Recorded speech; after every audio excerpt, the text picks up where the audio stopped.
Hello, beautiful people. How are all of you doing today on this fine, pleasant, blue-skied, happy-looking Saturday morning?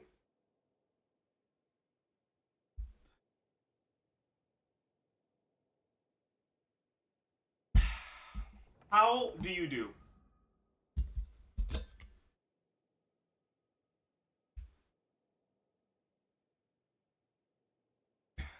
I have diarrhea right now, so not good. I see. I'm sorry to hear that.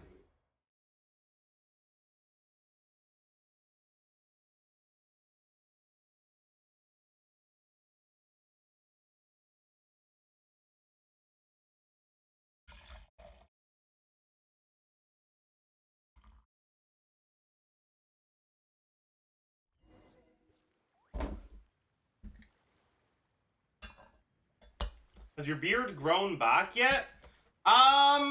It's getting back to the point where I don't look clean shaven anymore, but no, it hasn't fully grown back yet. Hello! You can start to see that the hairs are growing back.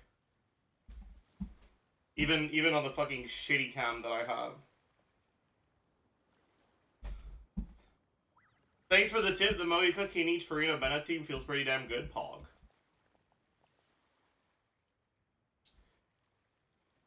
Will Nick's hair also grow back? Are you talking about the hair on his head? No, it won't.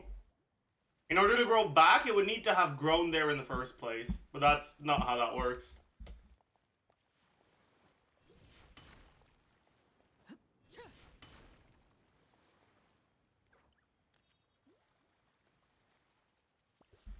Moika went from 500k first hit to 770k first hit, all thanks to Sucrose. Huge. Huge. Congrats, Ghost. Chat, this is what happens when you play Sucrose. Okay, but like, honestly though, like, I feel like Sucrose becomes more underrated the more time goes on. It's like, people are not... What are all of you doing?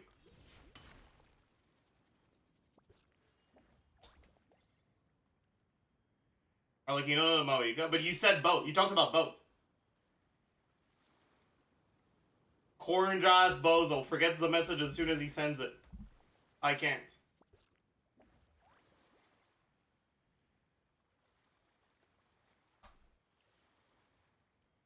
Moika went from like 800k to 1 mil because I didn't know about milled flour needing another combo. That's funny.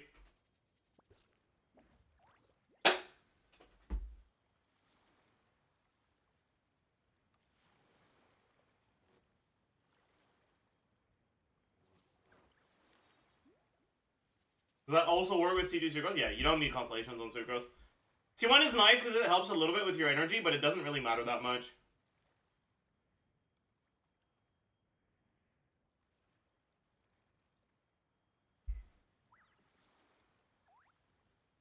Milled Flour needs another combo. Your initial hit won't be buffed if you do the default combo with Milled Flour. Also,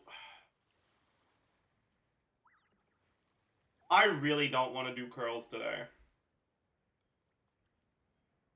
I'm actually thinking of disabling arm exercises today. Because I'm planning on going somewhere where I need to be physically active today. So I don't want to be too tired. I don't want to have muscle exhaustion. So mods, I think you can turn it off for today.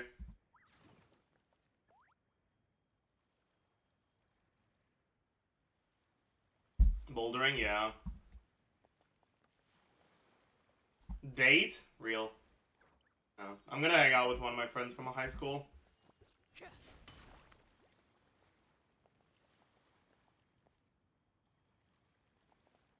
Oh, you wanted to go yesterday? No, it was today.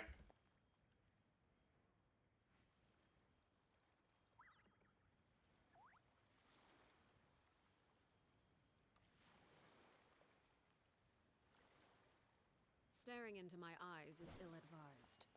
I can't promise you'll like what you see. Anyways, So, how long is a day in Canada? I don't know about other places in the world, but here it's a little bit over 23 hours. I think 24.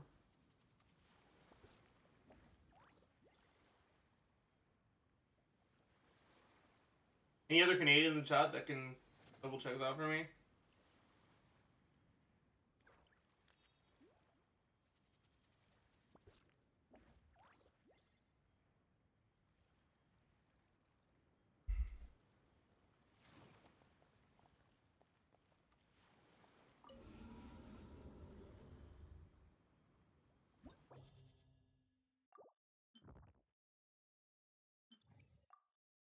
Alright, chat. I wanna do a big number simulator real quick. On our, like, you know.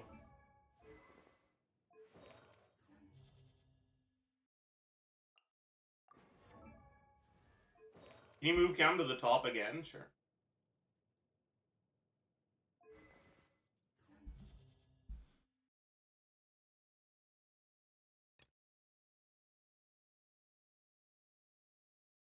Are you gonna grow your beard? Yeah, that's the plan. What should I play on second side, chat? What do you want to see? What con is my Sarah? She's C4, right? I'm 2 cons away from her being usable. I'm kind of hype. I don't want to get her usable. Nahida, Yalon, Fischl, Kui. I don't want to play Hyper Bloom. Kinich Bennetless? That sounds so awful. I'm down.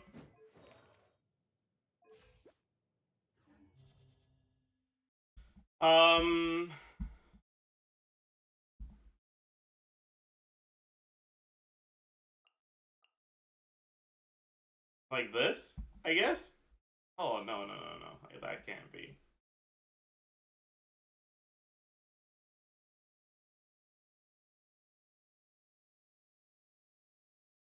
Oron?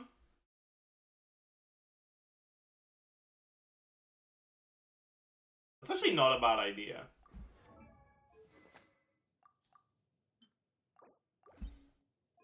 Like, actually not a bad idea. Do I have any M-Sense? I do, but it's on Seed Lally and I don't want to yank it. Okay, whatever. I might go off-piece to this, though. It's so good. That'd be better, though. I don't know. I'll stay on this.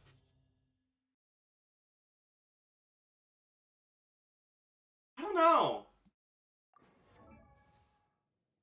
EM is probably better than electro damage, right? I'm not sure. I haven't done calcs on Overload or on...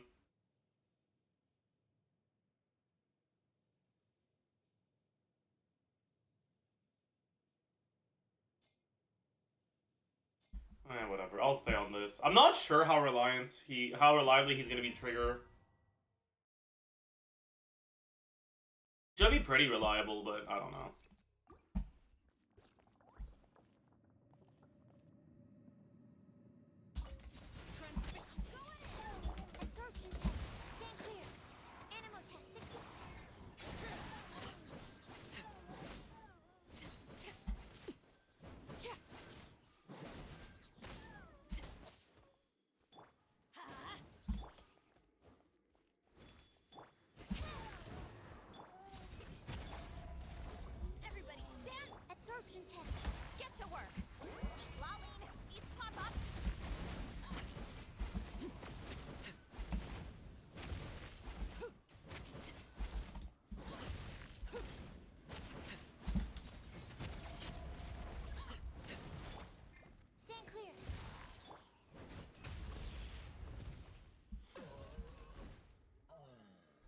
You watch a Wu live stream? Nope, and I don't plan on it.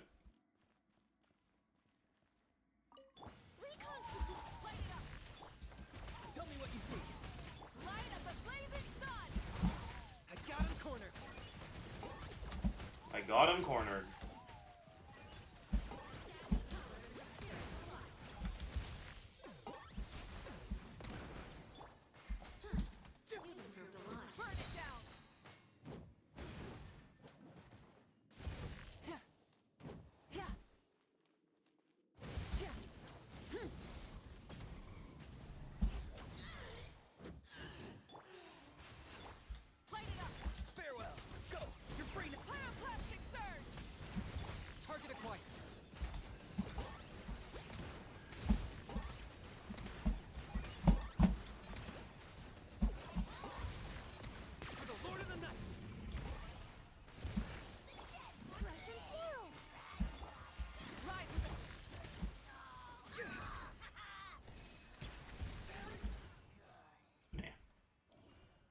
feels whatever, but okay.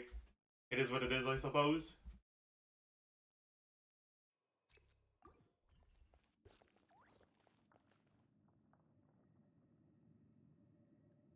Hmm.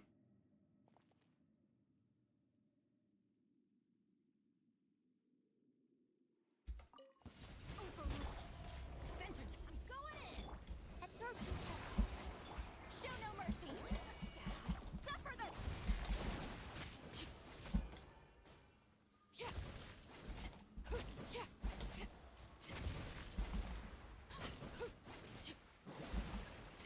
Laid bare.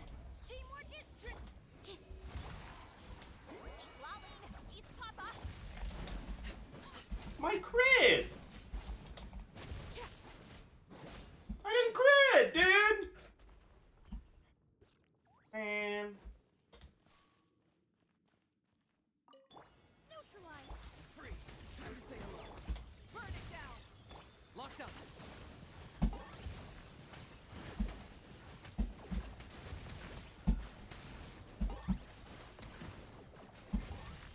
Oh. This will brighten up the place. Extract. Farewell. Tell me what you see. I got him cornered. What? Okay, I almost fucking died to that.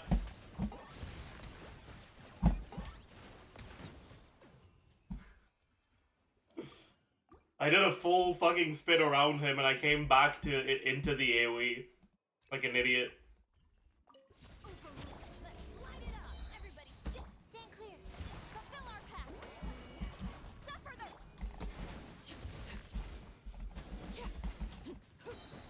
My crit!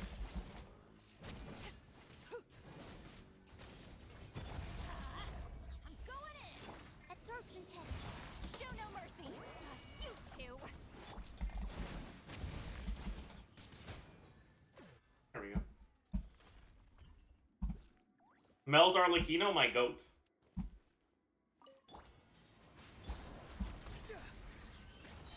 Time to say hello. Rise with the sun. Who can save that game? I missed.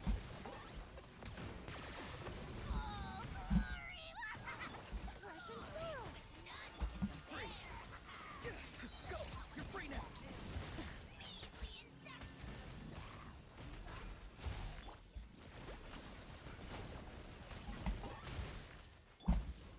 Kanisha's dead. Neutralize. Red from the sky.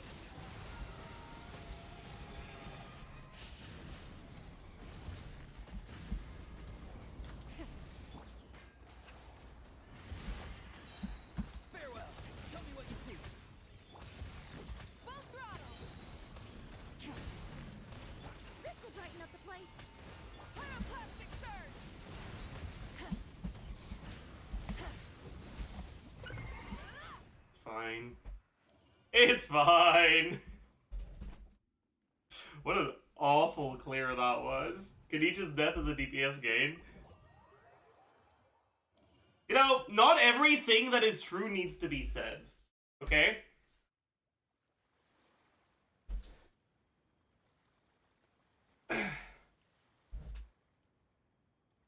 That's like me saying you're ugly, chatter. Hmm? Not because it, like, just because something is true doesn't mean it needs to be said. You know?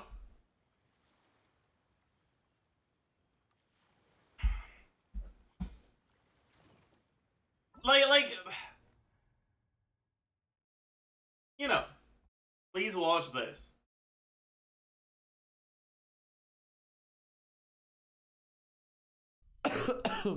This was bad for your mental. Guys, Oh let no. me pause this fucking song. What day is it? It is the N6. Okay, I mean we can skip the stall. Can we not? Goes. It rolled the fence. Hyper not okay. It rolled, Holy shit, brother! okay. We're bringing back the thick of it incident. Oh, if this do a roll, I mean, Okay. I mean that's funny. in that, what do I see? That's probably not even an upgrade to his build. Wait, That's the worst part. actually? It's probably not an upgrade. Wait.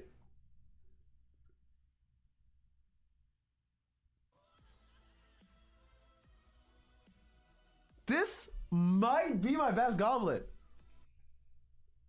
I'm pretty sure it doesn't beat his off-piece goblet when paired with an off-piece anything else.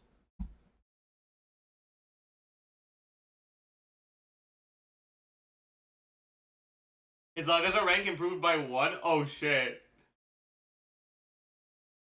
Hey, thank you for the raid! Wait, okay, wait. Ariel, I have something I need to tell you, okay? I need to tell you something, okay? This is important. I've been meaning to tell you this for a while, but I haven't caught your stream in a bit.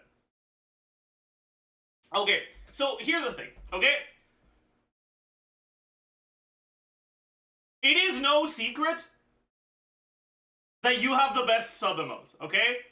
Like, I'm pretty sure if you look at my chat, people use your emotes more than they use mine in my chat. And like, that's fucking base. Your emotes are great, okay?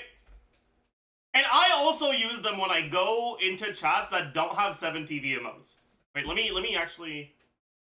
Does anyone have the link of that thing you check for, to see, like, what like, chat stats? Anyways,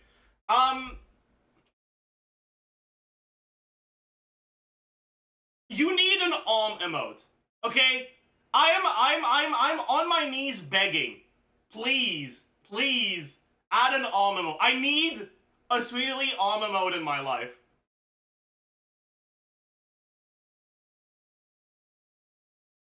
I need it. It's at the very top of the pyramid of needs. Above shelter, above food, is a Sweetly emote.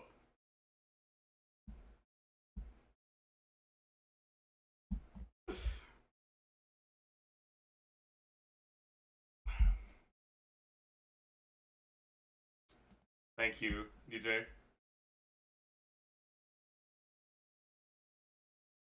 Top Twitch emotes. Bad chest, lol. SWT giggle. Smile, dino dance, SWT run. Heart, SWT wave. There's 4 of your sub emotes before the first one of mine.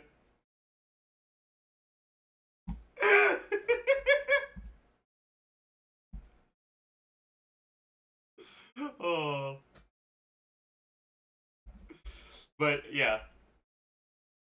Anyways, there is my plight, my supplication, begging. All right. I hope you had a good stream. I hope you had a good experience. Today, we're gonna do a lot of stalling. Honestly, I've been like a little... I've been struggling to find interesting things to do on stream lately. That's why I did some variety yesterday. The Balatro was fun. I realized, though, I struggle a lot to yap during Balatro.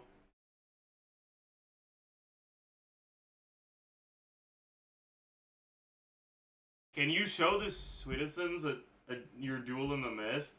But, like, it's not that good. I mean, sure, I don't mind. But it's not that good. It is? It's good for a non-rhythm game player, but anyone who plays rhythm games is gonna be like, wow, why are you proud of this? Are you a fucking idiot? You suck. I'm less tired than yesterday, though, so maybe it'll go better.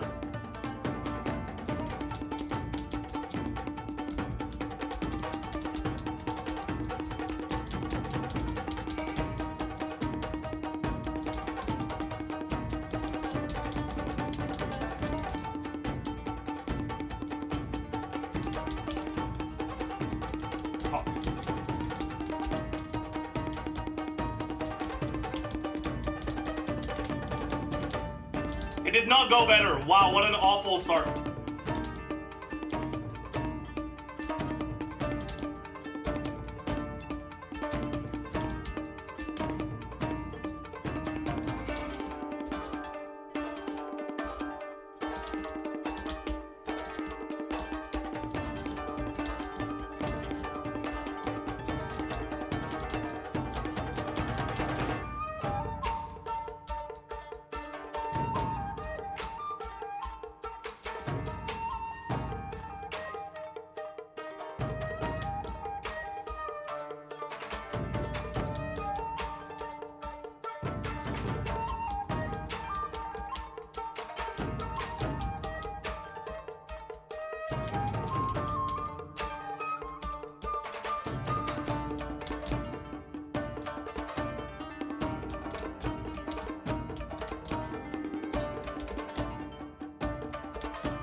Okay, not my best showing, but not too bad. Also, if you guys keep fucking spamming entire Risley demo, I can't focus!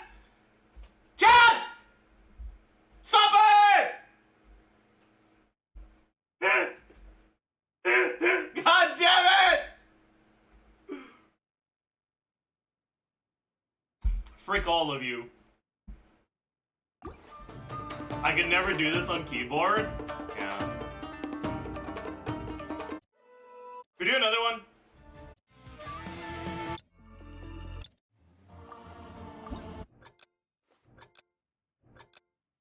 As a rhythm game player, I'm low-key impressed. You shouldn't be. I guess you're a bad rhythm game player then.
My face itches. Fuck!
That's actually so tragic. That's so fucking tragic.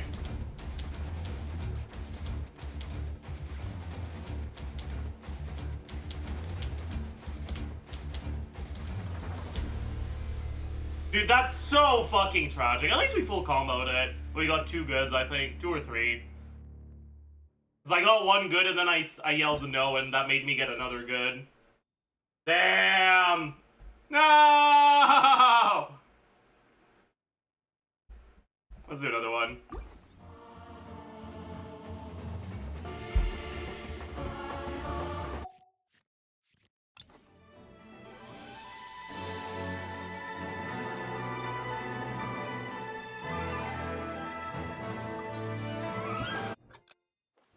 Kloogie.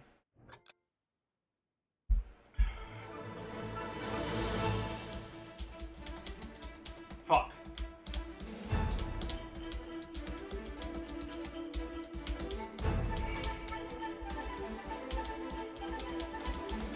Okay, yeah, we can do better. We can do... I want to get a good intro on this one, at least.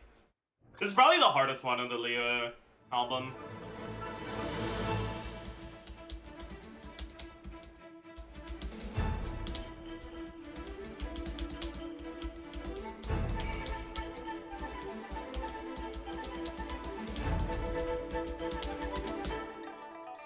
We didn't get it full perfected, but still, that was a better start.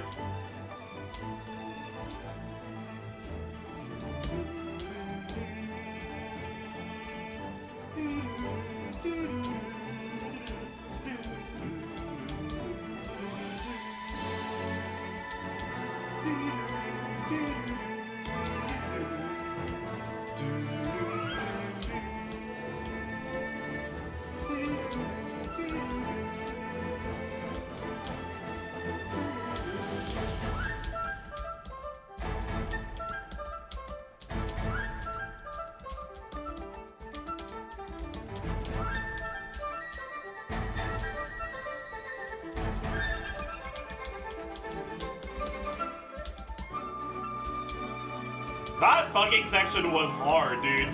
But I still got it. Feels good.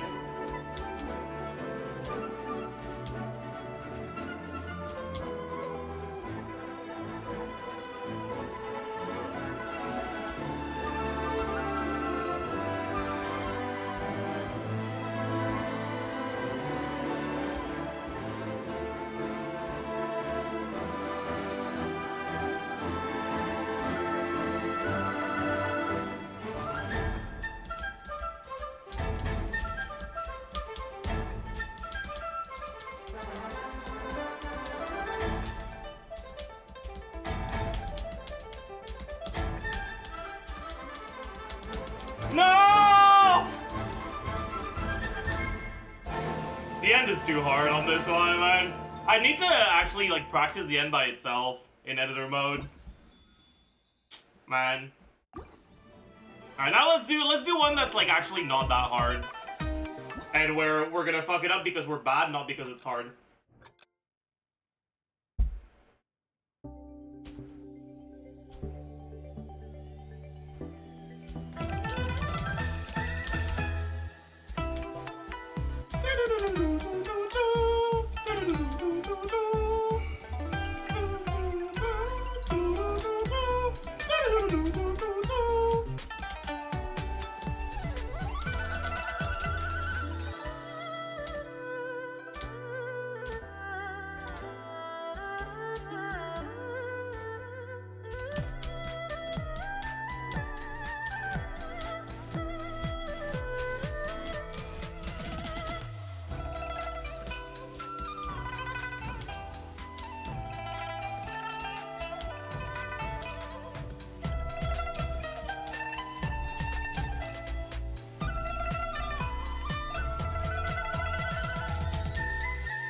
Fuck.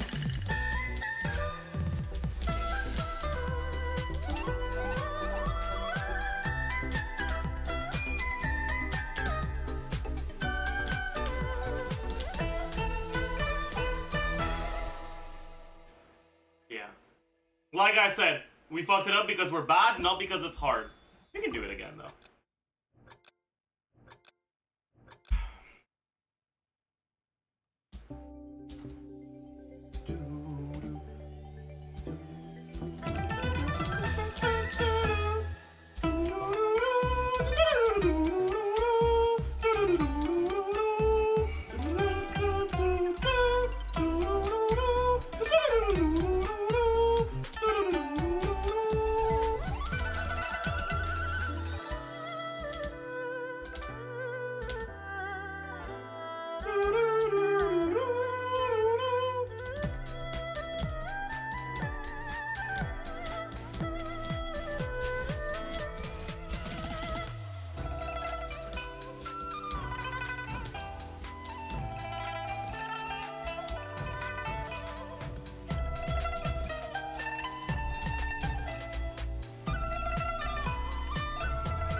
Fuck, I got one good.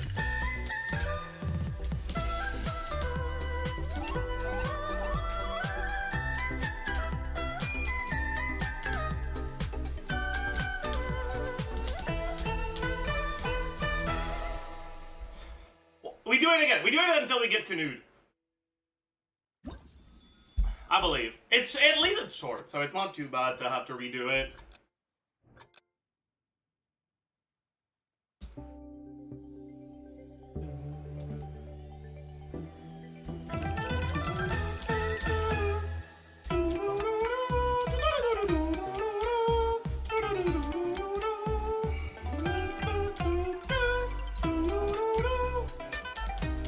Okay, I'm gonna stop fucking singing, man.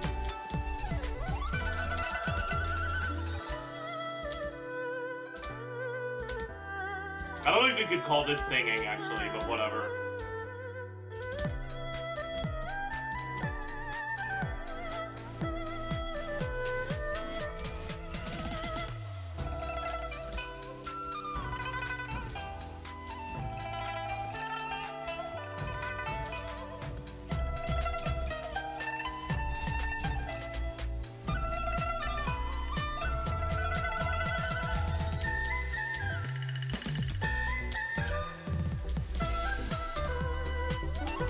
No!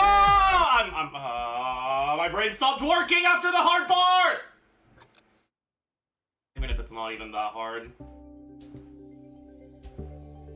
I believe. This is gonna be the one. Okay, you guys saw that fucking frame drop, right?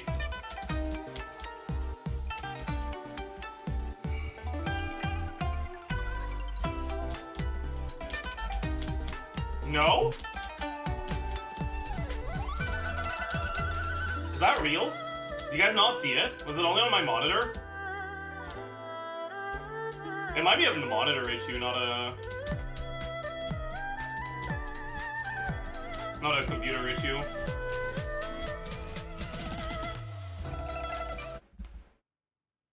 I've looked at chat. Why do I ask questions? Change the theme is gonna be the last one.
There we go.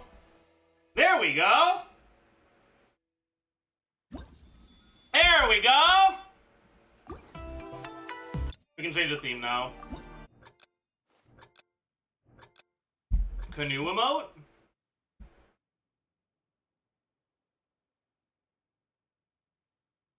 I'll take a look at it. My 7TV is not loading.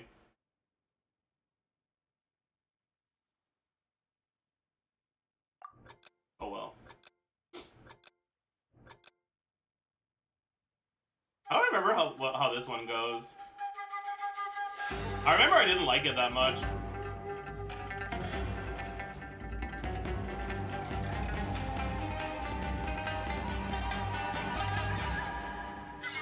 And that was really long. That's all I remember about it.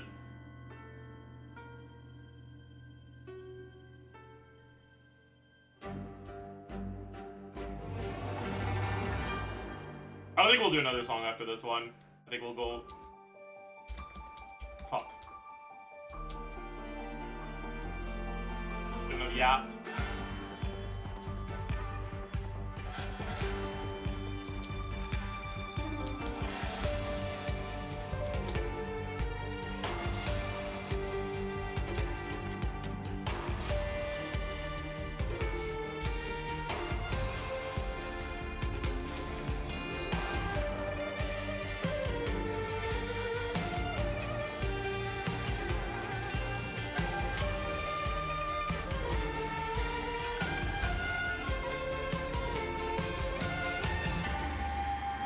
So far, it doesn't seem like it's hard, though. Why didn't I like this map?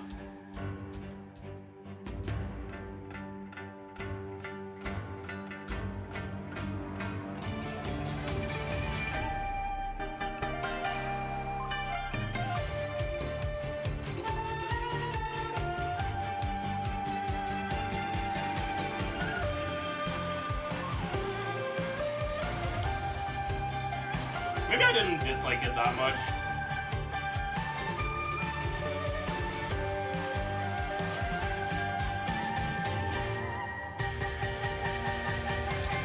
I guess it's not that bad. Actually, no, I remember why. I remember why.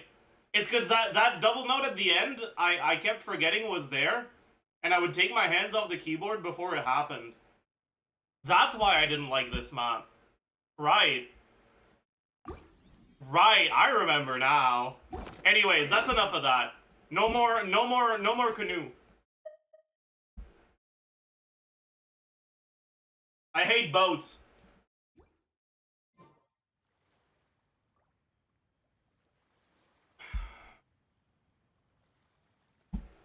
Trust issues in a rhythm game? Yeah, pretty much. Anyways, for the new viewers here that came from Ariel's raid, hi, I'm Zajef. I'm Chad, am I more of a theory crafter or a staller? I feel like it's kind of 50-50.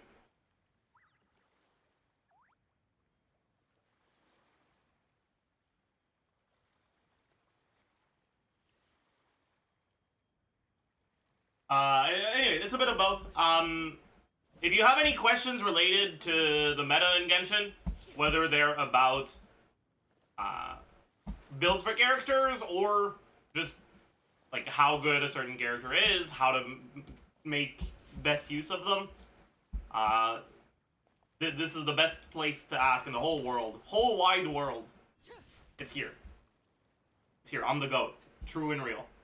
Who is the best cryo unit now? It's Citlali, and it's not even close.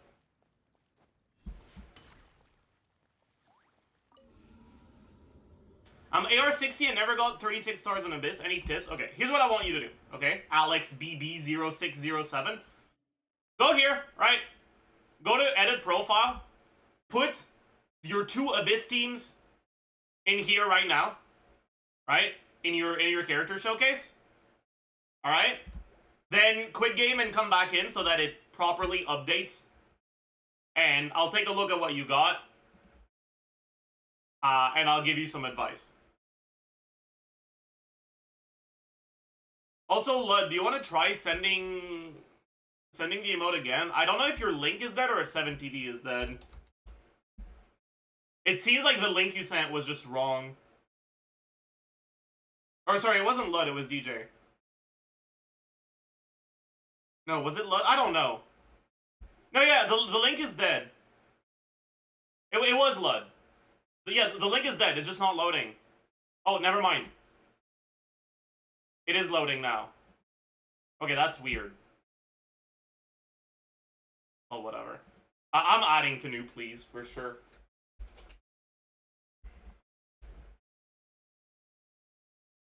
But yeah, AlexBB0707, let me know when that's done, okay? And I'll look at what you've got.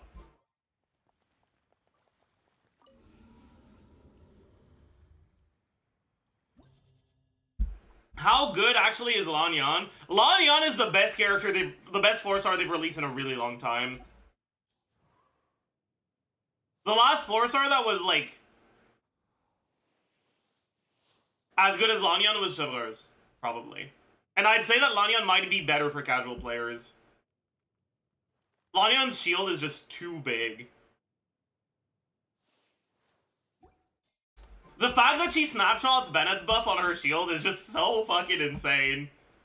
Like, because she's the first attack scaling shielder we have, and her shield is not balanced around having Bennett buff. But the thing is, because she's an animal unit, you want to swap to her after Bennett anyways. Because Bennett's buff lasts longer than Viridescent Venerer does. And so, it's not suboptimal to swap to her after Bennett. You have to do it no matter what, because you want your shorter buffs to be given last. And so you don't get punished for having to swap to her after Bennett. So you get to snapshot her shield. And it's so big. It's like almost as big as Zhongli's shield without cons. And then her C2 makes it fucking insane. And then on top of that, there's the fact that, like, if it's a shield of the same element the enemy's hitting you with, it's not gonna fucking die. Alright, like I have a level 70 Lanyan, she's on TDDS, right? Which is not a build that maximizes her shield whatsoever. Right? It's a build that is like pretty whatever for the shield.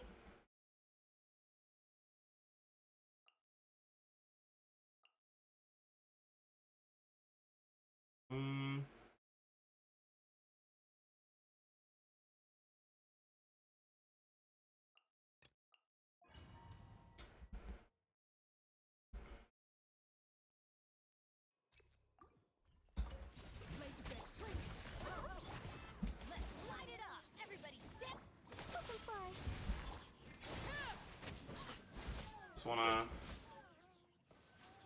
I'm gonna wait a little bit, because I want to show you how fucking insane the shield is.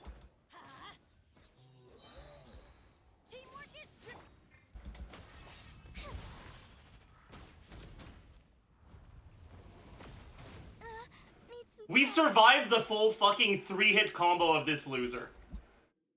With a level 70 Lanyan on TTDS.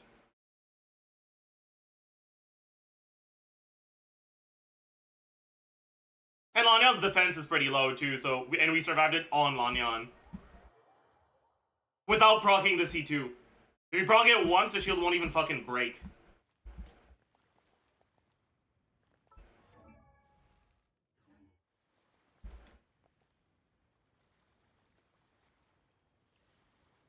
Yeah, and her shield is on level 6 right now.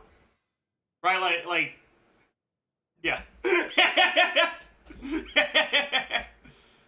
She's putting in some fucking work.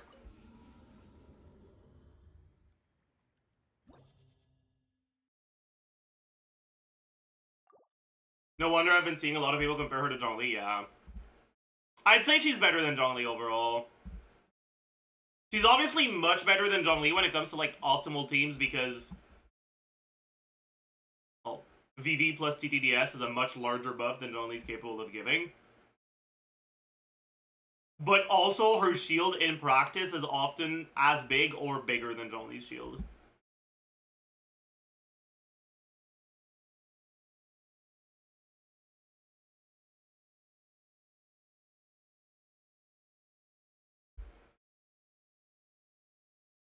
Yeah, like right now, the last thing that Zhongli's got going for him is that if you're against Geo shields, he's the one that's gonna shred them the fastest. Alright, Alex BB, can you send me your UID now?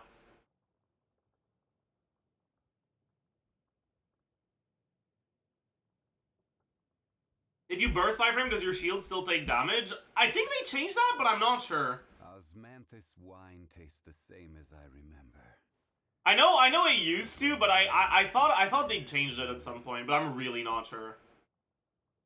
Would you argue against someone saying Citlali is generally better than Shilonen? Eh. They're very different units in terms of the sort of stuff they provide to accounts. Like, Citlali is a unit that has specific teams she's made for, and in those teams, she's the most important unit. Shilonen is not supposed to be a team-specific support. She's a versatile support. She's providing less value to the teams where she's in, but she's usable in a lot more of them.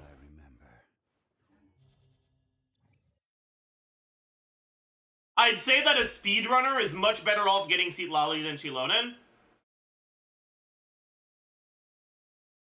But outside of speedruns, Shilonen is a character that's generally going to provide more value to an account. Anyways, let's take a look at what we've got. So you've got a Chevreuse team. No.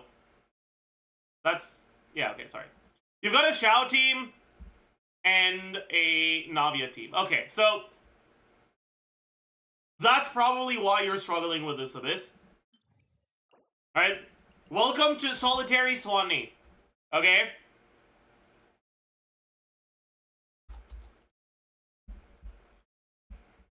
One piece of advice I'd recommend following is if you find yourself struggling more than usual in Abyss, you can go to the HomDGCat database on Spiral Abyss here, and you can check the current Abyss and each of the enemy, and you can click on them and see what their stats are. And here for the Solitary Swanee, you can see it has 70% animal resistance. Xiao is going to be awful against the Swanee, because the Swanee has a lot of animal resistance.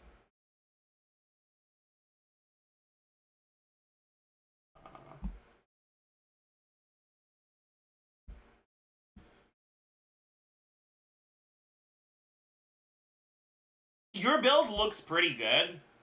Alright, that's 8 rolls, 6 rolls, 6 rolls, 6 rolls, 3 rolls. And that's pretty solid overall. Build looks fine here. Build looks fine here. Although... that's fine, I guess. Build looks fine here. Farazan isn't C6 either. That's also not gonna help. But you just, like, this team has a really bad matchup against this Abyss, because, right, obviously there's a Swanee, but there's also the fact that Xiao teams aren't very good at breaking Tenebrous shields. So Xiao is not very good on either side of this Abyss.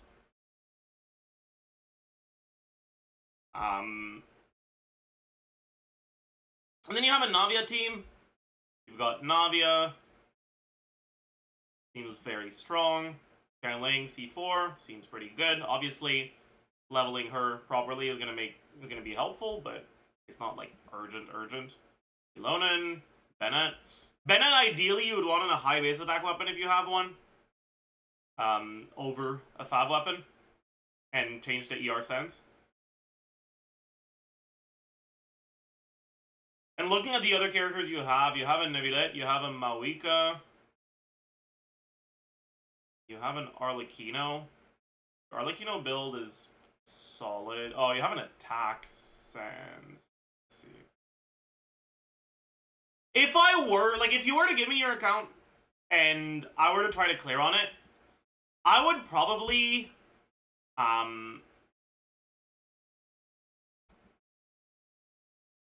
I would put Farina on the Navia team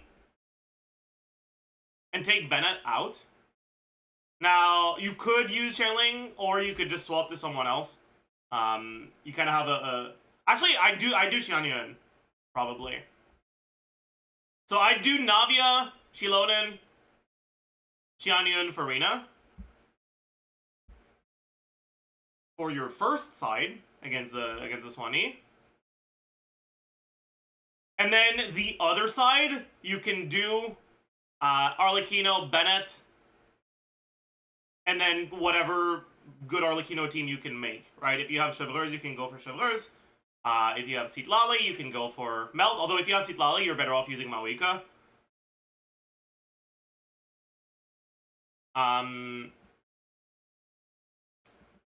If you don't have any good...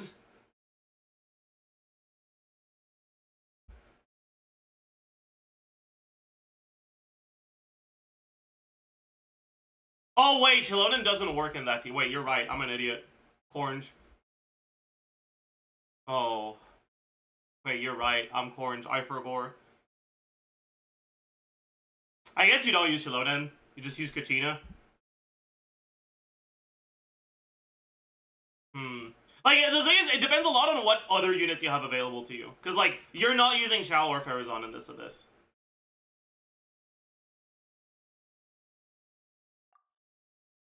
Like, you're gonna want a Navia team. I don't have Navia, so I'll use a placeholder Goro. Okay? You're gonna want a Navia team. And you're gonna want a Pyro carry team.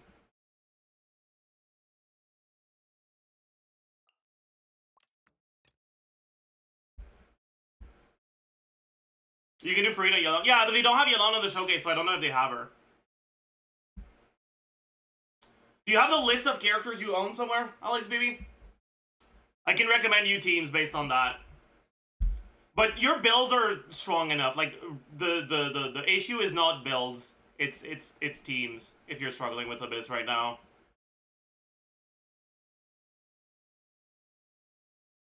You can send your Hoyolab, right?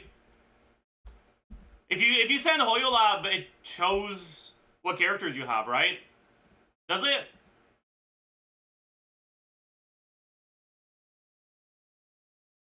Or like, what's the thing you can send that shows the characters you have?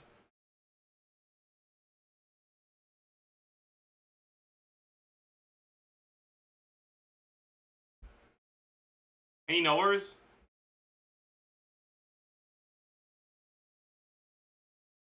It's not exactly like, how do you access it on Hoyolab? I don't actually know. Hoyolab Battle Chronicle, yeah. Hoyo Battle Chronicle. Look up Battle Chronicle. Actually, no, wait. Can I look up someone's UID on the Battle Chronicle? Chat.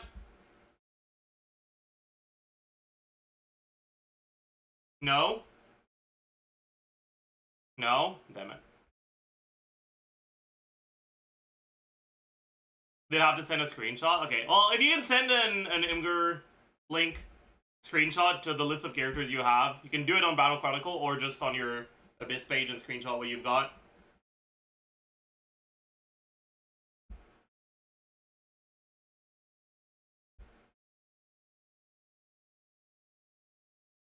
Or, I think you can, wait, no, you can also share the Battle Chronicle, can you not? Yeah.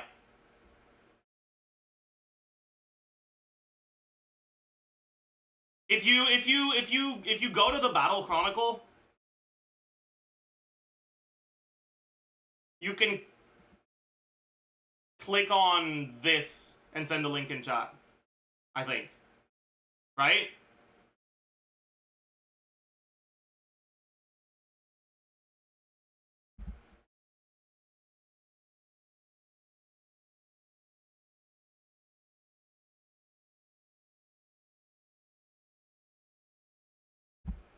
It's not loading. Maybe you have to set it to public.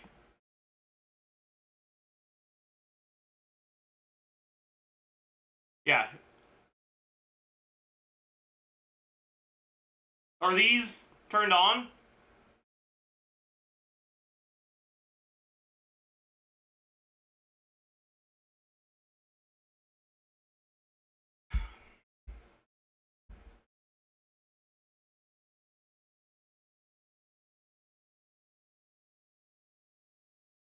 It would have been simpler to just send a screenshot, huh? Oh well.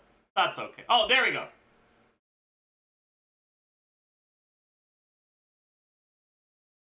Okay, so is that the list of all the 5 stars you have?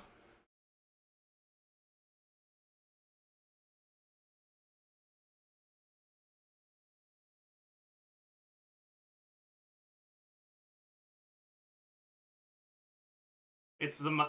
They can't put more than 12? That's dumb, dude.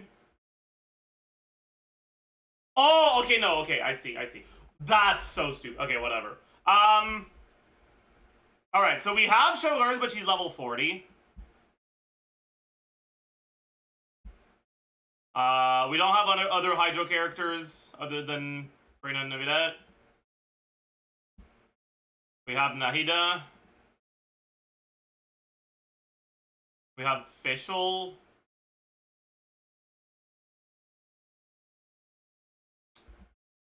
We have Kazuha. Sucrose is 60.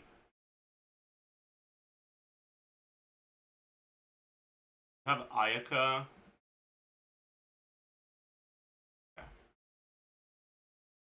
Alright, okay, and then what about the 4 stars? Which ones are built?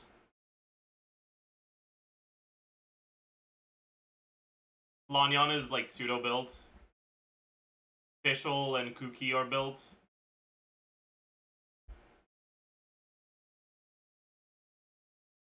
Shinto is built. Gaming is built? That's funny. Bennett, channeling are built. Okay. So...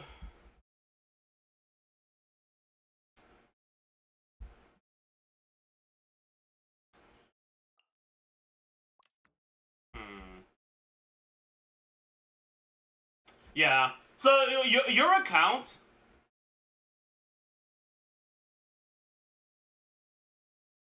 It's definitely a Hyperbloom angle, actually. Okay, yeah, it's definitely a Hyperbloom angle. For sure.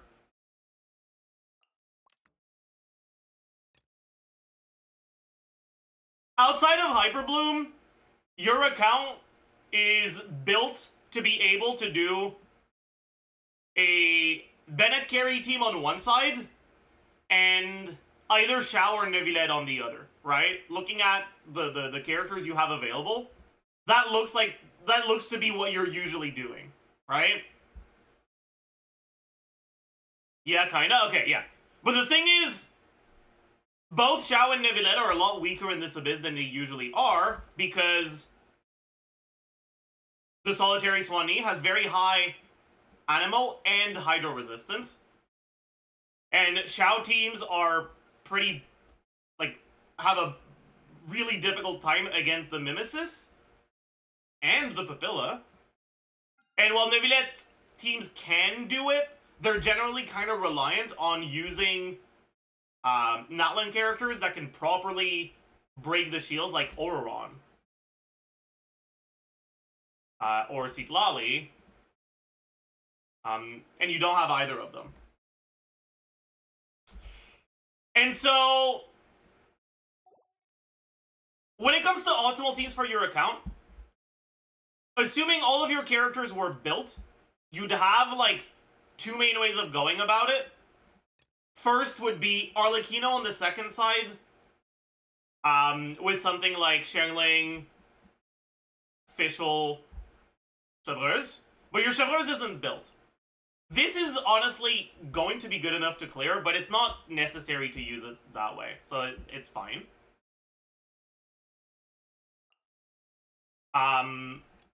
Or Hyperbloom.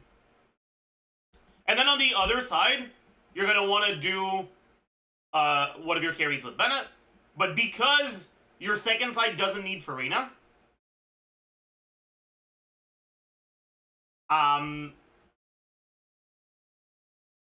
you have Farina available to you here as well. And I would do Malika. Most likely. I guess Arlecchino's better, actually. So maybe you don't do this and you do Pingzhou instead.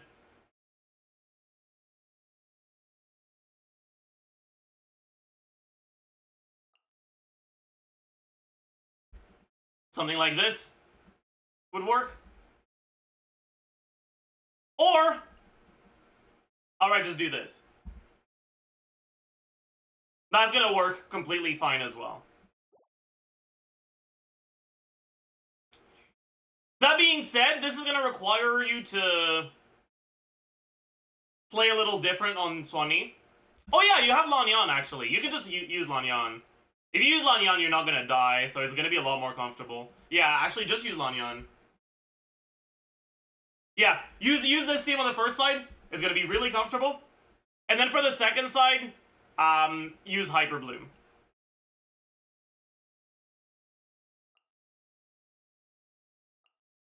With this.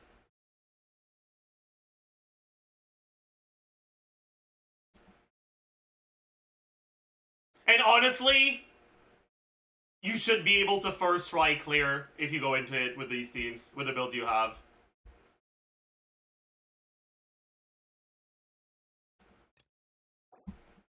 Let's do a clear with it.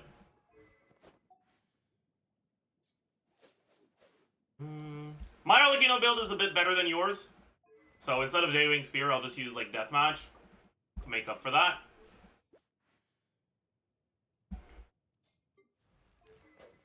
Make sure you replace your Fav on Bennett with a high base attack weapon if you have one, and put him on an ER Sense. But it's not the end of the world, otherwise, like, it's fine if you use Fav. Okay. But this team should be properly built. Actually, I'm not sure if my Shilonen is on the right build right now. I'll double check. He's not. Okay. I'm glad I double checked. Ah, boy.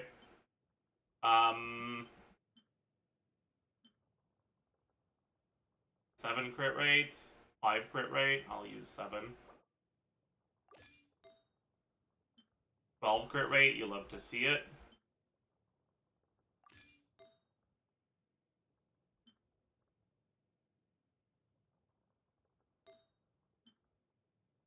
Oh yeah. I'll just fucking grab this because it has more crit rate than the ones that have good main stats. Actually, no. I'll stick to healing bonus. I'll use this one. More crit rate pog. Hydro damage, you love to see it.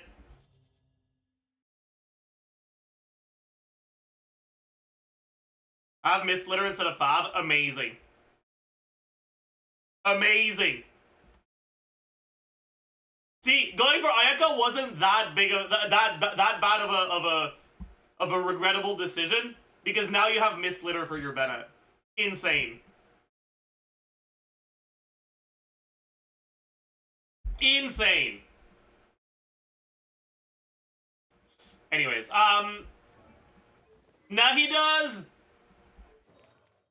I'm gonna keep her on Fav. This team doesn't really need Nahida on Fav because your ER requirements aren't that high. But I'm gonna like intentionally keep her damage a bit lower so that it'll be very clear that you'll be able to do it even if you don't have the best builds. I'm not gonna give her EM on the flower. I could give her 124 EM, but again, I'm keeping my builds a little bit worse than yours just to show how easy it's gonna end up being. If you have Iridescent Hunt, I recommend using it. The difference in damage between Hunt and the other weapons isn't that big, and Iridescent Hunt is really nice for the first wave of this Abyss, when there's like 3 enemies that spawn relatively close to one another, because you can actually group them with Iridescent Hunt, which is nice. And then my Singso probably has way too much ER. Oh, he doesn't. Wait, he's on a good build right now. We can't have that. Let's... I mean, that's fine. Like, it's not that good. It's good. It's better than usual, but it's fine. Who can I replace Shilonen with? Also struggling.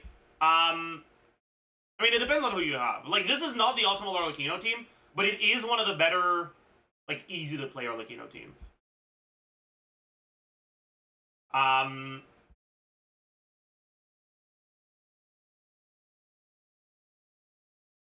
Something that would be well tailored to this Abyss, and still somewhat easy to play, would be replacing Shilonen with Kea. You're going to be doing less damage if you don't have KSC6, because KSC6 enables Melt Arlecchino, but non-C6 doesn't. However, if you're using Kea, you get to have the Cryo for Swanee.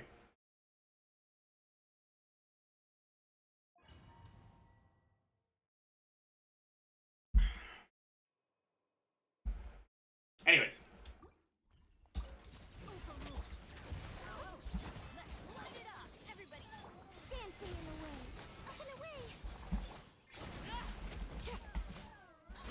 When you go on an... Oops, I'm an idiot. When you go on a new wave, apply Pyro and then swap to Lanyon to swirl it. One of the nice advantages of Arlecchino is that you can swap out of her during her uptime.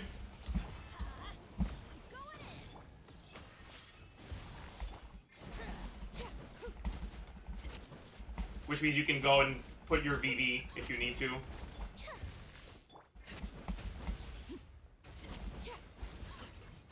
Here, I don't want to waste my buffs, or waste my burst, so I'm just going to do this. Not use my burst. And as you can see, right? Like, I scuffed my builds a little bit to, like, simulate as if I had an attack goblet. Like you do. And we cleared the first wave here in fucking 45 seconds.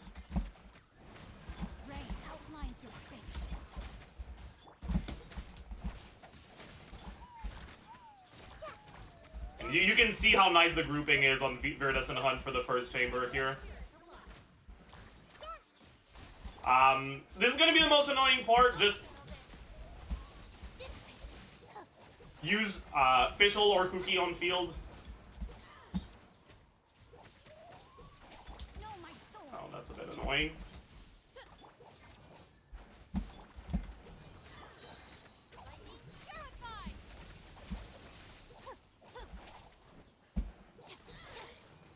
Alright. We got past the annoying part. And the rest is gonna be pretty free. Rain outlines your fate. A bond is strong. I'll settle this. This fate pretty delivered. By royal decree.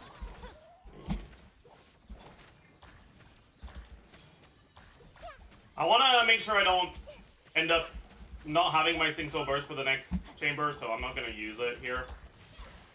No, my sword. Looking for a fight? Dissipate. And I'll do the same thing for Fischl's burst. But as you can see, right, even if I intentionally kept my burst for the next chamber and fucking Omega wasted time, we still cleared with 47 seconds left to spare. I think they left. That's possible.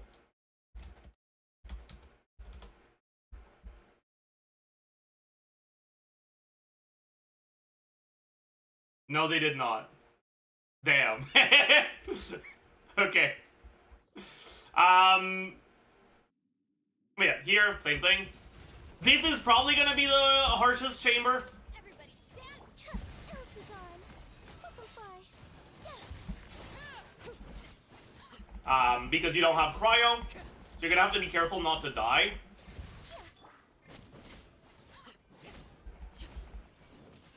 Laid bare. Let's light it up. Going in. Closing in. Some advice I can give you though is when it gets to this to the phase where like he starts doing his hydro thingy. Use Lanyan's E when you're not in Bennett buff so that you can get a hydro shield. And if you do, you're just not gonna die. You can fucking face tank everything.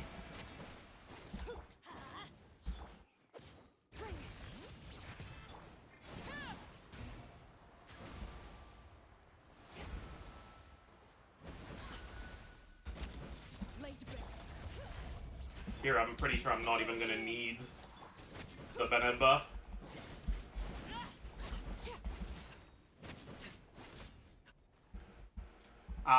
The reason why you want to do it without being in Bennett Burst is if you're in Bennett Burst applies Pyro to your character. And because Pyro is the highest priority element for Lanyan's shield, it's going to absorb Pyro. It is going to be a Pyro shield instead of a Hydro shield. And if it's a Pyro shield, it's effectively 40% as tanky as if it was a Hydro shield. Because Hydro has a 250 absorption multiplier against Hydro damage. So use your Lanyan shield outside of Bennett buff. Or swap into her and use it instantly before you self-apply Pyro. That's it. If you have C2, you can keep attacking. If you don't have C2, you probably still want to kind of try to dodge. I guess, wait, do you have C2? I can check. You do. Okay, yeah, so you'll be fucking fine.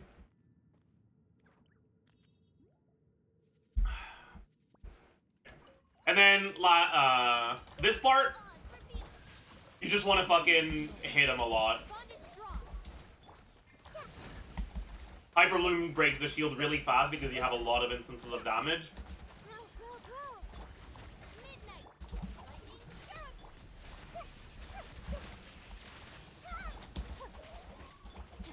Ideally, you want to make sure it survives before you get your second Sing So E, so you can proc your Sack Sword if that's what you're using, or your Fab Sword if that's what you're using.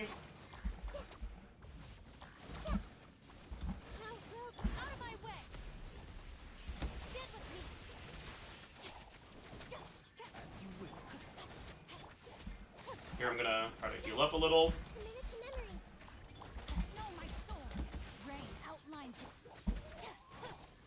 And as we can see, right, still clearing with about 50 seconds left to spare. Even with intentionally slightly scuffed builds. And finally, last chamber. This is a team that's not very burst reliant, which is really nice for this, right? You just need to get your Bennett buff, or your Bennett burst before this guy does his annoying bullshit. And as long as you do, you're gonna be fine. When you see your damage going down noticeably, that means your VV has expired and you can swap out. And to Lanyan and then swap back in. And then here, this guy's kind of annoying, so you can do this. You have to let yourself get hit by his attack intentionally. And it's gonna make him stop rolling. If you don't let yourself get hit, he keeps rolling a lot further. And he's just gonna go, like, way away from you. You don't need to do that, though, because Chamber 3 should be the easiest of them all. And then here, make sure you use, if you're using Slack or 5, make sure you use Sing So E before he shields up. To try to...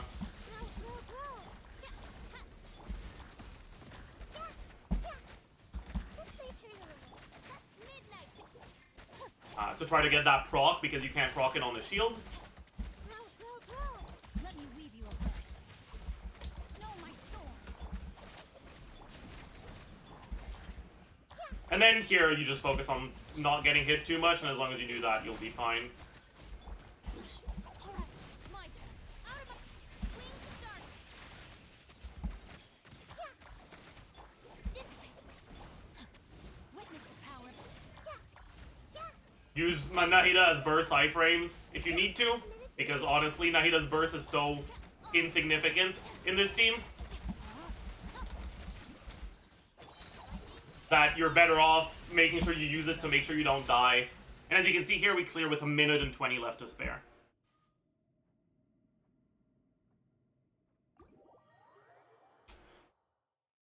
All this to say, with these teams, you shouldn't struggle. With a Xiao team, you're gonna fucking hate your life. And it's not because Xiao is a bad unit, it's just because this Abyss is very bad for him. I was wasting a lot of my time with Nahida Burst. It's not bad to use, right? Don't get me wrong. Nahida's Burst is worth using. It's just that using Nahida Burst means you're not attacking, which means you're getting less Sing-So procs, which means you're getting less Hyper Bloom. Nahida's Burst buff makes up for that, but the difference between using it and not using it is really small, whereas the difference between dying and not dying is really big. And so, using Nahida's Burst is something you do if you really, really want to get perfect optimal rotations. But I personally prefer keeping it for iframes when I need to.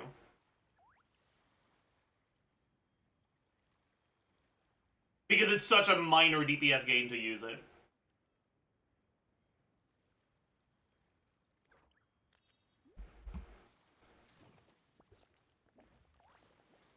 Doing Nahida charge attack cancels is a lot more important for your damage than using her burst.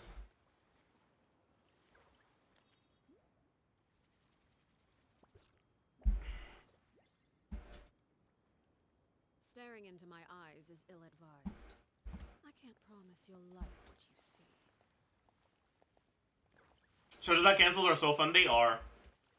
140 MS Nahida swap cancels? Yeah, I know. I know. If you build Chevy, you can use Mawika's second side. I'm pretty sure it's not gonna be better, though.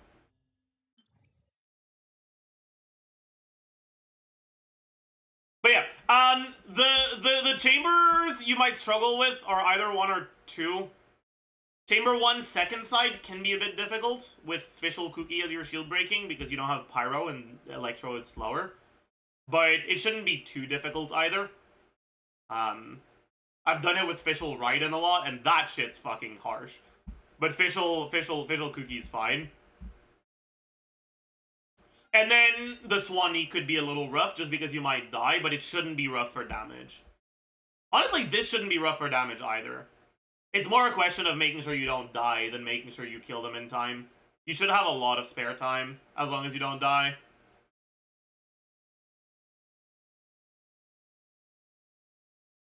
Also keep in mind, while this loser is attacking you, Singto's E can be worth using just for the damage reduction. Don't use the burst while it's shielded.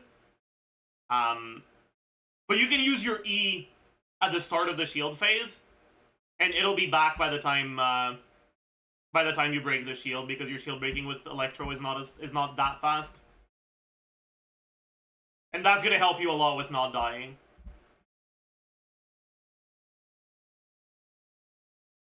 Right? Like, in order to make sure you don't die, the two things to keep in mind is, one, use Singto's E during this shield phase, and two, do not use Bennett Burst during this, the Hydro part of this guy. Do not. It's a very big deal. It's very important not to use it. As long as you remember those two things, honestly, it'll be hard to die. There's nothing else that's gonna really be dangerous for you.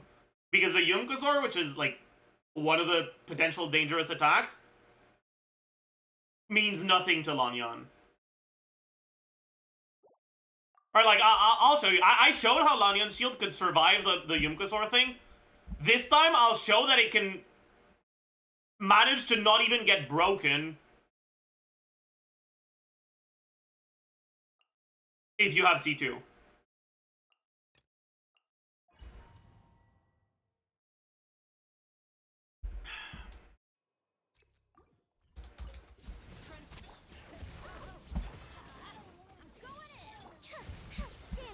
You know what? I'm gonna keep her shield so I can show it properly.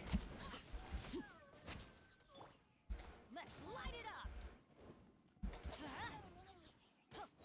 Right. Teamwork is true. Up and away.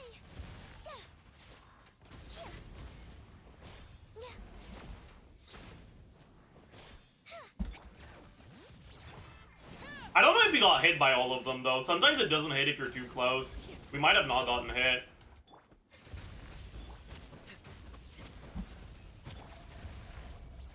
Let's light it up, everybody.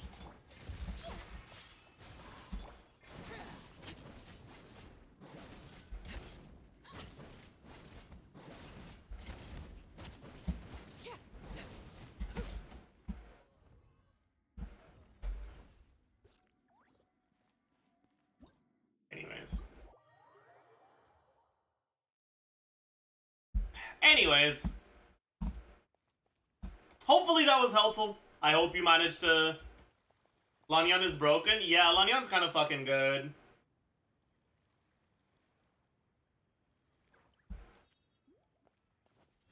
That's C2 Lanyan, yeah. But it's also talent level 6 Lanyan.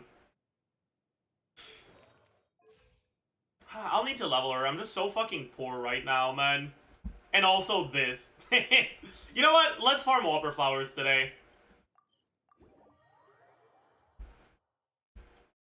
Fuck it. Fuck it. Let's keep Yelan just to run faster. Is it time to go? I don't think we're gonna use her burst, because it's not like we're gonna fucking need to. Oh.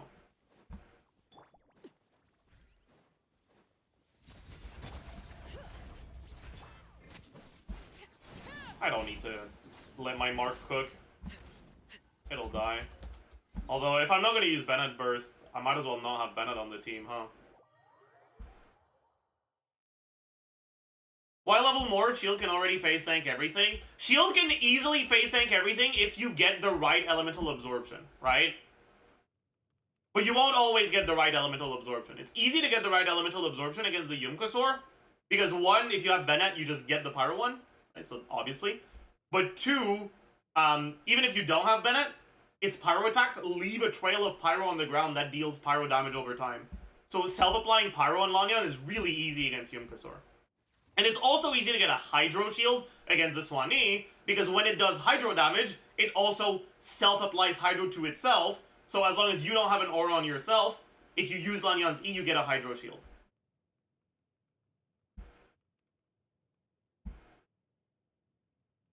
But there's some enemies against which it's a bit harder to reliably get an absorption like that. And also, there's some teams where you use Lanyon's absorption as part of your setup and it needs to be a specific element.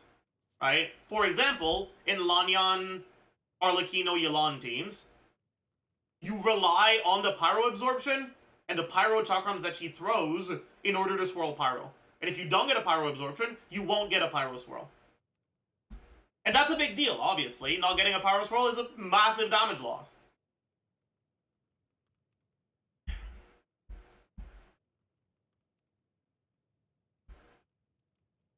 What's your build on Arlecchino? How does she have 2k attack on Deathmatch? I have a decent amount of attack percent subs, but also keep in mind, we have Power Resonance, which is another 25% attack. Yeah, this is my GOAT build because this number is round and pog. Something you wish to report? Although, we're gonna ditch Bennett so we lose the Power Resonance. Your Arlecchino better? That's very possible. My Arlecchino build is, like, really good for a Glad build, but it's not that great on the leaderboards because it's a Glad build.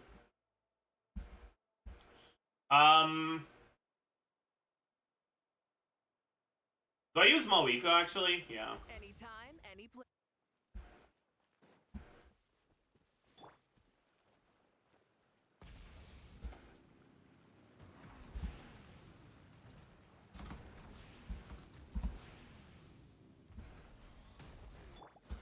Overrule, bring it!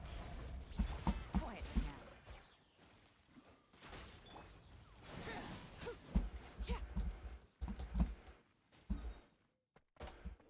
Why would I teleport before picking up the drops? Am I an idiot? The only reason I'm doing this is to get the drops. I find Yelan, QE, Breakthrough Barb, and then Bennett, then Lanyon a good way to set up VV, because that's what I remember from Sucrose, is Lanyon's very different. You can do that. The problem with that setup is that you can end up having your Yelan burst run out and losing vapes.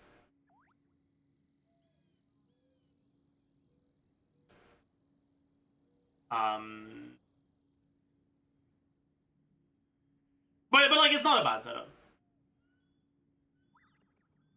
And also, you don't get a Hydro Swirl.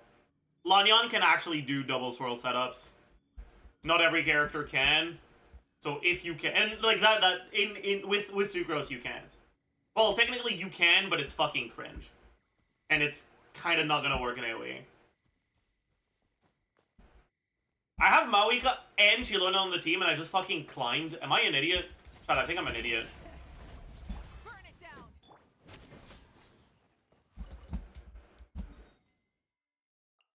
Oh my god. What's wrong with me?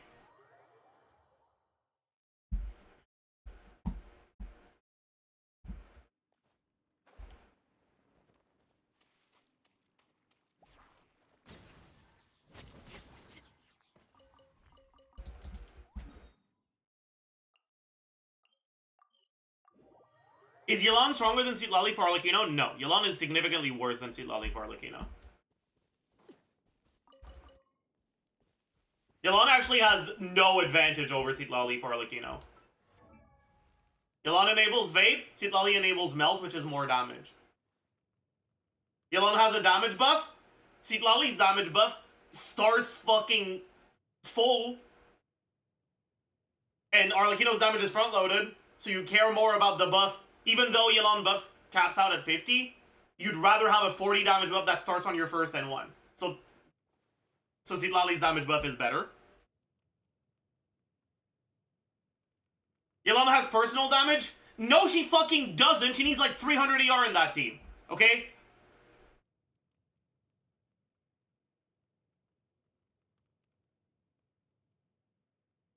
And then, on top of that, Citlali has a bigger buff because of TTDS and Res Shred.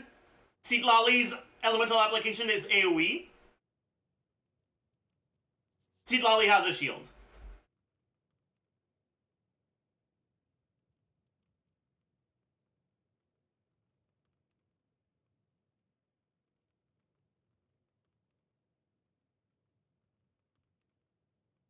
The only advantage that Yelan has is that Yelan can potentially allow for the N2C bullshit on Arlecchino, but in my testing, N2C Arlecchino with only Yelana's Hydro is really inconsistent.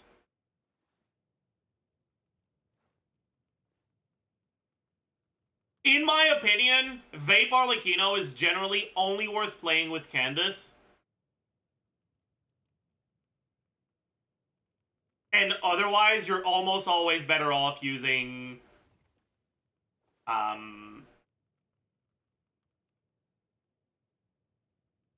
using a mono team.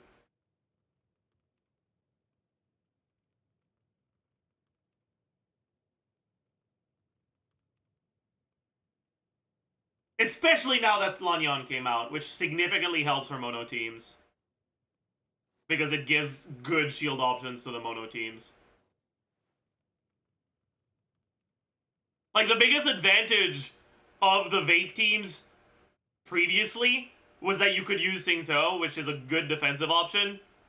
Whereas your defensive options for the other teams were like Zhongli, which isn't that great. Toma. Yeah.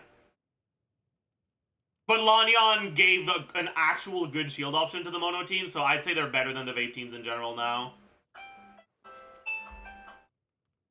Although Lanyan can also be used in the Vape team, so like they're still not bad. It's just, yeah.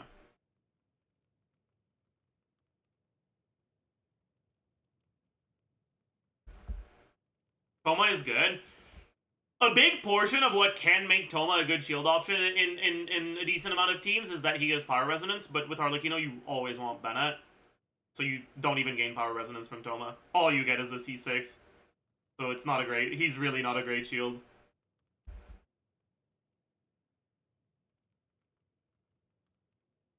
Can you get Sucrose / Lanyan TDS in Candace team? Sucrose... no. Lanyan, yes.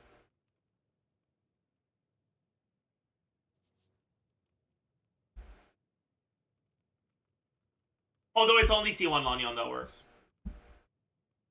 C0 Lanyan can't get the double swirl setup, or can't get the pyro swirl setup. How? I'll show you after I kill these guys. Bring it.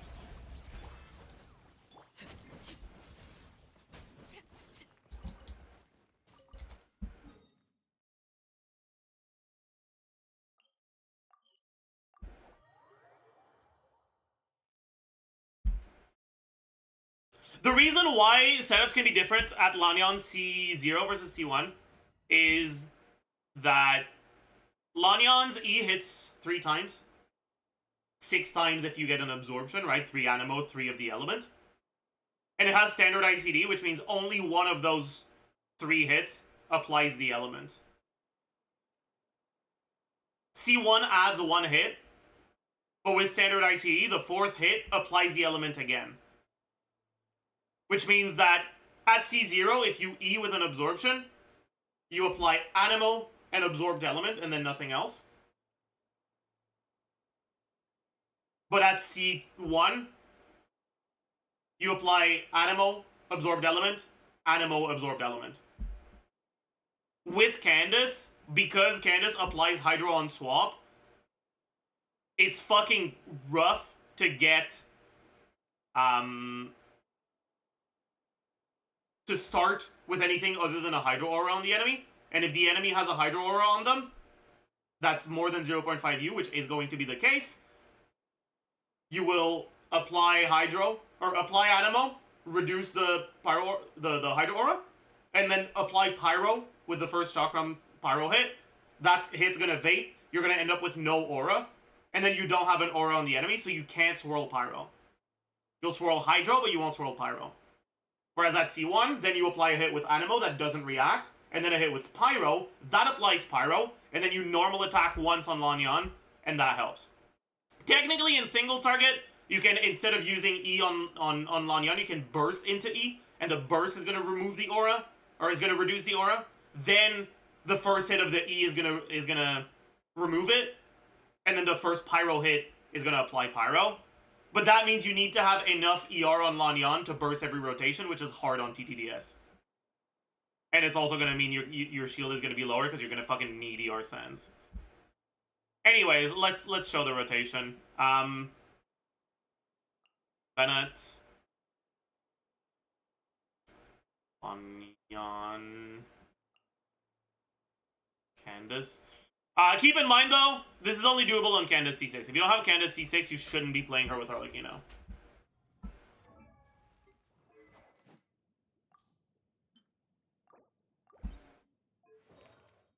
Does she have enough ER? Yeah, that's fine. Does she have burst? Kind of. Alright. Yeah, so this is what your setup should look like. Oh, I don't have E. Alright. E on Arlecchino, Bennett EQ, Candace EQ, Lanyan, wait a little bit, E, auto, and then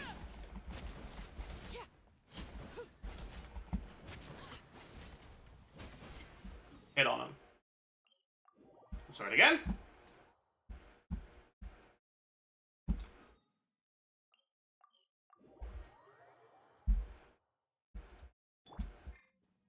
My ear's a little scuffed. Oh, never mind. We'll be fine. Alright. Arlecchino E. Bennett EQ. Candace EQ. Swap to Lanyan. Wait a little bit. Use your E. Normal attack. Swap to Arlecchino. And do your thing. Oh, I kind of fucked that up, though. I think you have to do one additional normal attack on Lanyan. Otherwise, you're...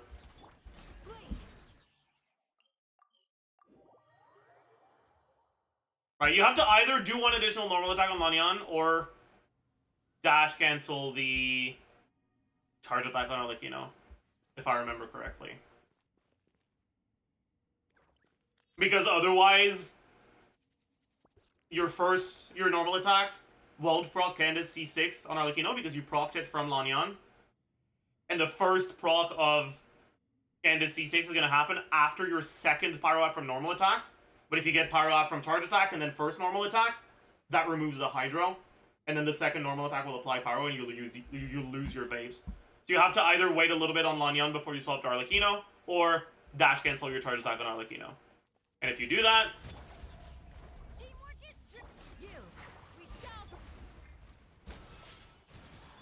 I forgot to fucking normal attack on Lanyan. Oops. Skill issue.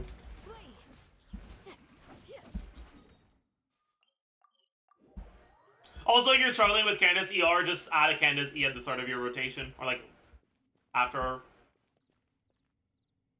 think the cooldown is too long to do it after, like, you know, E. You have to do it before. 6 seconds? Is that enough? I'm not sure. It's probably a little too low. Yeah. Whatever.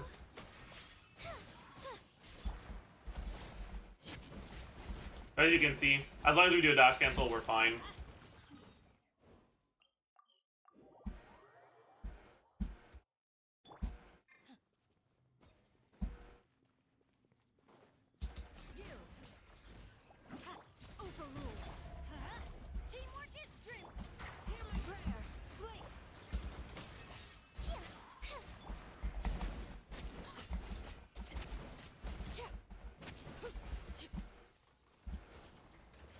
There, our first normal attack hit kind of low because we hit before we got the Bennett buff.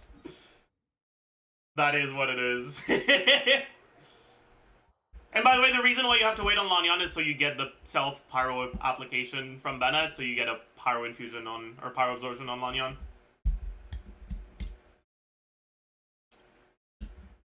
Any Lanyan post-release plans? I mean, I wasn't planning on it, but honestly, I might.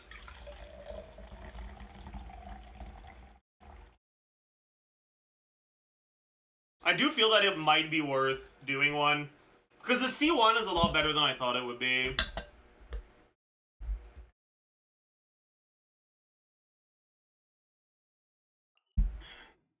And yeah, the setups have a lot of nuance to them.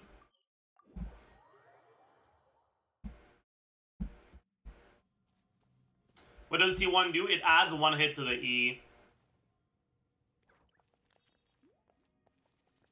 Reina versus Shilonen, who's the better pull? when it comes to supports in general, it's really just a matter of which carries you use. I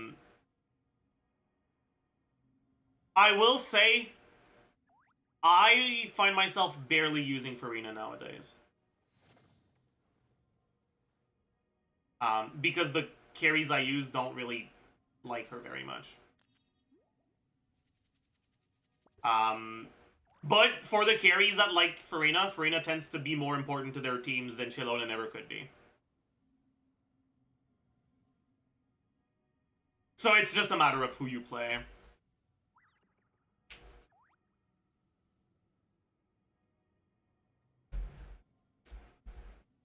Although, outside of Neuvillette, who's Farina even that important for?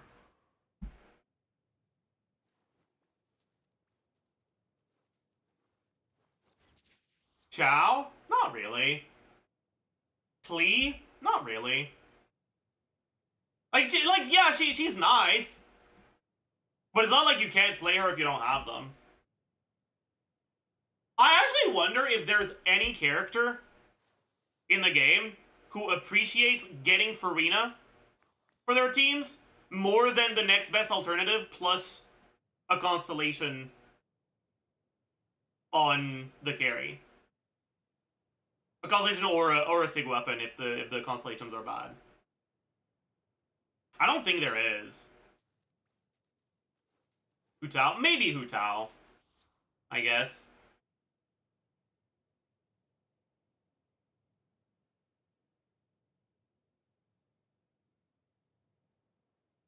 Maybe that. Meh. For casual gameplay, sure. But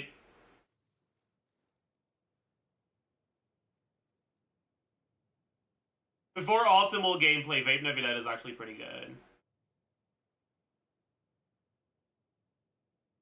Risley? No. Risley definitely prefers Sig over Farina if you have his melt teams with the right units.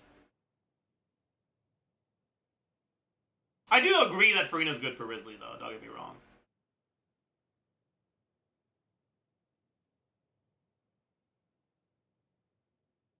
Gaming and Chaska? Farina's not even part of Gaming's best team.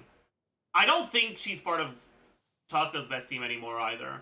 Although I haven't looked at that many Chaska Sitlali counts.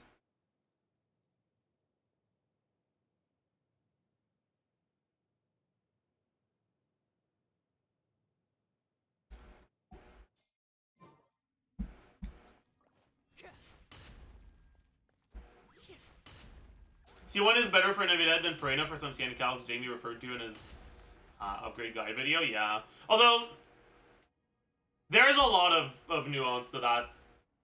It's very situation dependent. There's situations where C1 doesn't do anything, you know? Like, if you're playing C1, it only actually gives you more damage if you're not using units of different elements. But if you don't have Farina, units or teams, Neuvillette teams that use 2 Hydros aren't that good to begin with, right?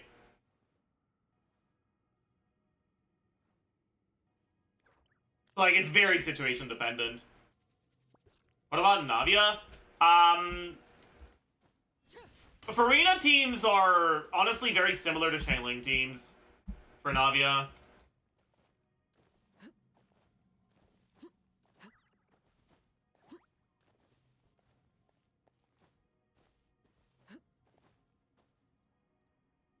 Rosaria Melt or Yelan for Arlecchino?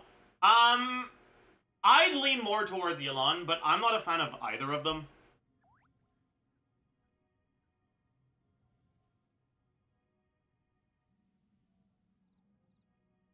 The way I see it, Arlecchino teams are like Sitlali, Something you wish to report? Go on. Chevreurs, You have my undivided attention. Mono, Vape. Meld with Rosaria is probably somewhere between Vape and Mono.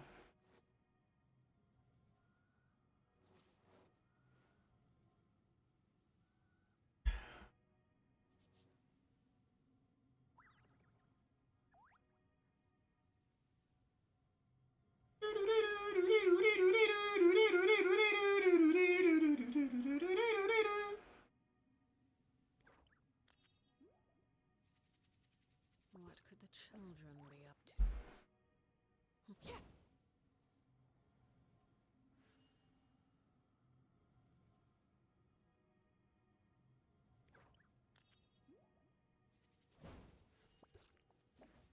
I think with Farina is better because now I can use Magajo's set. Who are you talking about? If you're talking about Navia, Navia actually has a good set.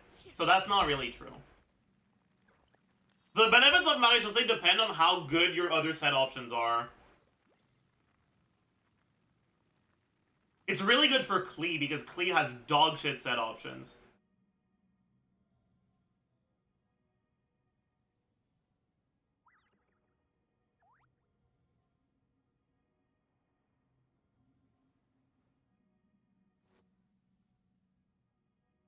Crimson isn't her best in slot. Her skill cooldown is 20 seconds, so over an extended rotation, you'll only get one stack, and it's not even gonna have full uptime.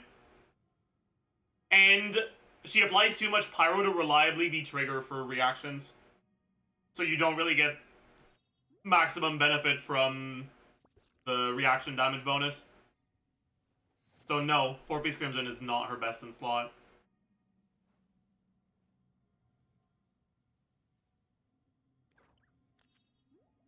It can be her best available option, but it's going to be very, very similar to 2-piece.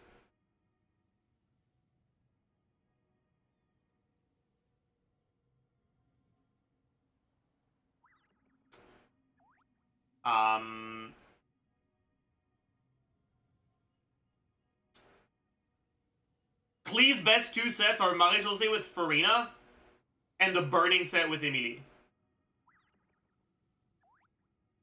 And if you're not playing either Farina or Emilie, Klee's set options are awful. They really are.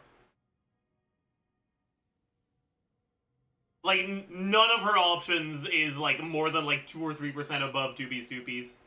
Outside of those two.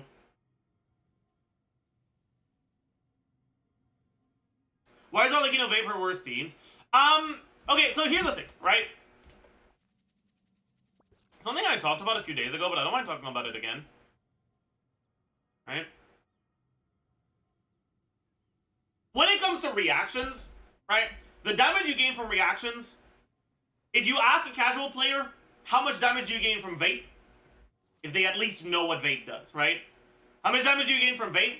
They're gonna say it's either 1.5 or 2 times more damage, right? That's not actually how that works. Okay? That's the base multiplier from Vape. But there's 2 additional things to keep in mind when it comes to the amount of damage you gain from reactions. One, internal cooldown, how it lines up, if you're able to vape all your, or to react all your reactable hits, and how much of your damage is reactable. Right, that's the first one. So if you look at Channeling, for example, Channeling has almost no ICD. He technically has ICD on the wind-up of her burst, but nobody cares about that. Channeling has no ICD, so she can, if there's enough app to react everything, she will react everything. But if the app isn't slow enough, she won't react at all. Or if the app isn't fast enough, sorry, she won't react at all. Right, that's the first important factor. It's ICD and how it lines up with your application of aura from other characters. And the second factor is EM. EM increases your reaction damage. And having one additional stat to scale with is really good. On average, if you only have one useful stat, you'll have a lot less total good rolls, right? It's something that's incredibly easy to notice on, like, Hyperbloom units. Because it's only one, right? On a Hyperbloom unit, if you go take a look at the Kuki build, right? Because I swapped the artifacts to Kuki, right? And I give her the actual flower she's supposed to be on her build, right? Let's count the amount of useful substats we have. 5. I guess 6, because it starts at 0. 6. Another 5, 11. 0, 0, 0. We have a total of 11 useful substats.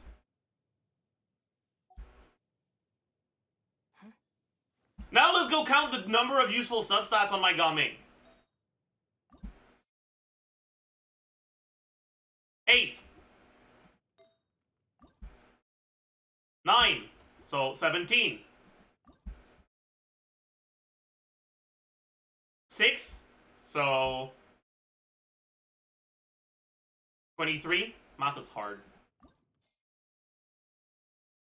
6. So 29. 7. So 36 total useful stats. That's more than 3 times as much. The more useful possible stats you have on a character, the highest amount of possible substats you'll have in total. And the easier it will be to have artifacts that have more of them. If you're only looking for crit rate and crit damage, the maximum amount you can get on an artifact is 7. But in order to get 7, you need to start with 4, which is 1 out of 3.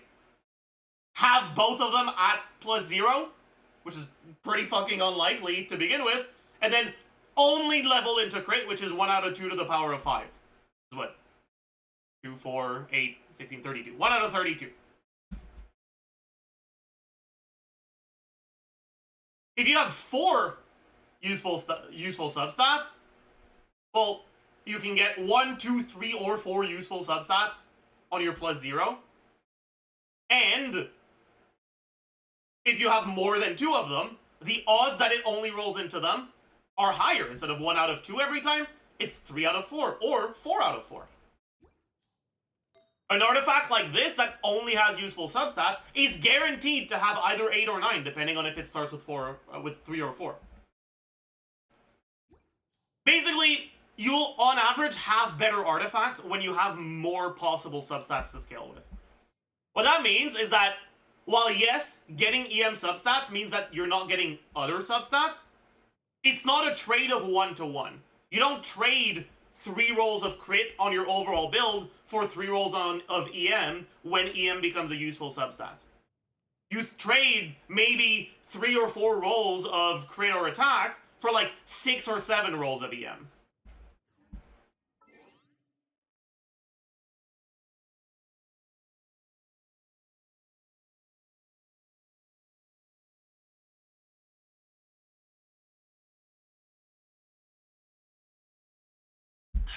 Anyways, so let's take a look at how that translates to how reaction carries benefit from reactions, right?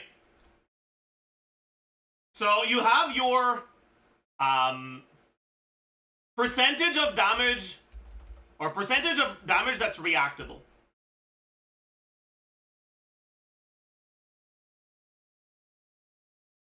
You asked the question for Arlecchino Vape, so we'll talk about Arlecchino.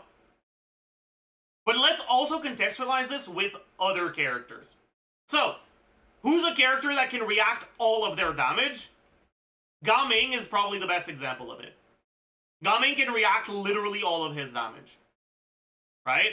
So Gaming would be 100%.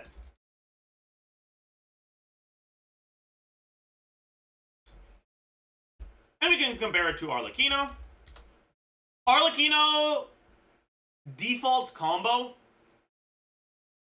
is N3D, which reacts a third of the damage. Because you react every third attack, and it's the first one which has a higher bond of life, but also lower multiplier than the second or third one. So it's about a third, maybe a little bit more than a third. Let's say 35%. If you look at the overall damage you're doing, because the vape damage benefits from vape, is going to be more than 35% of her total damage, but we'll account for that later on. So, let's take a look at the EM that you're going to get. On characters like Gaming, it's worth building a lot of EM, so you're going to end up with something like 400 or more. On characters like Arlecchino, it's not. You don't react enough of your damage for EM to be insane. It can be a good substat, but you're generally not going to want too much more than like 100 to 150. It's something I've talked about a few days ago as well, when we looked at the Akasha leaderboards for Arlecchino, and on the Akasha leaderboards of Vape Arlecchino, pretty much all of the top Arlecchino builds are somewhere between 100 and 200 EM. Because EM is a useful stat for her, so it opens up more artifact options. Something like this is a 9 roller if you care about EM, but an 8 roller if you don't, right? But I'd still use this even if I didn't care about EM, because I don't have Pyro Goblets that have more rolls than that anyways, right? So you get a little bit, you have access to a higher amount of total substats, but you don't want to roll into EM over crit. That's why, well, you have a total of 5 artifacts. If you have EM on all of them, like a perfect Arlecchino build would be attack percent, EM, crit rate, crit damage, attack percent, EM, crit rate, crit damage. Can't have attack percent on the substats if you have attack percent on the main stat. So flat attack, crit rate, EM, crit damage. Attack percent, EM, crit rate, crit damage. And then can't have the crit you get here, so attack percent, crit, EM, flat attack. So a perfect Arlecchino build has EM on every single one of the artifacts. And then it rolls only into crit. And the EM roll is about 20, and so the best Arlecchino builds you'll see are going to hover around 100 EM. And that's why if you go take a look at the Arlecchino leaderboards, on the Vape combo,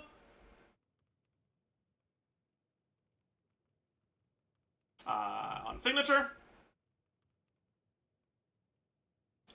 112 EM, 75 EM, 186. This one's a little bit more skewed towards EM. 126, 110, 63, a little bit less EM, 179, 100, 121, 58, 168, 79, 68, 40. Ooh, kind of low.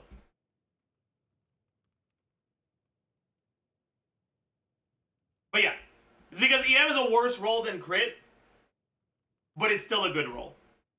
So you want it on all your artifacts, but you don't want to actively roll into it. If you do actively roll into it, but you have more total rolls, it can still be better, which is why the third one has 186, right? Because it has a higher total amount of useful stats. Alright, if you look at here, this has, what, 41 useful stats? Which is more than the one above. But the useful stats we have are EM, a bit more than crit, which is why it's a bit lower.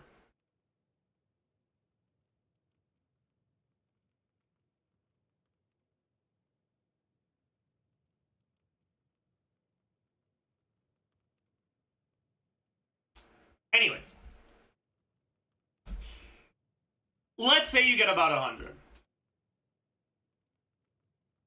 Yeah, multiplier is going to be, well, this is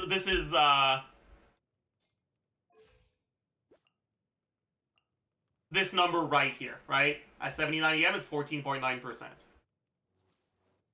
The formula is 25 divided by 9 multiplied by EM divided by 1401 plus EM. And then I do plus 1, so I can do times this instead of having to do times 1 plus this. In Gaming's case, his best set is Crimson Witch, so you'd add 1.15. Right? Because you get 15% reaction damage.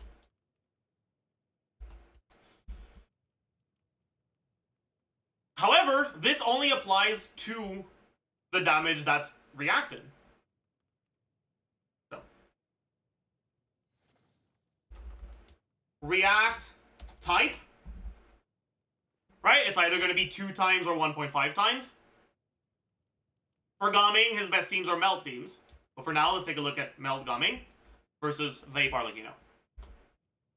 Although in Gaming's case, it doesn't actually matter because... well, that's not true. Whatever. Anyways.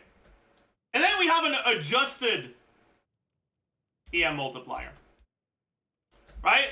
Because only the part of the damage that can be reacted benefits from the EM multiplier. And that's gonna be,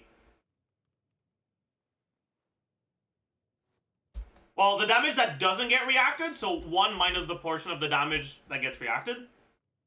So in Gumming's case, it's 0. Doesn't benefit from anything. And then the damage that does get reacted, so the rest, the remaining percent react damage, is multiplied by your react type, so it's doubled in melt. If you're doing forward, it's doubled in forward reactions, times 1.5 in reverse reactions. And then it's multiplied by your EM multiplier. I am going to fucking mold. I hate how Excel does this. If you don't preset, whatever, it's fine.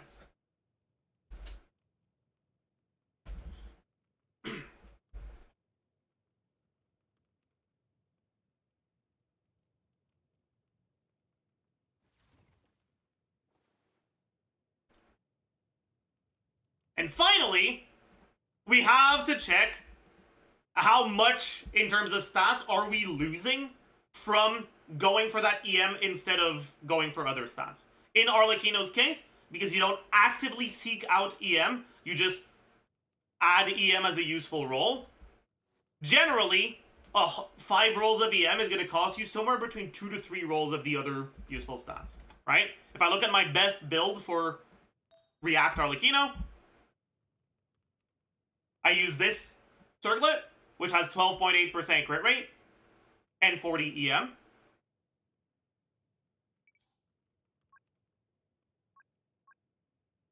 But if I look at non-React Arlecchino, I get to use this one, which has 0.8% more crit rate and 4.7% more attack.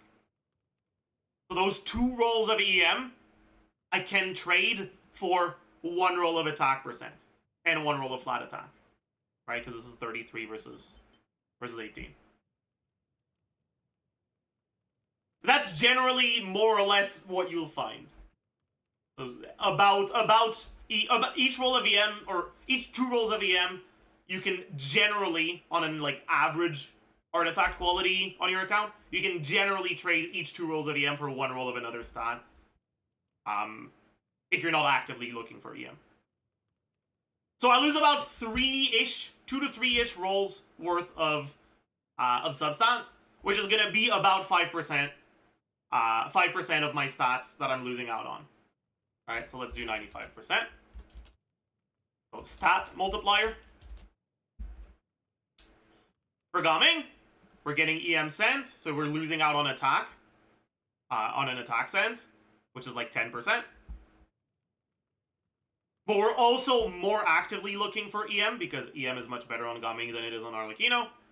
And so we have more rolls of EM. Instead of about 100 EM from artifacts, we get about 200. In this instance. And that's gonna mean that instead of losing about 5% from the rest of the artifact, it's gonna be closer to like 10%.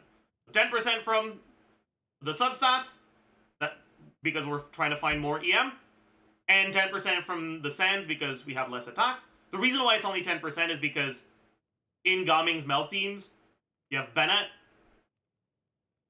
buff, Power Resonance, Noblesse, TDDS. That's a fuck ton of attack.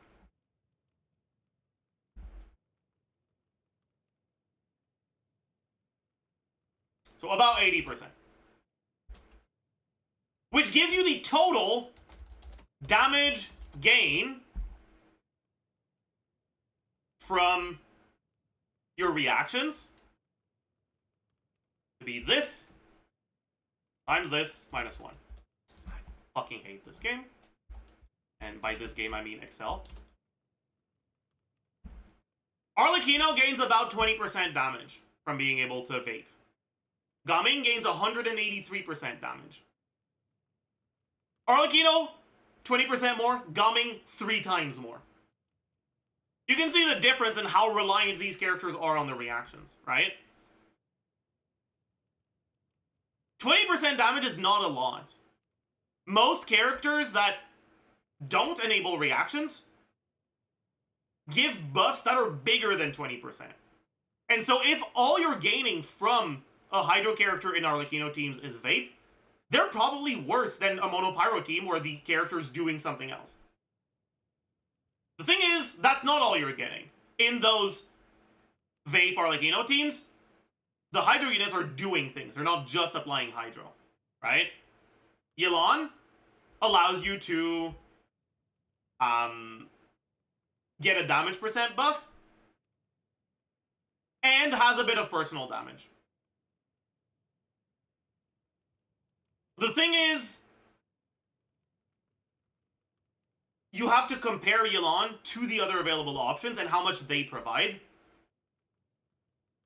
And honestly, they tend to provide very similar things, but vape teams have more opportunities for things to go wrong. If you kill an enemy, the next enemy you're hitting, your Pyro's gonna hit them before your Yelan does, because Yelan's coordinated attack hits after Arlecchino, which means that you're gonna lose your first hit of Vape on the next wave. Which, when you have very well invested characters, is kind of a big deal, actually.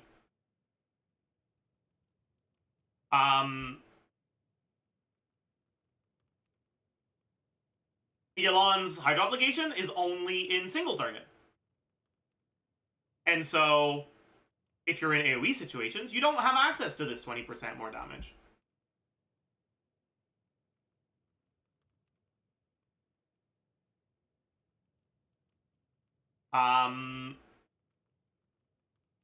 What else? What else is there?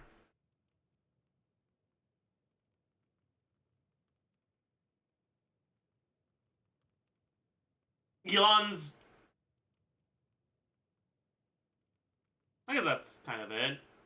Setups are a lot harder to do if you're doing VV teams with Hydro units. They're a lot less brain dead, and they're harder to do over multiple rotations as well.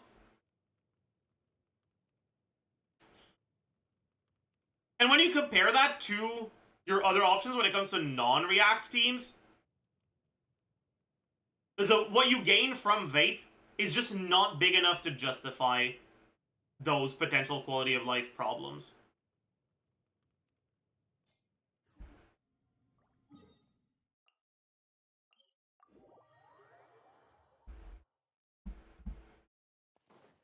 Because let's actually quantify what you gain, like, in here, right? Well, look at the total damage we do from the first 3 normal attacks if they crit.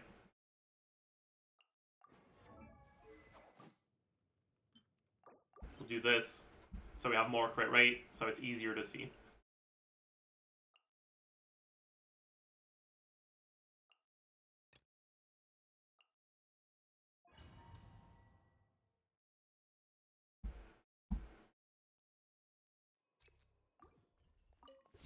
Gonna be a bit cringe to do,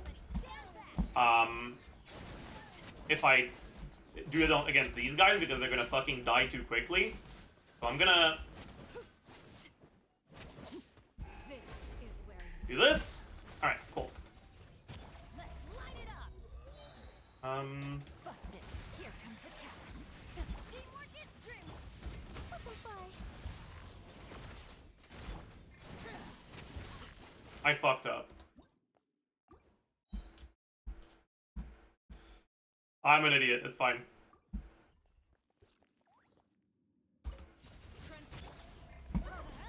Everybody stand.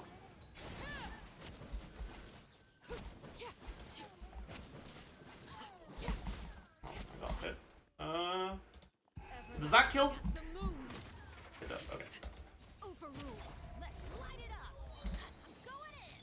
Gotcha. Yours are about to get done. Kills be gone. Up and away. So 1, 2, 3. 177, and then 100 twice, right? So about 377k.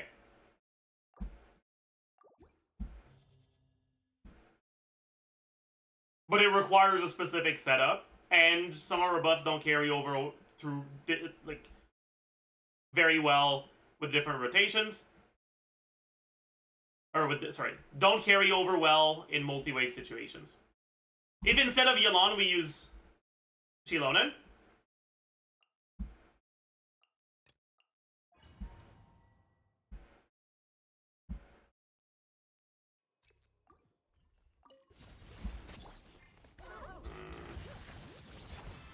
Everybody stand back.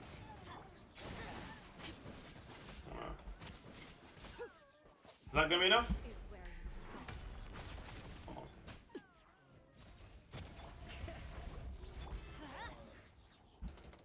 Teamwork is bye. We get 123 times. Which is almost as much damage. But our setup is shorter, which means our rotations are shorter. Our setup is easier, and it carries over multiple rotations much, much better. So basically,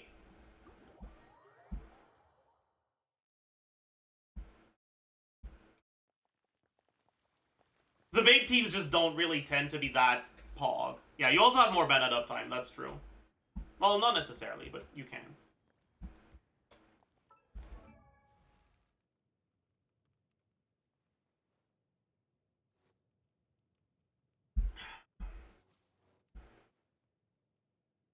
What about overload teams? Overload teams tend to be the best ones.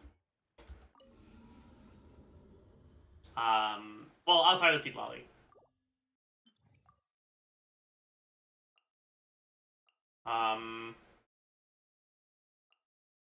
It's a bit harder to show because Fischl is doing a lot of fucking work in these teams.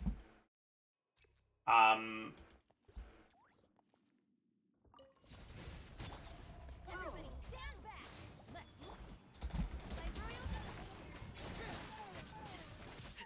I fucked up. witness my rise. Transfix. Hands where I can see 'em. Final. Teamwork is Alright, so we do about 90 on each here. This is about 270k instead of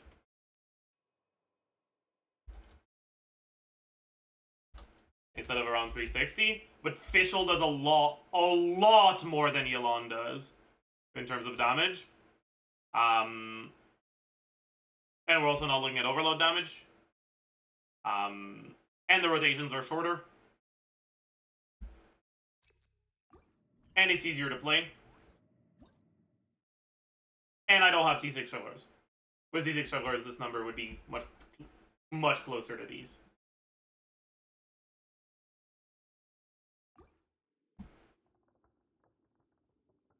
But yeah, strugglers teams tend to be the Arlecchino teams that do the best in multi-wave scenarios.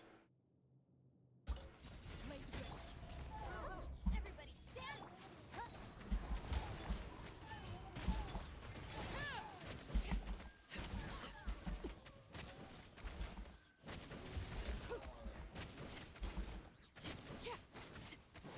Transfix. You asked for it. Teamwork is tricky. Stop right there. Wings of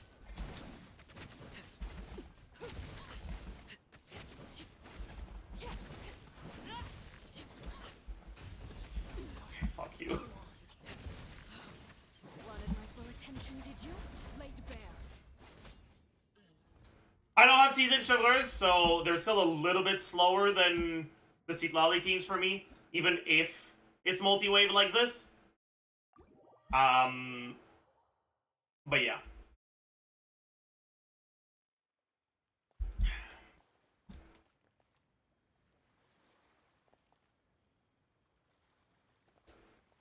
And then finally we can compare it to the melt teams, and you'll see why the melt teams are fucking good.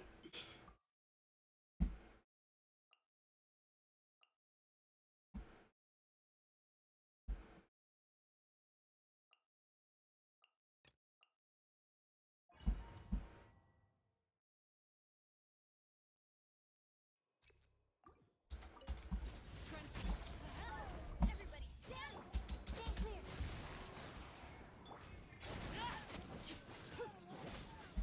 again, right? Like, here, I want to make sure I start my rotation with nothing.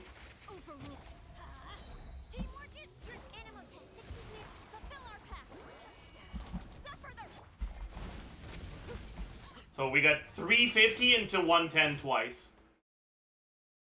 Just the first attack is as much as the N3 for the rest. And the total amount of damage is like almost double.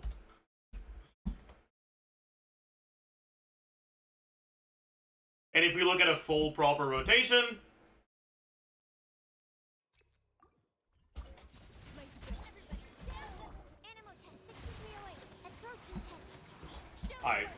that was like awfully played.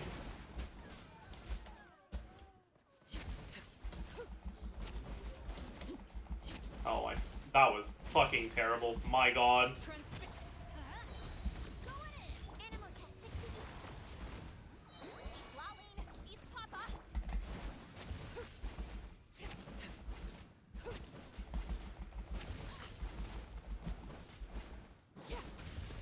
Dude, that was a bad clear. That was a bad clear. We got a slow first wave because we played it like shit, and we kind of fucked up the second wave as well.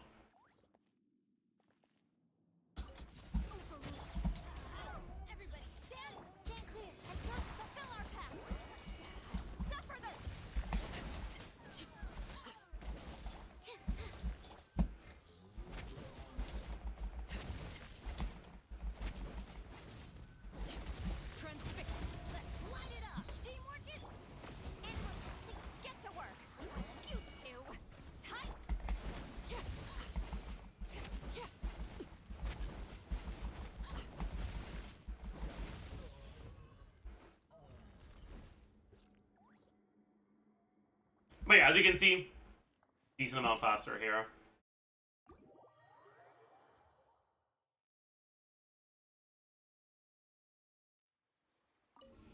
And on top of that, this is with Sucrose, which doesn't tend to be the best melt option for multi-wave stuff, because you have to go refresh your VV, which is cringe. We can show it with Citlali or with Shilona as well.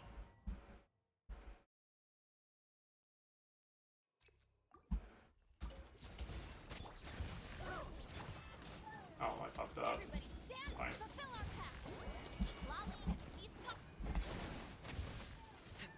Bro.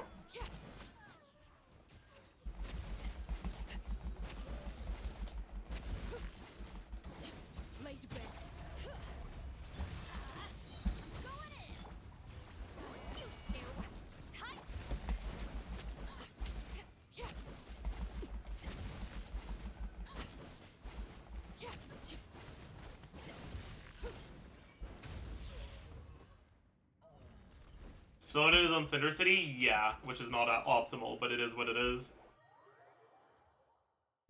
Marlekino is also on Deathmatch right now, I think. Yeah.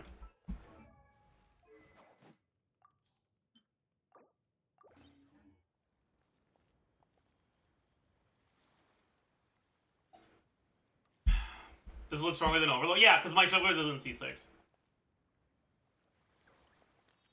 I'd say it's probably still a little bit better than Overload if you have C6. I mean, okay, it is better than Overload if you have C6 Shovers. It's just, in multi-wave, Overload tends to clear about as fast if you have Shovers C6. But Overload is still generally going to be the second strongest option even if you don't have Shovers C6.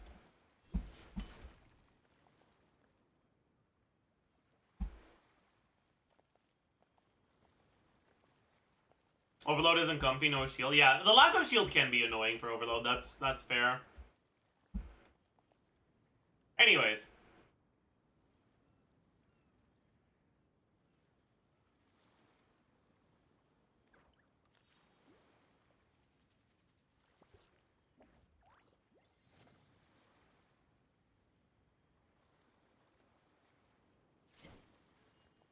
Mel with Shalon is the comfiest version? Yeah, pretty much.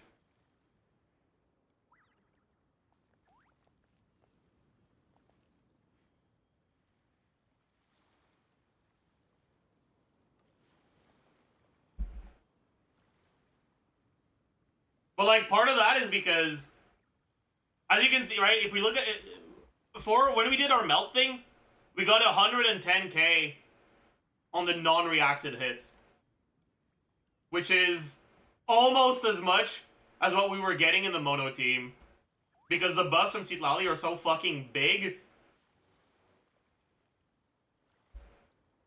that they're almost as much as your buffs from the mono options, even if you don't get melts.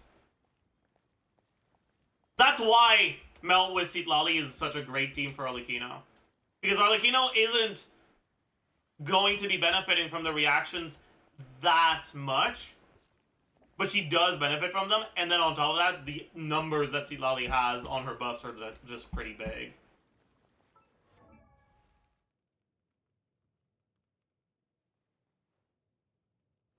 Do you get Bennett buff on first Oz in Chauveur's team? Yes, but you don't get Chauveur's 40% attack.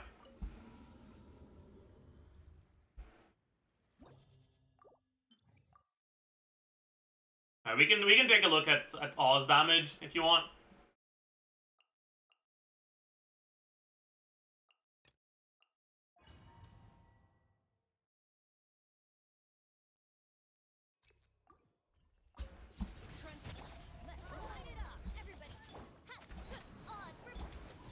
That's kind of annoying, but okay. Alright, he's hitting for like 19k? Yeah, 19.361.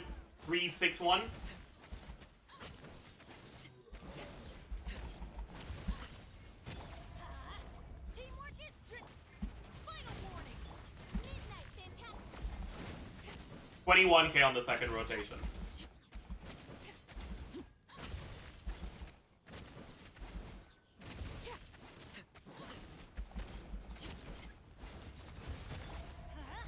Everybody stand. Hands where I can see 'em.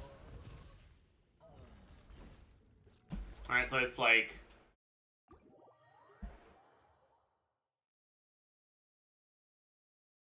yeah.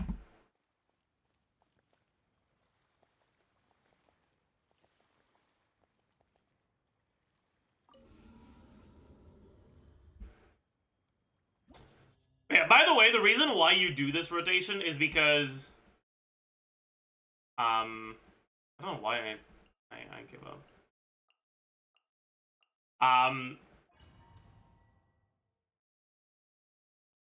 Bennett buff is kind of just long enough to last for your full rotation no matter what, so it's not that big of a deal if you use it before your other characters. And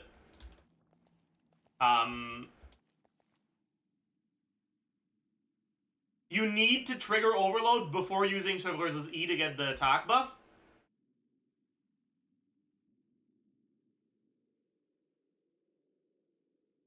And you need to Bennett before Fischl to get the Bennett buff on Fischl's damage. Which kind of forces you to have to go to Chauveur's last before Arlecchino. It's a bit annoying, but it is what it is.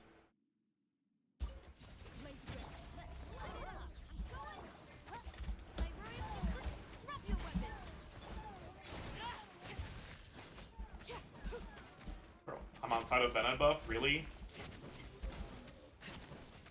Oh, the second rotation, you don't necessarily have to, though. Justice will prevail. Stop right there. Teamwork is dreamwork.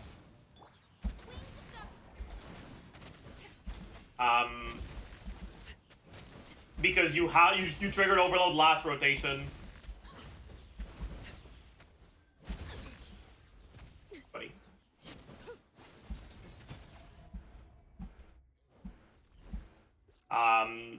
So you have the enhanced bullet for Chauveur's, which is what you need for the 40% attack buff.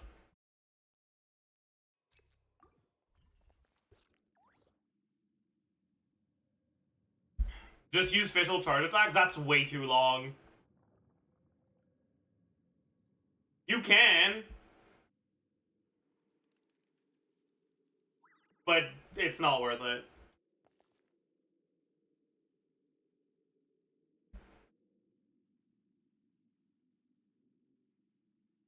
Is this team worth playing over her 5-star supporters without C6 Chauveur's?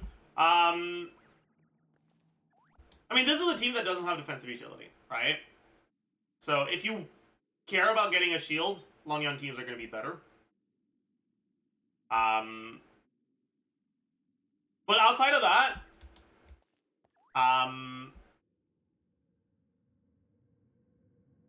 if you don't have Seat Lolly, this is generally the team I'd recommend, even without Seat Showers, yeah.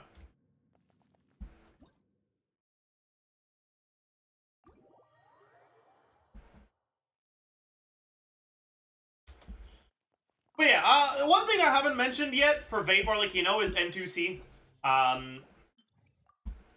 If you N2C on Arlecchino, you vape a lot more than 35% of your damage. It's closer to like 60. Which means you gain more from the vape. But like, N2C Arlecchino is so fake.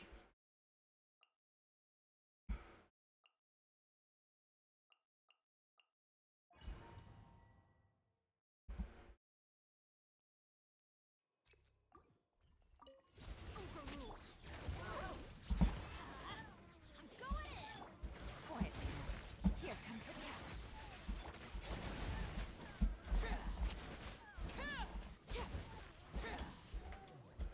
Fuck.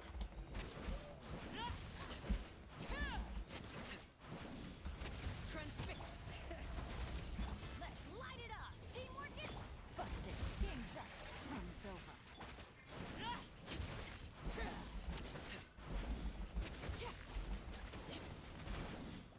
With Yelan, you don't have enough consistency in my experience on the vapes.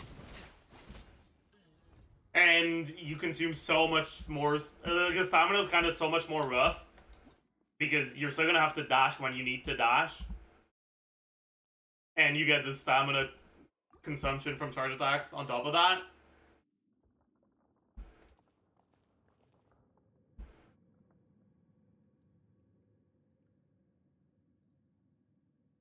Yeah, and Yelan Hydro isn't that fast, so you will end up missing some vapes in most situations.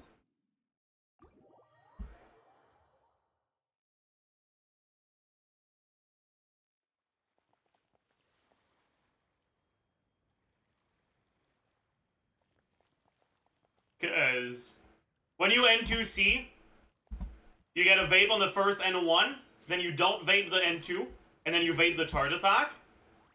And then the second N1 doesn't vape, but the second N2 does. And then you vape the charge attack again. Right?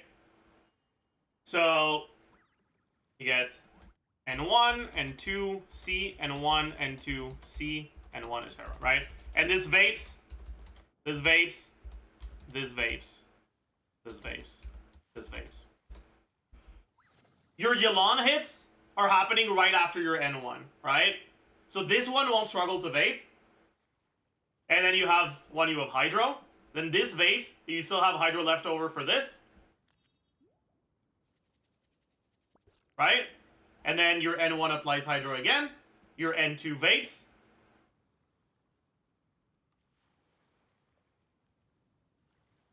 You have a bit of Hydro left. Your charge attack vapes. You have a bit of Hydro left.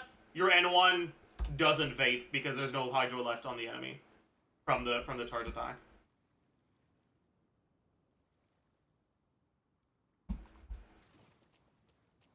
Isn't vaping the charge attack less damage? So the charge attack is worse than a normal attack.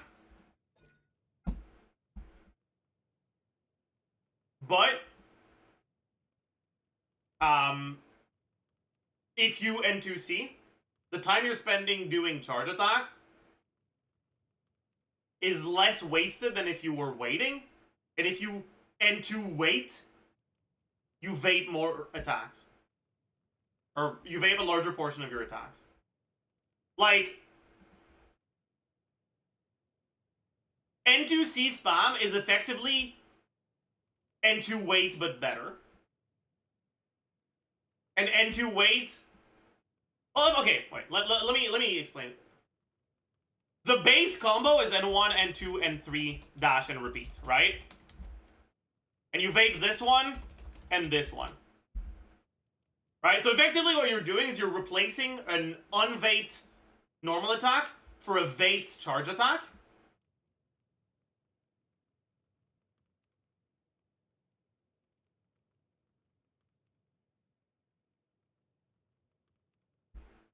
And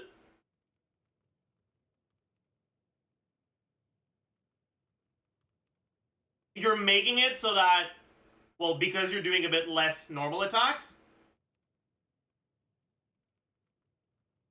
more of your attacks will have higher bond of life, right? If you do 6 and 2C instead of 6 and 2D, 3, 4, 5, 6.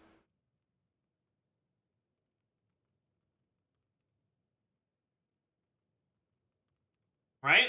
That's 6 total charge attacks that you're doing instead of normal attacks.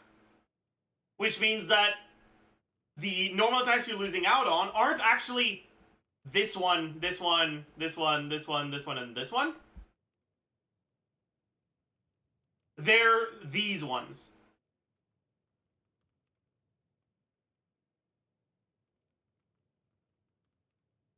Because these are the ones that have less bond of life.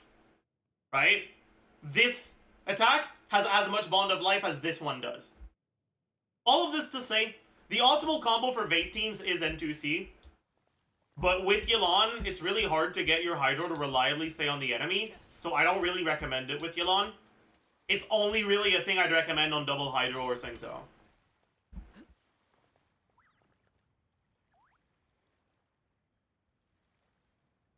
But if you look at the sims for Arlecchino teams, her best Vate teams use N2C.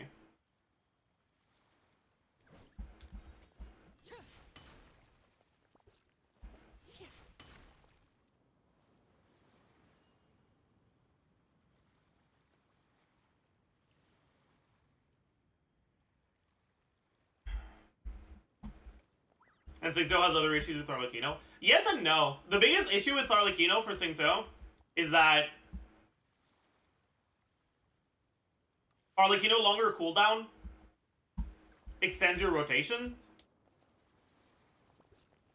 But you know what else extends your rotations? Doing N2C instead of N3D. Because charge attacks don't reduce skill cooldown like normal attacks do. And so realistically, you're gonna keep going a little bit after these 6.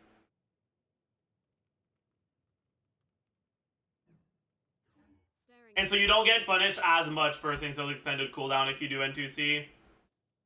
I think N2C is actually worth doing on Singto. I don't think it's worth doing on Yelan, I think it is worth doing on Singto.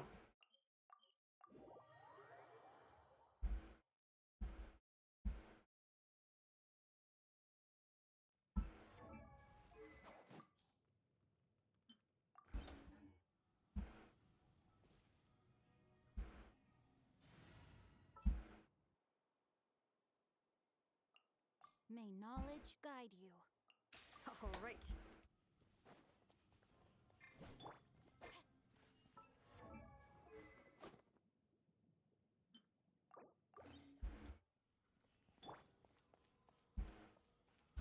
Blaze red. Know my sword.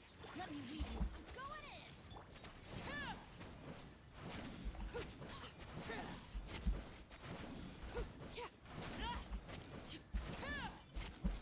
I kinda fucked up. I didn't let it cook long enough.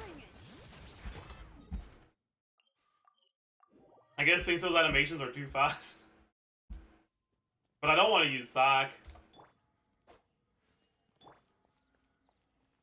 I guess I'm gonna have to add a weight into my rotation. I might as well just use Shalom and Burst then. Witness the power. Teamwork is dreamwork.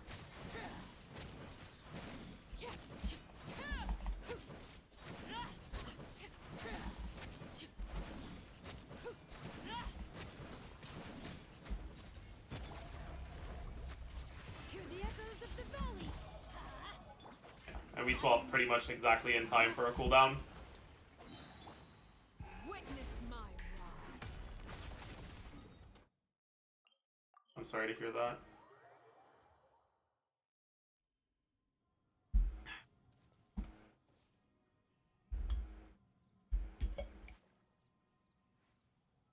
My condolences.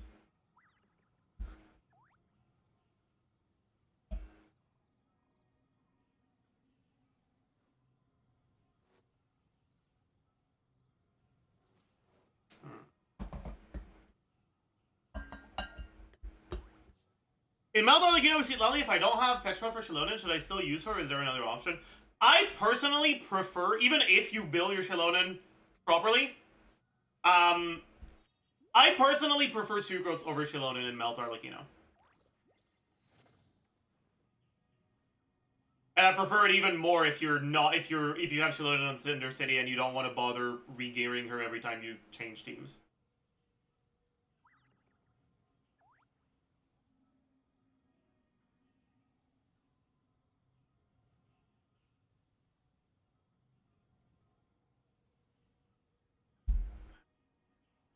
What's the rotation with Sucrose? Exactly the same as the rotation with Shilonen. You just use Sucrose E instead of Shilonen E.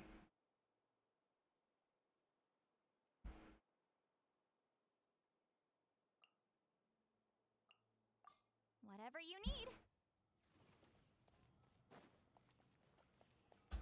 Overrule. I'm going in. Stand clear. Animal. Show no mercy. Suffer the.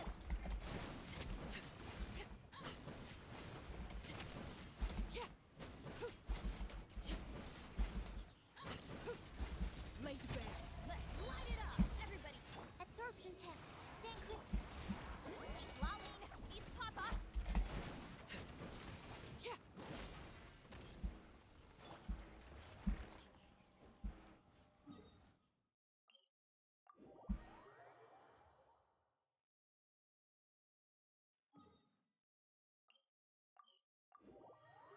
What's the weapon on Arlecchino here? Level 1 Favonius Lance.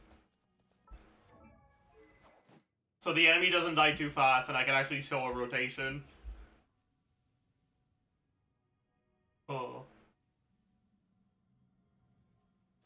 Can you sub Shilonen for Kazuha? Yep!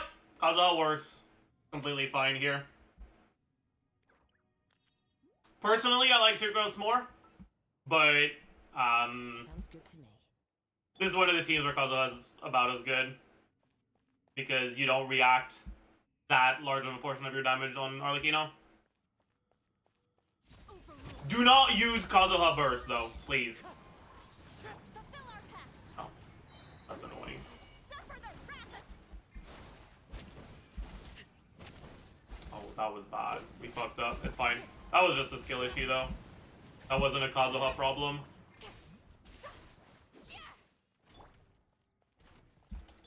Time to go. Laid bare. Cut.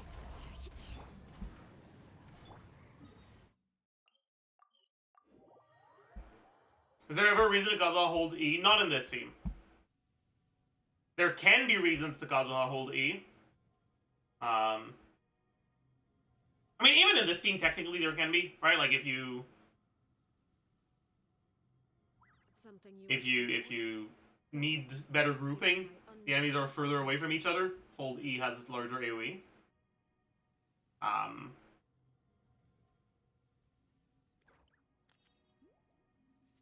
You can use this burst if Citlali has a different weapon, right?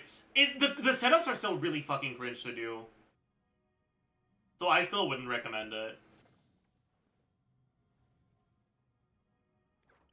Also, you have to keep in mind, these Arlecchino teams have short rotations. Using Kazuha's burst extends the length of your rotation by the duration of his burst animation. Because you don't have any downtime in these teams. And the damage you gain from it, assuming everything goes right, is barely anything because of the longer rotation. And it's a lot easier for things to go wrong. And it doesn't really work if you have TTDS on Citlali. So basically, don't use this burst in this team.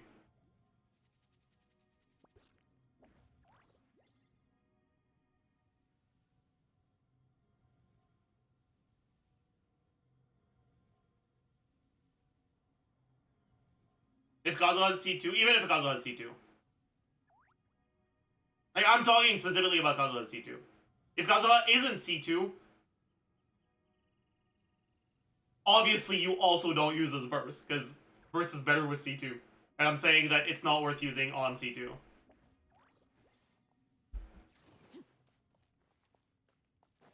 Let's do a rotation a little bit better. Light it up, everybody. Show no mercy. You two.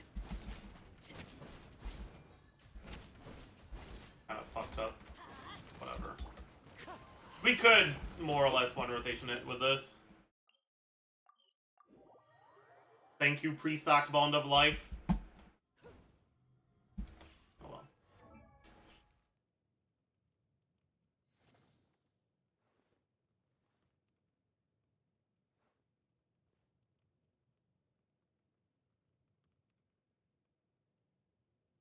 The only C2 that's good in this team is Citlali? That's not true. C2 Arlecchino is still good, it just changes the setups.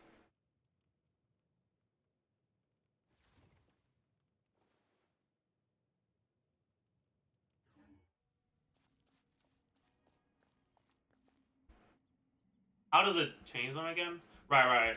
I'll show you the setup you're supposed to do. My energy. I'll put her on 5 for now, just so that I can show the setups more easily. Wait, if I remember correctly, the setup you're supposed to do, I'm gonna do a full charge attack. What you should do is, when I do the charge attack, you should do charge attack and then dash cancel it so the charge attack doesn't hit. And the C2 does instead.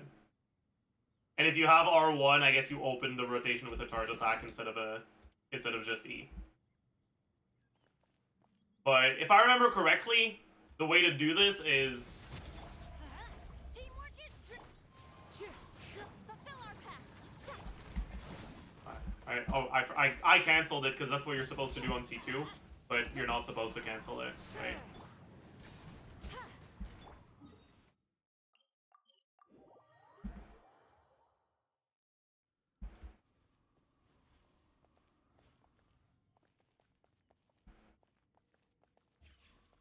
Okay, I can show you the rotation with Harlequin say. You just open with charge attack. That's the only difference. Going in.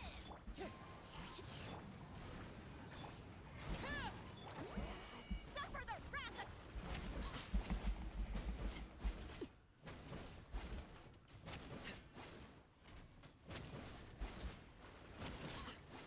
Overruled. Everybody stand. Get to work. And you do it again. I think that's what you're supposed to do.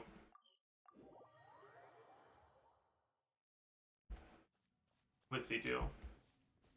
It's a little cringe, but it is what it is.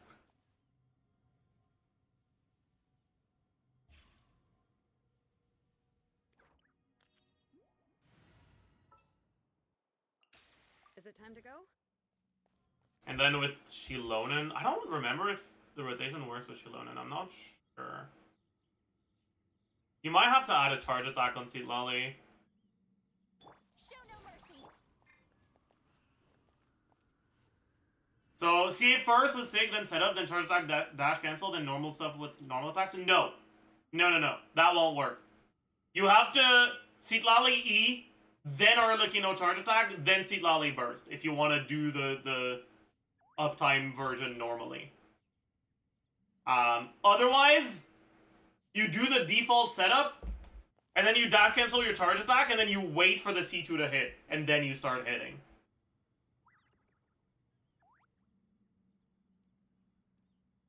It's annoying because C2 takes a while to hit. I don't remember if the C2 hits after the skulls, though. Maybe you can do charge attack and not cancel it if you with C2 if you're willing to wait for normal attacks. I don't remember, but that's also going to be ping reliant. At C0, I sometimes get away with not canceling like charge attacks, and I still get all melts. Yeah, if you're doing Citlali, Them do as they please. sorry, it's going to depend on what your third slot is. Because if your third slot is Shilonen, actually no, it's going to depend on if you.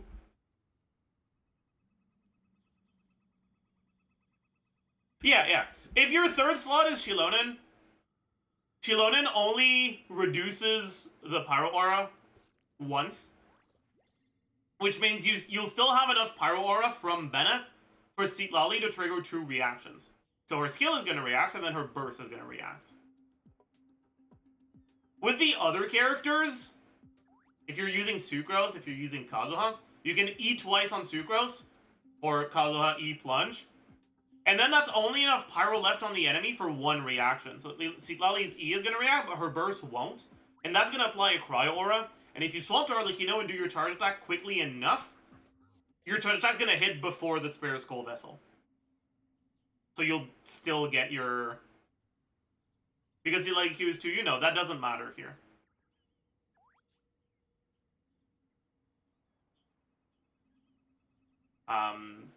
But yeah, because you got a Cryo Aura from Citlali's Q. But you only get that if the Q doesn't melt, right?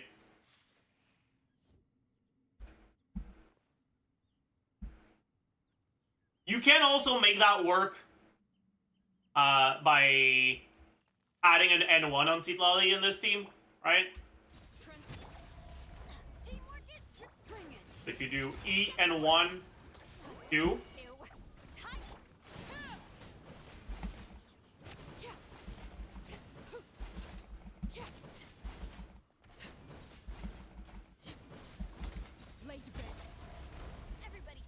you can make it work like that.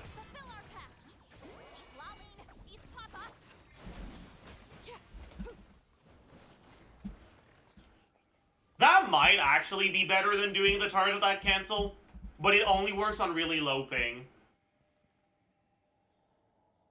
If you have high ping, because what needs to happen is you need to swap to Arlecchino and use your charge attack and have the charge attack hit before the Spirit Skull Vessels explode. No, not before the Spirit Skull Vessels explode. Before the first hit of Citlali's off-field cryo applies cryo to the enemy. Which is very tight timing. What's the limit? I'm not entirely sure. It works on 120. 120 is probably like close to the upper limit if it does work on 120.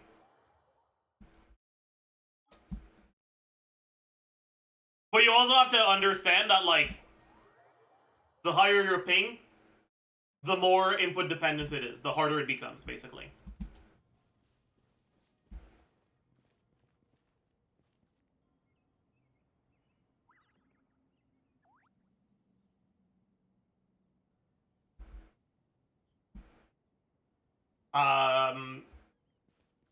But yeah, that means that you can, if you have C2, right?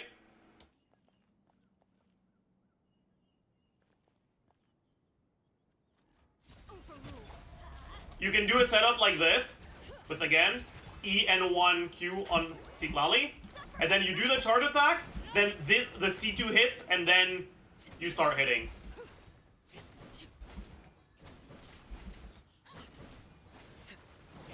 But you have to wait, like you have to stand there for a little bit. You just have to remember to do that.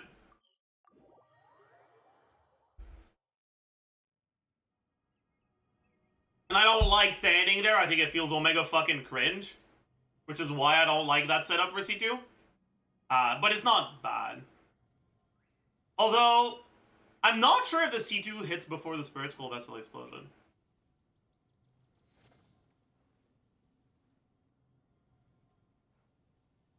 I know it's gonna hit after the first cryo app from Citlali, but I don't know if it hits before the second one. So I don't know how long you need to wait. Are you nerfing your Arlecchino damage? Tiny little bit.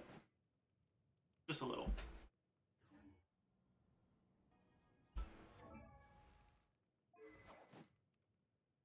I wonder if I can find any footage of C2 Arlecchino.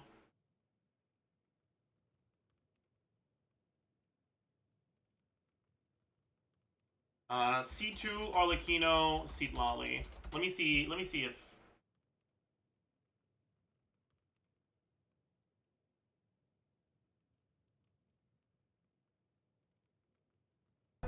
YouTube Shorts, wow.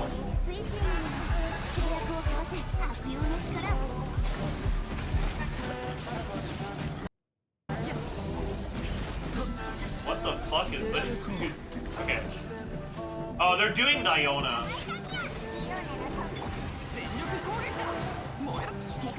I mean, I like Diona. Diona's pretty cool in this game. Yeah, you have to wait. Okay, that makes sense. Wait. Okay,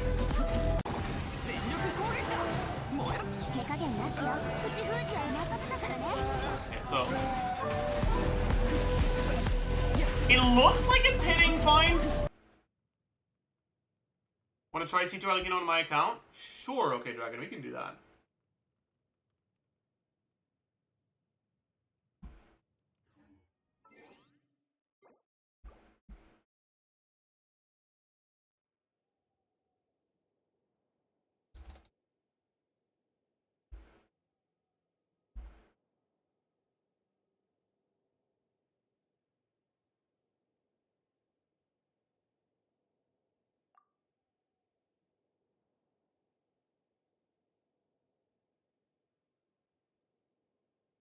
I'm gonna assume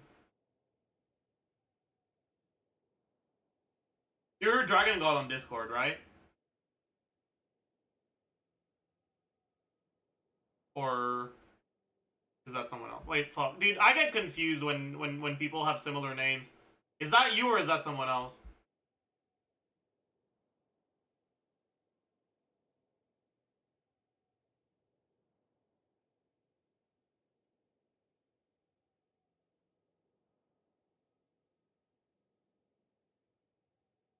Wait, no, I don't think that's you actually. Fuck. Oh, you can DM me on Discord.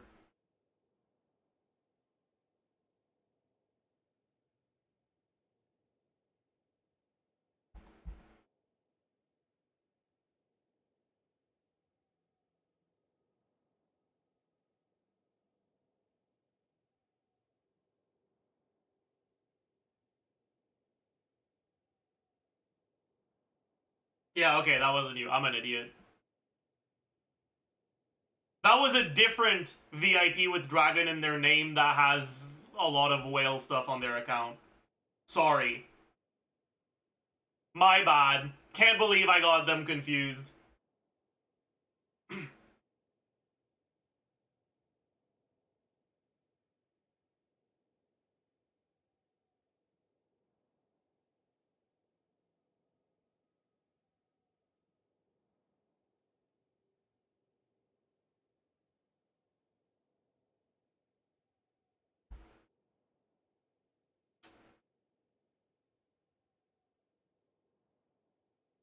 You know, I will say though, chat, I'm like very guilty of this.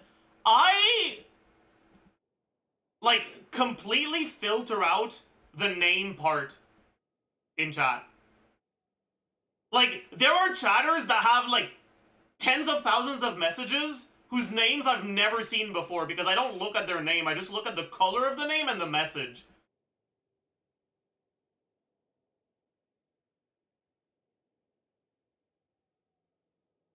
Alright. You can send me your account info. Okay, Dragon.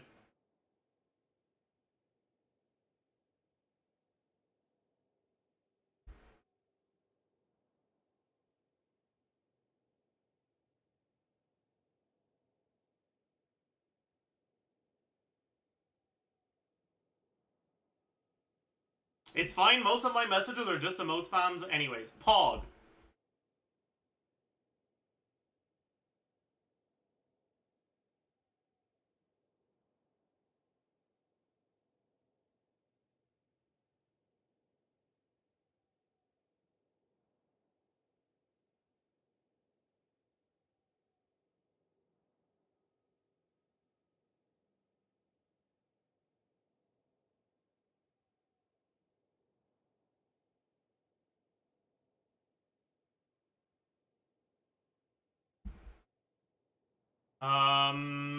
The 2FA code has been sent. Let me know when you receive it.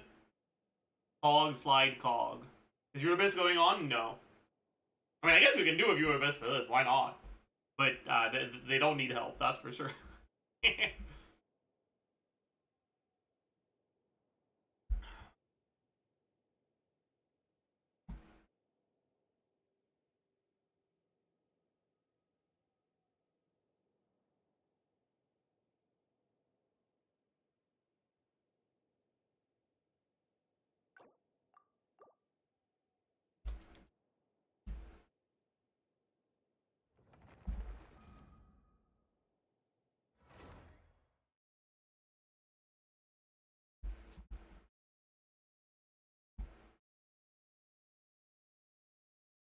Wait, we can check the setups for this.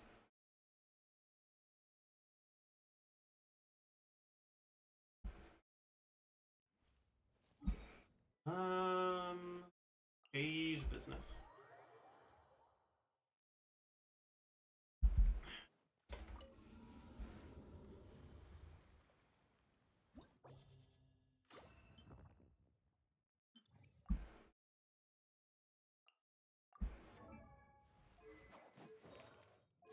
And we have Sig. Cool. Bennett.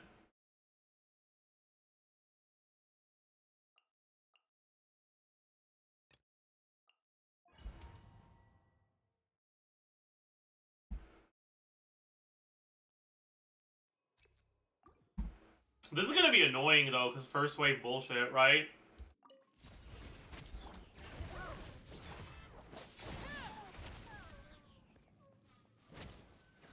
C2 has a cooldown, right? Does it? I forgot. Does C2 have a cooldown? This is where Any whales in chat?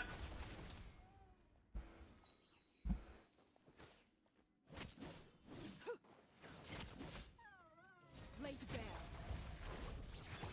That was bad order. Stand, get to work. Oh, we can't do it like that. Fuck. 10 seconds? Okay.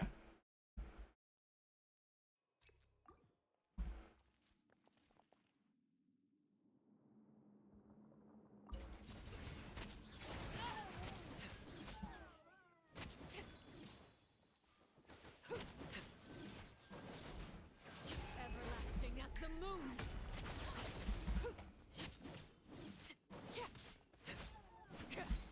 In order to do this setup, I need to start my rotations on him. Okay, so. Transfix. Teamwork is strength. Show no mercy. Lolly, eat Papa. Oh, wait. It doesn't work because our Sitlali is pre-stacking bull. Okay, whatever. I give up. We're just gonna do it on the second rotation. Laid bare. Let's light it up. Everybody stand, fulfill our pact. You two. Time check.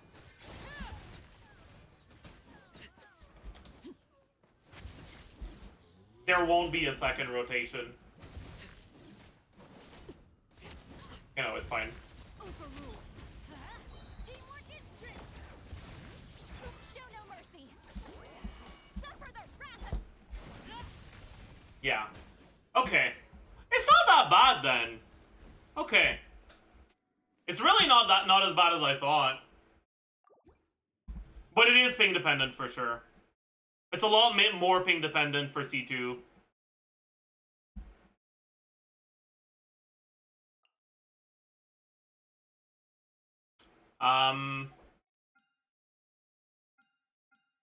Should we do it with Sucrose instead?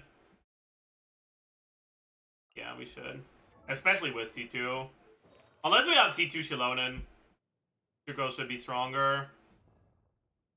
We do have C2 Shilonen. Well, it is what it is, I suppose. I still want to use Sucrose.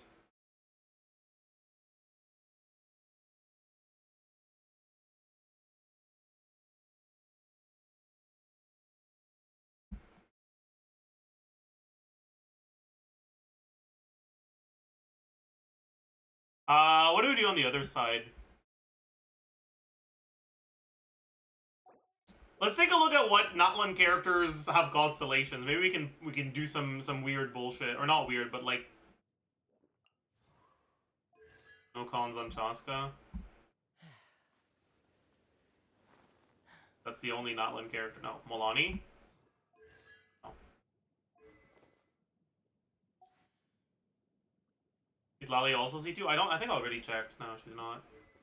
It is Sig though. Ew. Ew.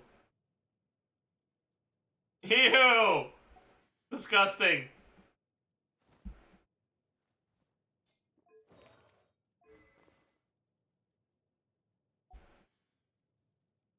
It's a good weapon? No, it's not.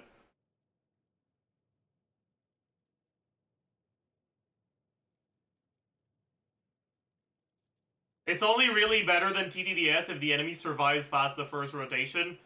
And with C2 Arlecchino, they won't.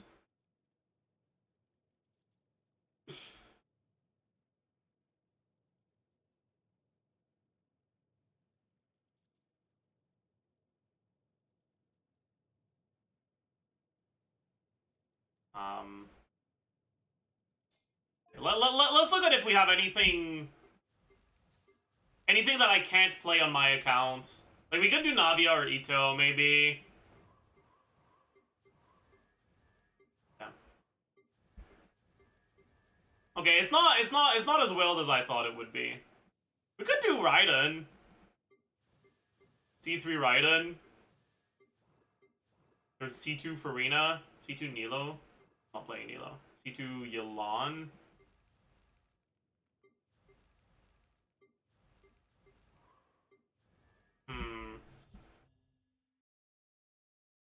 Is Sarah built? Wait, actually, no, I can't do this, can I? I mean, I guess I could if I put Mawika. But then I don't want to play Raiden. Oh.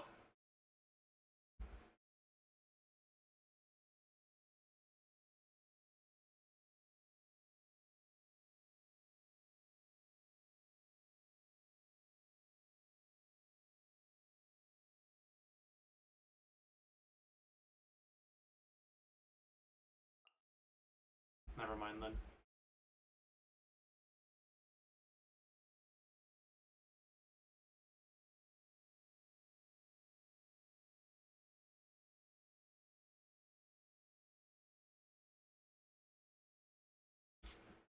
Man. C3 right on the Hyperbloom, based. Based. I'll do it with Mawika. I guess C1 helps. In something like this. Your resolve won't be that bad.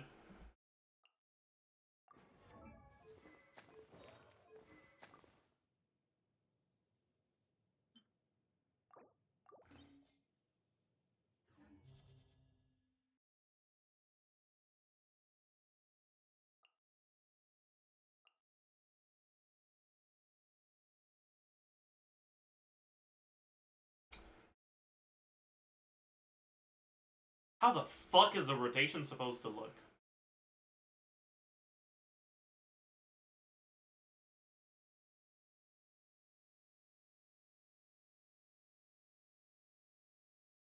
Trailing instead? No, Mawika's gonna be really helpful for the Natlan bullshit.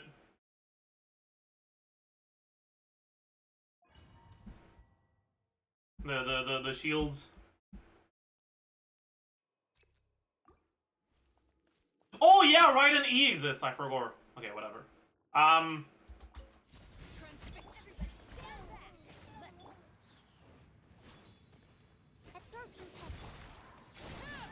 Witness my rise. I thought I was gonna be able to do that. Oh well. We wait a little bit. Laid bare. I'm going in. Animal test 6 clear. Lolling. Eat Papa.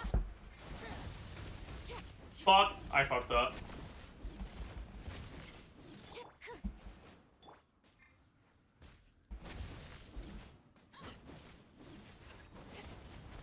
Transfixed. Well, whatever. I'm pretty sure we didn't do our charge attack fast enough there.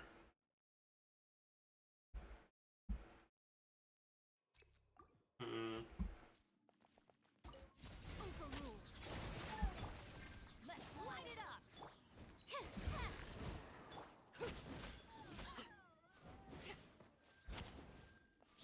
Everlasting as the moon. Laid bare. Teamwork is strength. Stand clear.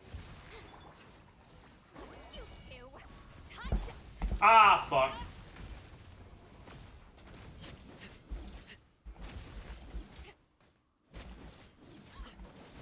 That's fine.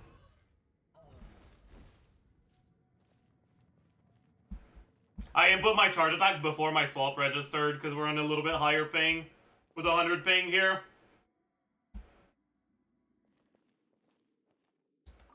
Shine down. You asked for it. Final warning. Quiver. Light up a blazing sun. Full throttle. No turning back. Okay, Full bro. throttle. Torn to oblivion.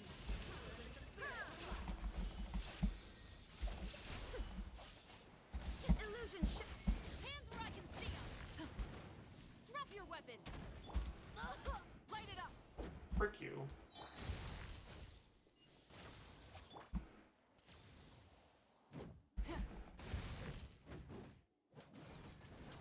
Pyroclastic surge.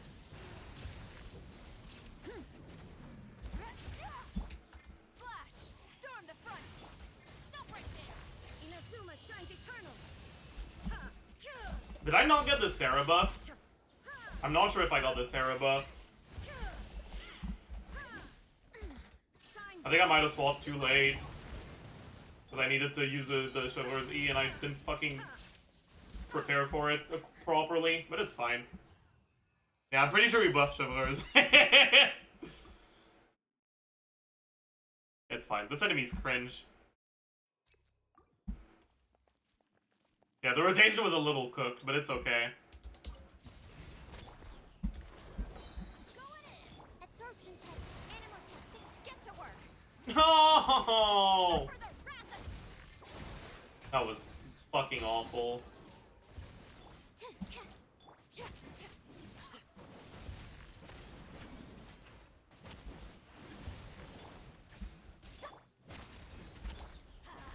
Teamwork is true. Stand clear. Show no mercy. You two.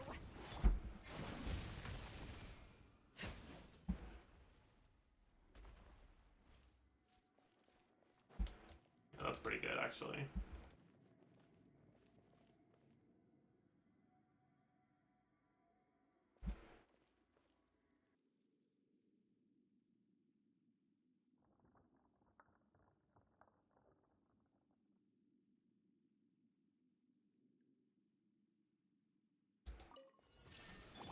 Burn it down.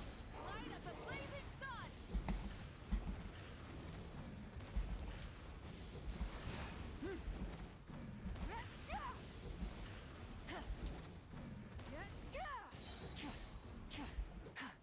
Rise with the sun.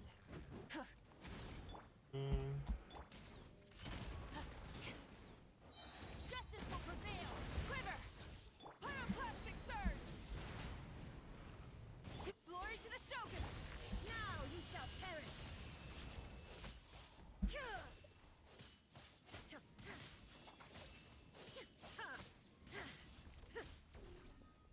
There is no escape.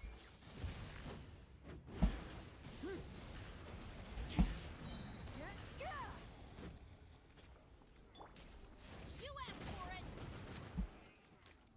Drop your weapons. Light it up.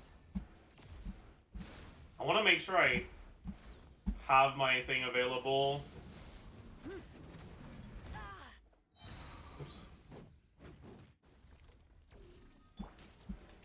Stop right there. Light up the blazing sun. I want to see how much I can actually properly fucking hit for. Storm the front. Torn to oblivion. What? Kind of low.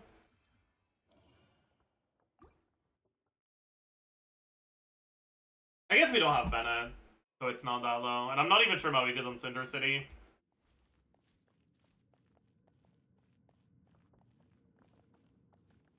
I guess it's not that low.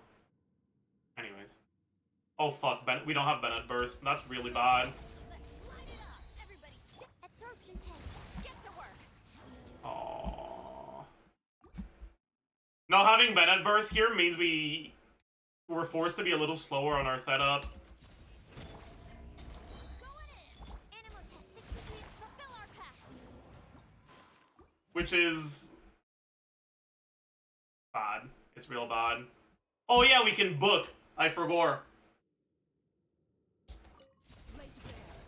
No, I need to swap to Bennett before I book. Fuck.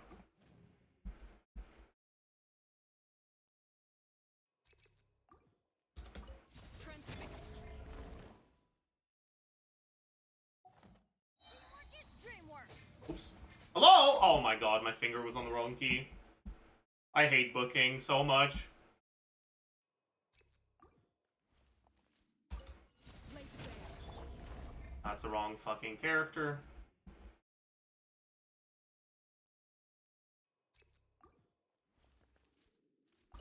Transmit.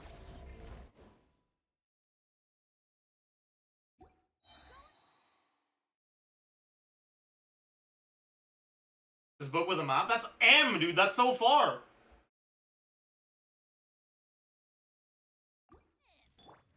Stand clear. Get to work.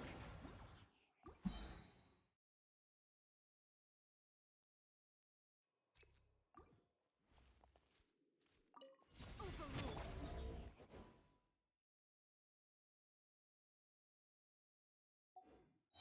I didn't fucking burst.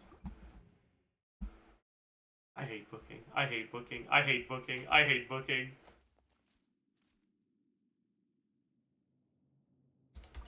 Transmit. Teamwork is dream. Show no mercy. I need to book on her too? Fuck!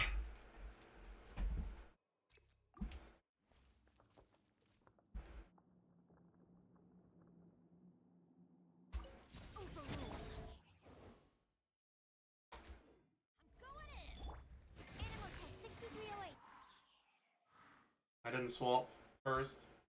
Get to work.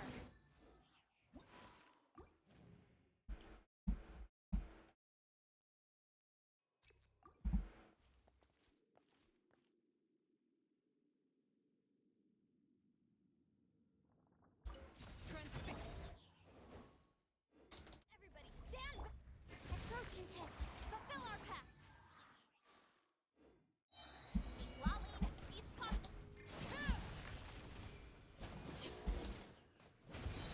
We didn't crit. We definitely could have one rotation this, but I don't want to. Animal test 6. Show no mercy. Suffer the wrath.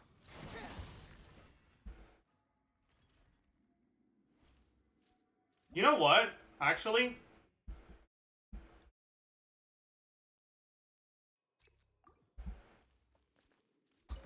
Laid bare.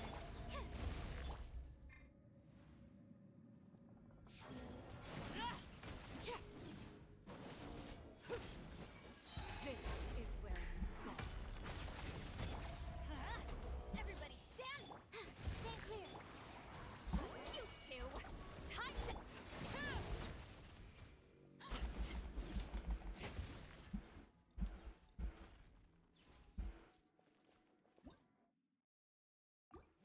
let me check something real quick though, because I think I like canceled his attack with a sucrose N1, but that can't be.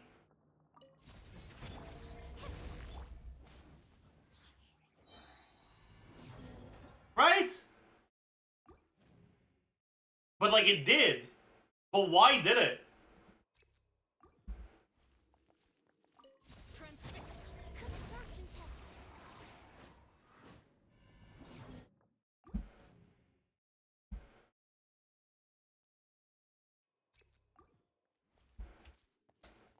Although actually, I have an idea.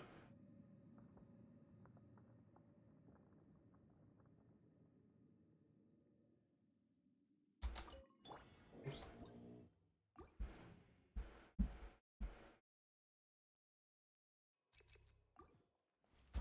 Overruled. Don't swap to Bennett.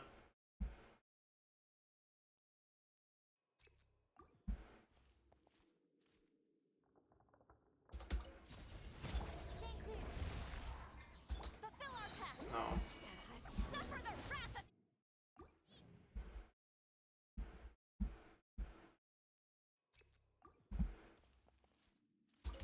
Laid bare. Get to work.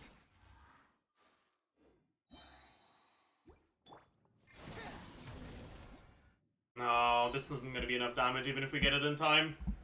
Never mind then. You can cancel it with Bennett Burst, but the timing is tight. Overruled. I'm going in. Absorption test. Animal Yeah, I'm not sure exactly when you have to do it. That's the problem. Transfix.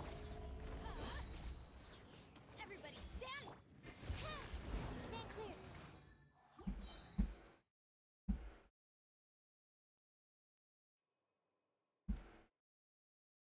Here's a clip. Like, oh no, we didn't stagger him. I'm just an idiot. Over.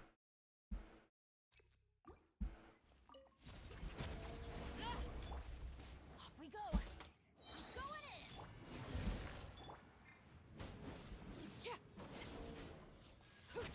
Everlasting as the moon. Laid bare. Let's light it up.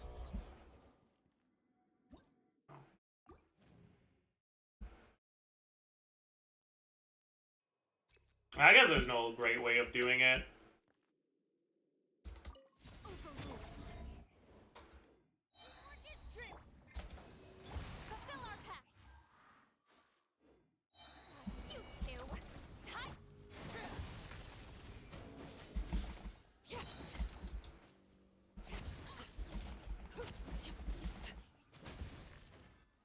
Whatever, this is gonna be good enough.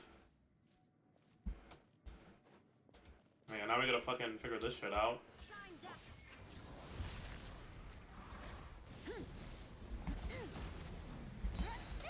Wrath from the sky.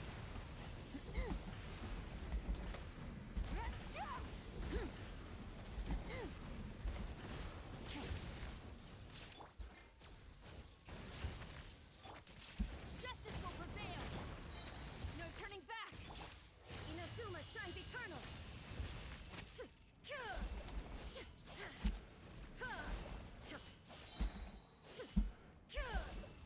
Illusion shattered. Strike. Light of the blazing sun. You asked for it. Stop right there. Glory to the Shogun. Now you shall perish. Yo.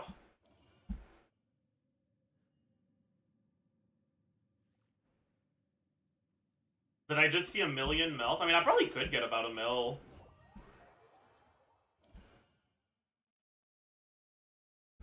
If we take our time on the first wave, how quickly do you guys think we can kill the Yumkasaur?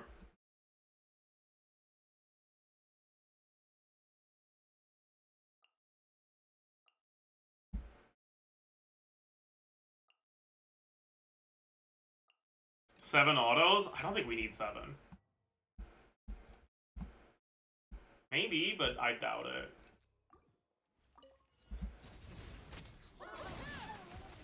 Everybody stand back.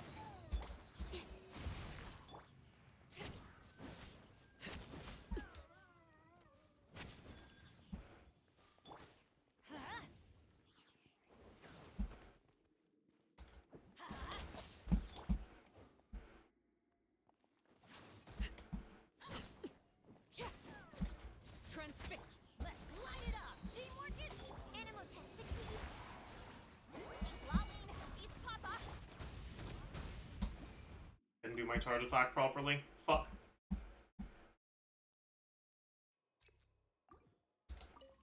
Overruled. Everybody stand back. Animal Test 6308. Stand clear. Absorption test. That was bad. I guess it's fine, actually. Oh, we gotta wait. We wait for E cooldown. Huge.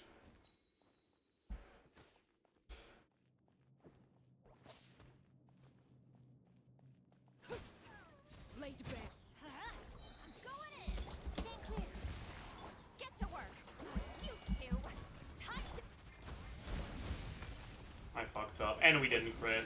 Okay, and our N1 literally missed because we hit under him. Fucking hell. Overruled. Teamwork is dreamwork. Animal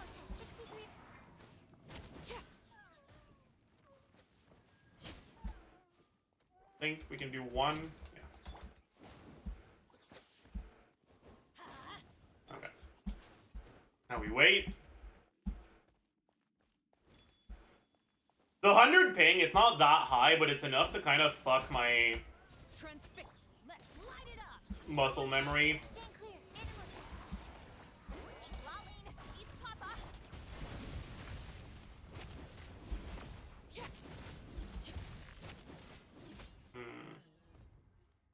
Did we crit everything? I feel like we didn't. But I'm not sure.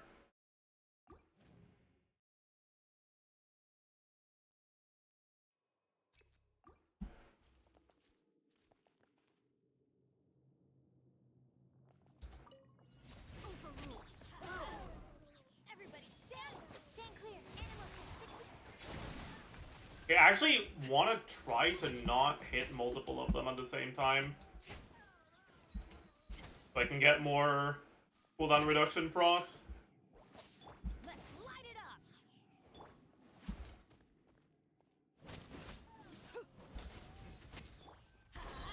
I'm going in.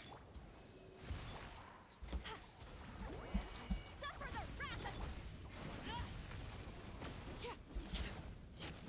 of... Bad crit RNG. You crit like nothing there, Jesus Christ.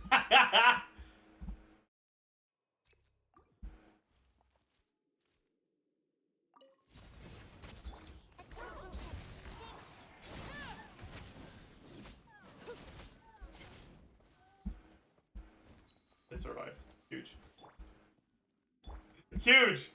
How much crit does she have? I think she's a 75 right now. But we have a crit card. No, we have an EM card. The crit card is on my account. I'm an idiot. Laid bare. Let's light it up. Teamwork is absorption test. Stand clear. Fulfill our path. Lolling. We didn't crit the C2 again.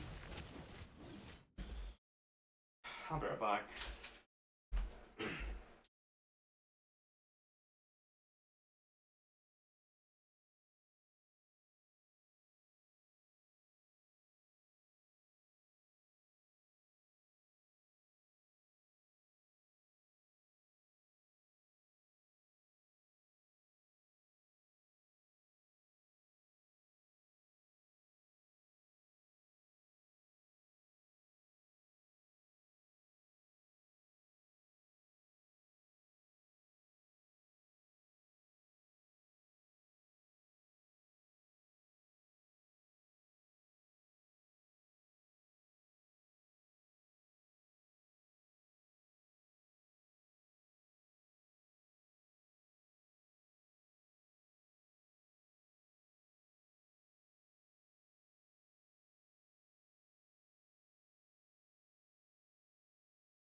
I'm back.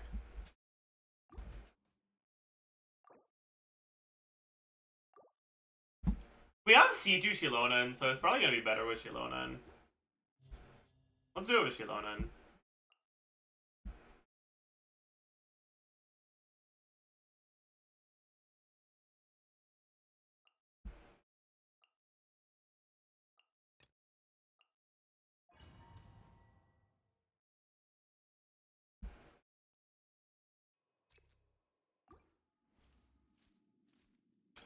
Although, this is gonna be a problem, isn't it?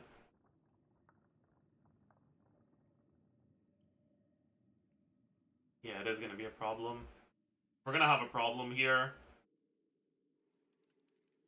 How do I deal with the fact that Shilonen triggering one more burst makes it so that Citlali's E activates her thing? I could just not use E, I guess? No, I need to use the E for the Sig proc.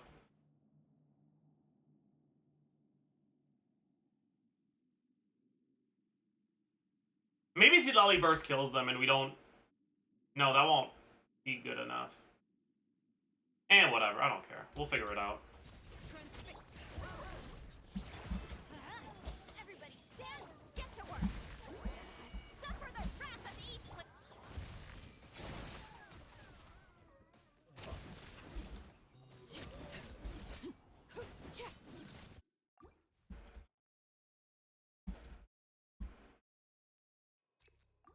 Maybe we don't use...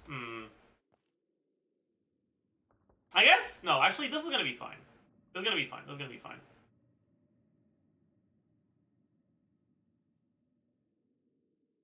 Is it? Yeah, it is. Laid bare.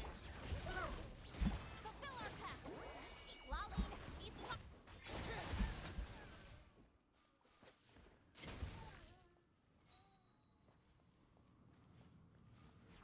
That doesn't kill, right? Oh, it would have killed if we crit. I'm glad we didn't crit. Yeah, we need to make sure we start with no Night Soul on Sitlali, otherwise our setup gets fucked. Transfixed. Let's light it up. Teamwork is get to work. You two. Tight.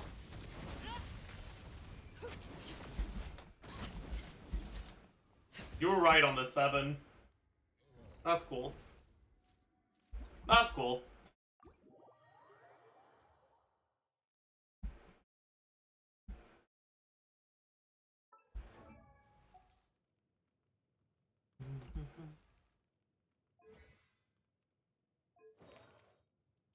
What do you mean with Night Soul and Sitlali? So, Sitlali activates her off-field thing as soon as she reaches 50 Night Soul.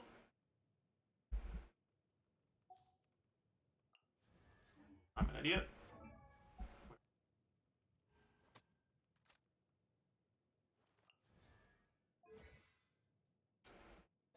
Her skill gives her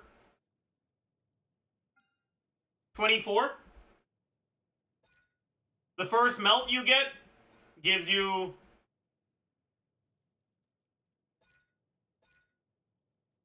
16. That's 40. And then Night Soul Burst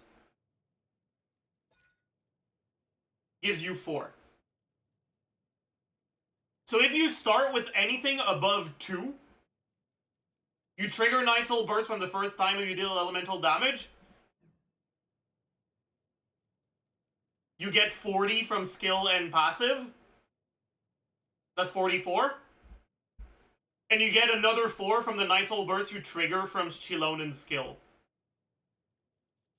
And so your E is going to start hitting enemies after your skill and before your burst, which is going to change the timing for your setups.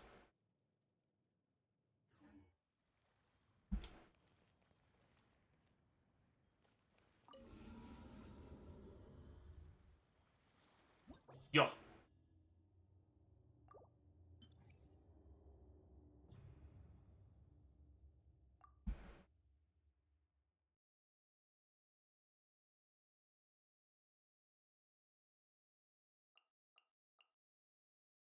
It's actually crazy how close Sucrose is to C2 Shilonen in this team, though.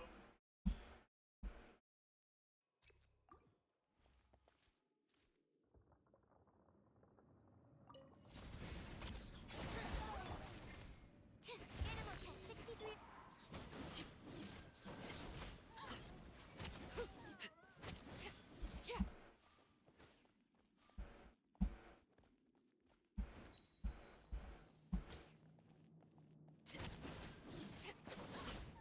Overruled. Going in. Show no mercy. Lolling, he's pop.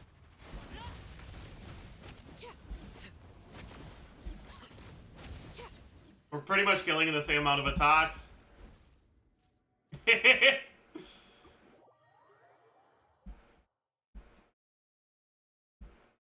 Our melts are hitting for higher. Sucrose is fucking goated, man.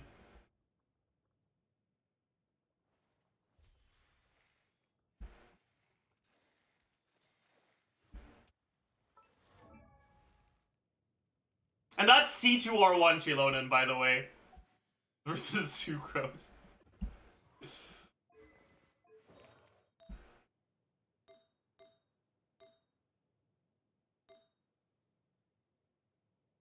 We could definitely have more EM on Sucrose, too.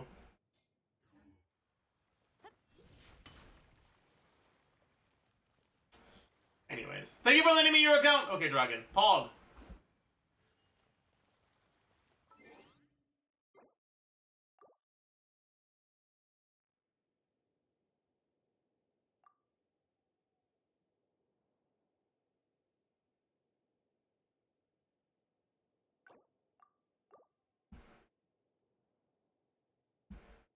Alright, chat. I think it's time to record the Pyro Carries video I wanted to do yesterday.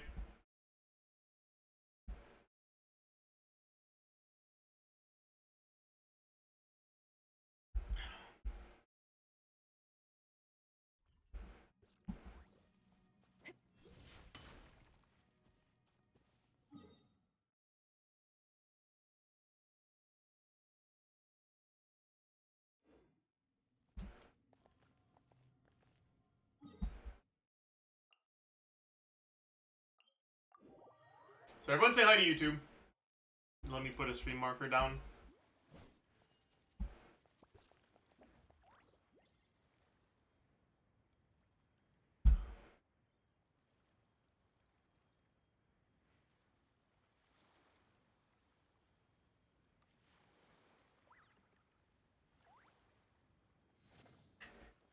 Hello, beautiful people, and welcome!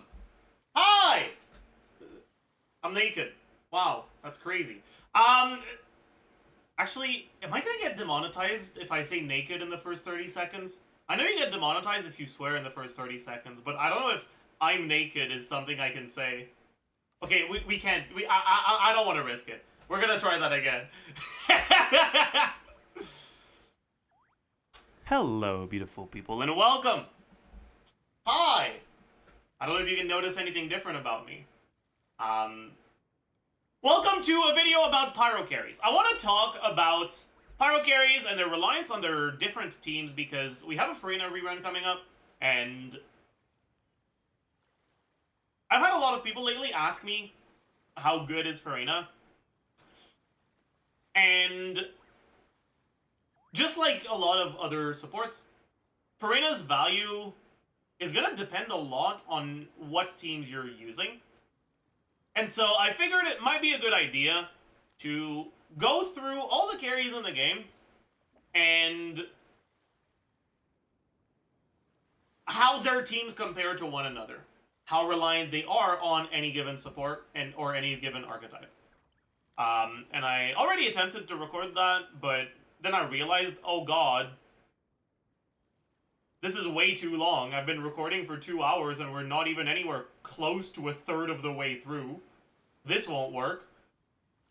And I decided that it was going to be a better idea to separate it in different elements. So I'm going to be doing one of these for, hopefully, all of the elements. And we're going to start with the Pyro Carries because,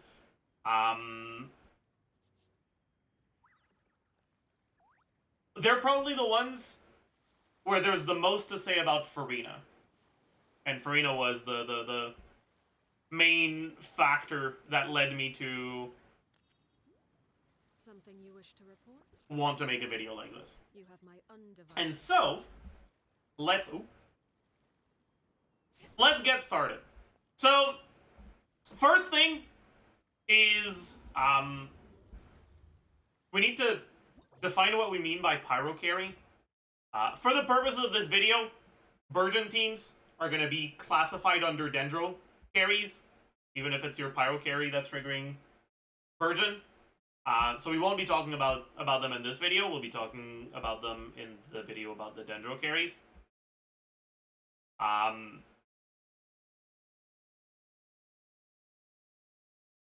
And I also won't be talking about stuff like trying to do an attack Toma carry, because, like, yes, technically this is something you can do.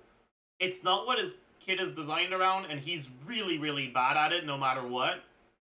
So, to me, it's not something that's really worth talking about too much. We'll be talking about the actual carries that are potentially worth playing. And I will be including Xiangling here as well. Because Xiangling has carry teams, even if she's not necessarily an on-fielder in them.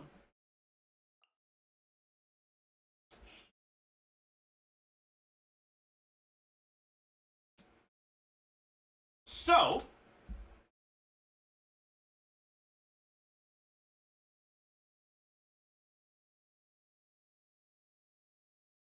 let's get started, and we can start with,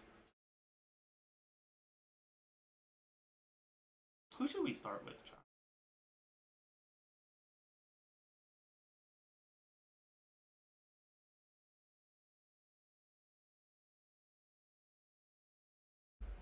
I guess we can start with Arlecchino, because she's on banner right now. Or we can start with Mauiga, because she's the most recent character.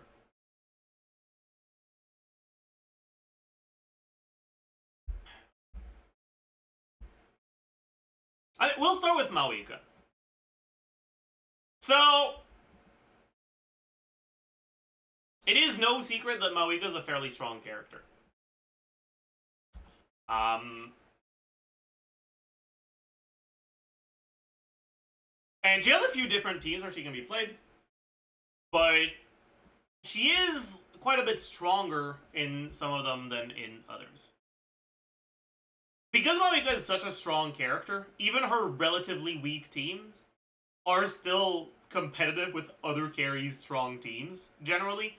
And so, while I'll be, making it clear which teams are better than others, because Mauiga is so strong, even if you do end up playing the teams that are weaker, you'll still probably be fine, which is something that can't necessarily be said about all the Pyro carries.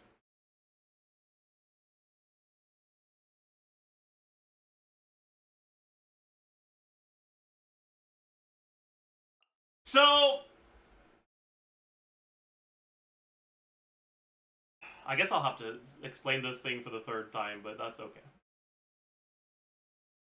In order to understand what makes certain Pyro carries better in reaction teams or in non-reaction teams or all that stuff, we have to understand how reactions affect your team.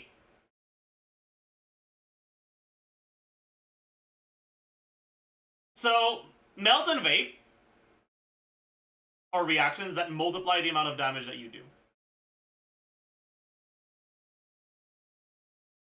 The thing is, the amount of damage they're adding to your team isn't necessarily easy to guesstimate unless you properly understand how each character works. The main reason for that is because, while, yeah, Melt or Vape is doing either 2 times or 1.5 times more damage, it's not the only factor that goes into how much more damage you're gaining from your reactions. With the other 2 important factors being 1, how much EM you have, which is going to make that number bigger, but 2, internal cooldown, which is going to make it so that maybe only some of your attacks are going to gain from that reaction.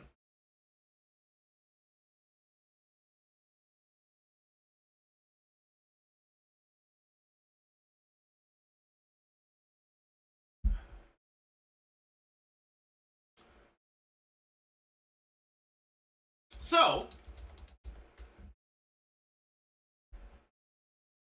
how exactly does that translate to increases in damage from reactions? First, you have to understand how much of your damage is reactable. So, when it comes to Mauiga,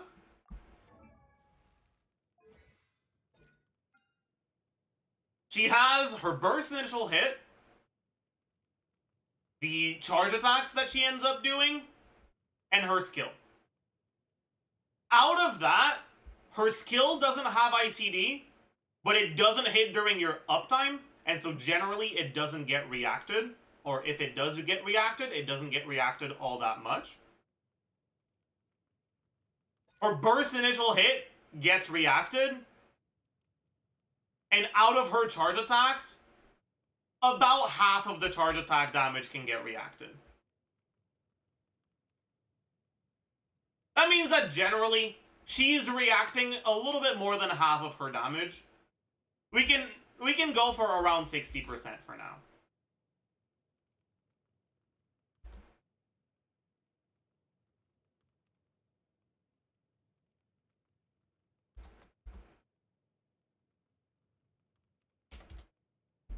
With Mauiga, EM Sands is viable, but it's not that great if you have a bunch of EM in substats or EM from your weapons. So generally, you'll be aiming for probably a little bit north of 200 EM. So let's do around 250. EM multiplier is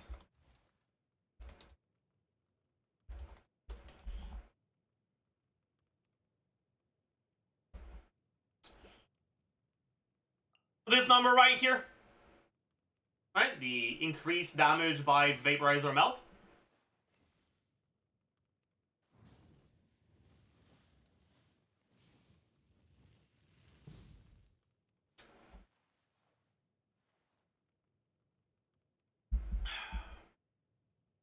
And by the way, when I'm talking about the percentage of your damage that's reacted, I'm talking about it's not really the percentage of her damage that's reacted, it's the percentage of her base motion value that's reacted.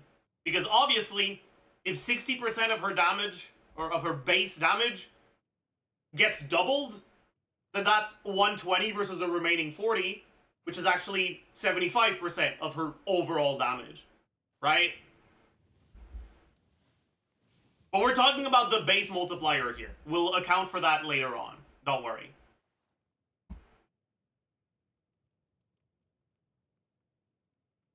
Anyways,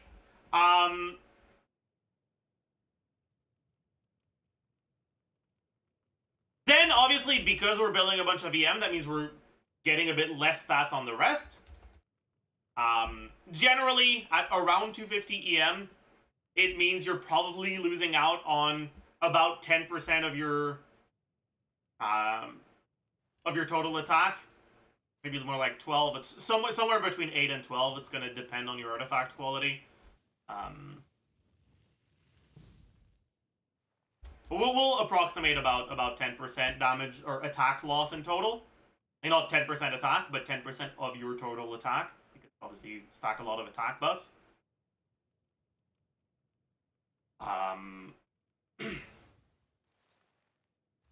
And finally, we can take a look at how much damage you gain from those reactions. I guess I also need to put the react type. For now, let's look at melt, right? So how much damage do you gain from these melts? So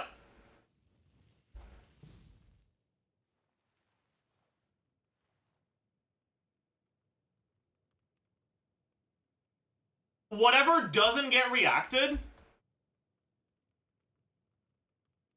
doesn't get increased, right?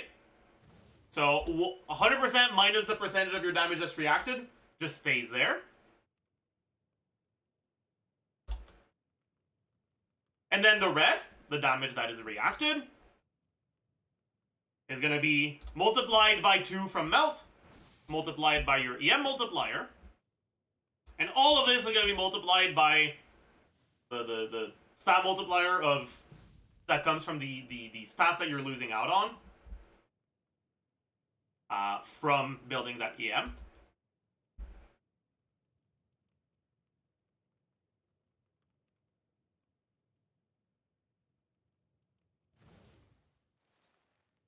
Which means that you're gaining about 90% damage from the melts.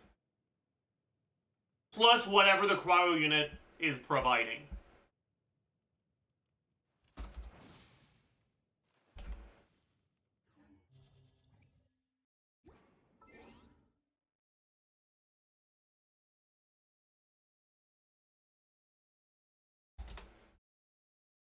When it comes to vape, obviously this react type is 1.5 times instead, which means that you're gaining closer to 50% more damage.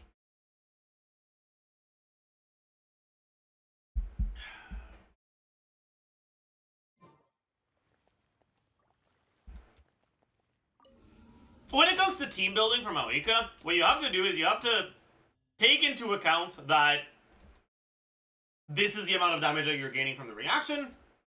You add what you gain from the unit that enables that reaction, and you compare it to what you would gain on other units that don't enable those reactions.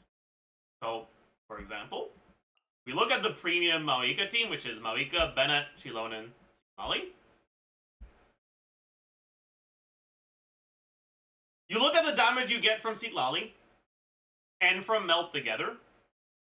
And you can compare that to what you'd get if Citlali was something else. As a general rule, the bigger this number is, the more reliant on reactions a character is. In Malika's case, 90% is pretty big. 50% is still big, so as long as the Hydro unit you're using in a vape team is providing a lot, the vape teams will still be pretty strong.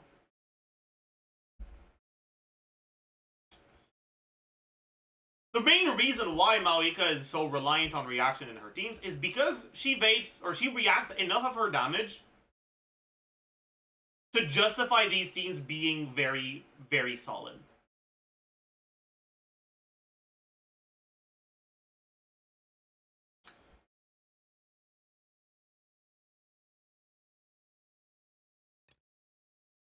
The biggest potential issue with Malika is that she's also reliant on fighting spirit.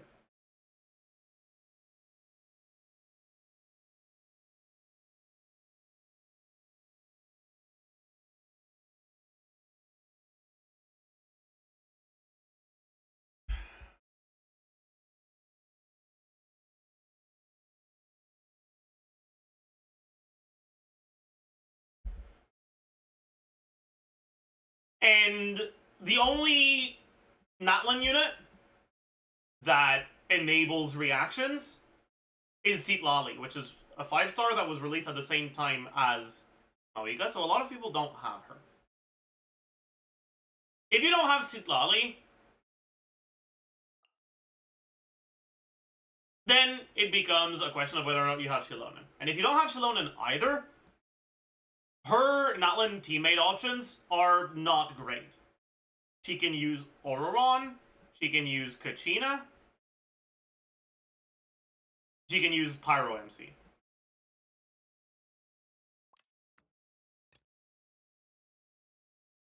My MC's not on Pyro right now, but whatever. The thing is, none of these units provide very much outside of fighting spirit. And on top of that, their fighting spirit generation isn't nearly as fast as Shilonen's.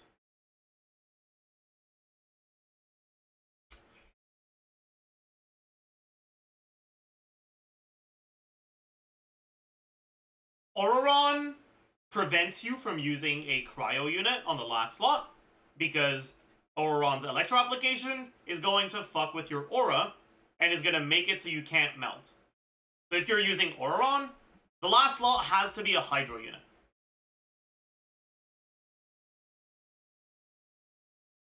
In my opinion, when it comes to Malika teams that don't use 5-stars outside of Malika, this one is going to tend to be the one I'd gravitate towards the most.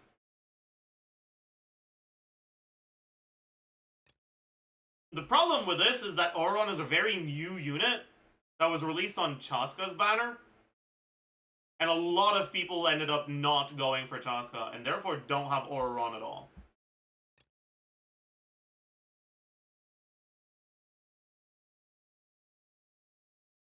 And if you don't have Ororon, you're better off using Kachina. But if you're using Kachina, you're better off doing a Melt team. When it comes to Melt teams that don't use Citlali, you can use Rosaria, you can use Kaya. Either of them works.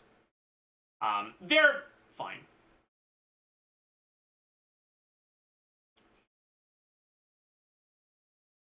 If you have C6 Kaya, Kaya's a very solid option.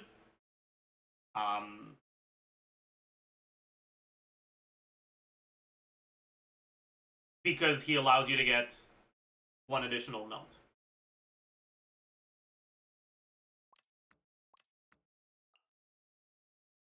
As a general rule, when it comes to teams for Malika, her best team is this one, which is a surprise to no one. But the difference between this team and the other Sitlali teams that don't use Shilonen, right? With the remaining slot being either an Animo unit like Kazuha or Sucrose, or a second Cryo unit like Rosaria or Diona. The difference really isn't that big. While the Shilonen team is better, I would put them relatively close to one another. The main advantage that Shilonen provides in these teams is that she front loads fighting spirit generation. And because if you kill the enemy during your burst on Mauigo, which is generally what's going to happen because that's when your damage happens, then your next burst is going to have less fighting spirit.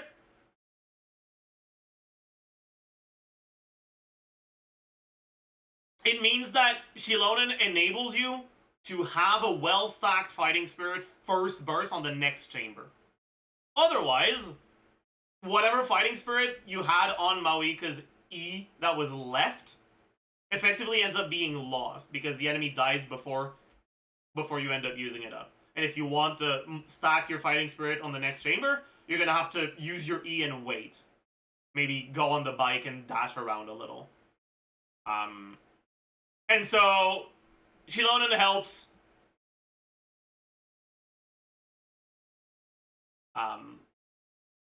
Basically start faster on the second chamber.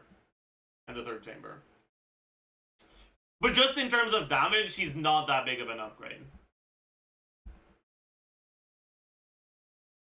However, if you don't have Sitlali, Shilonen is a big upgrade. Because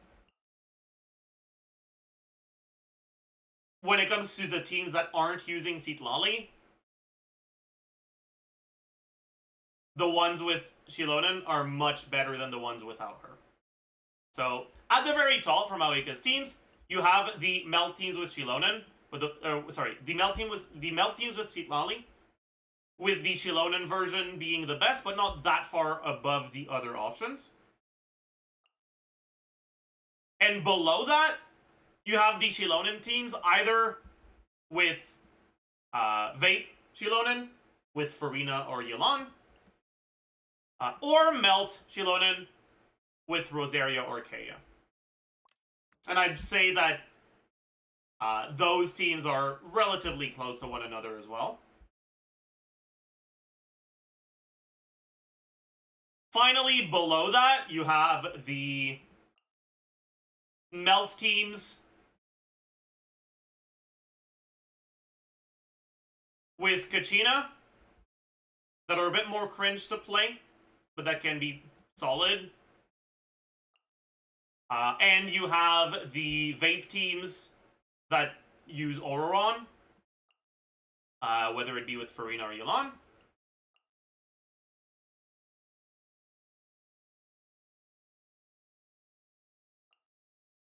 And then, finally, you have whatever other options you have on Mauika, like Mono PYRO, like POGGERS, or, I guess, Vape teams with Kachina, if you really want to do something like that.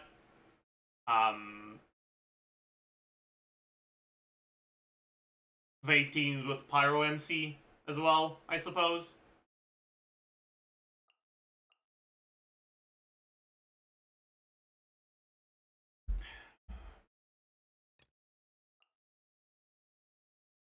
But like I said, Mauika is a carry that's strong enough that even her weaker teams, like POGGERS with Auron, like Mono PYRO, are still fine.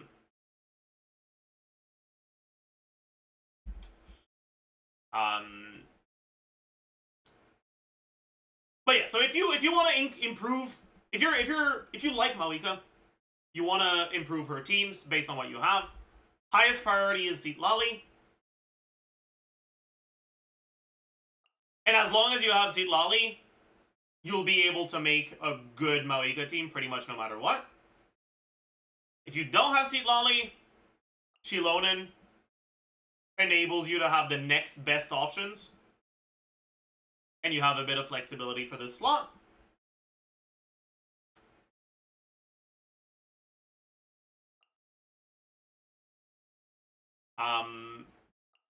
But units like Farina,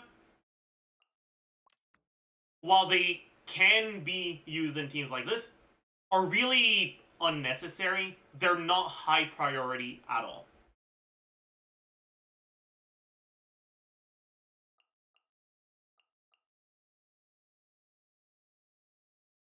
Next, we can talk about Arlecchino.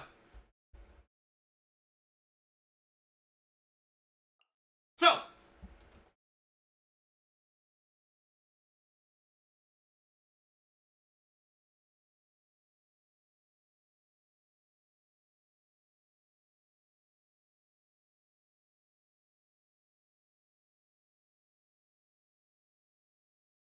Arlecchino Melt. We'll do the same thing for Arlecchino Melt and Arlecchino Vape. So, what do we have to change here for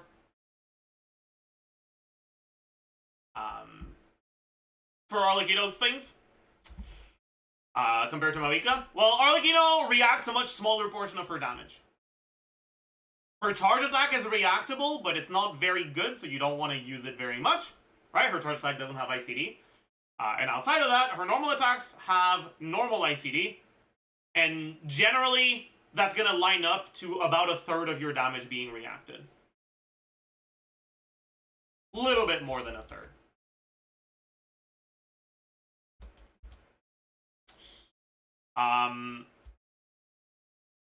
The amount of EM that we have is going to be a bit lower on her than it would be on a character like Mawika because we're reacting less of the damage.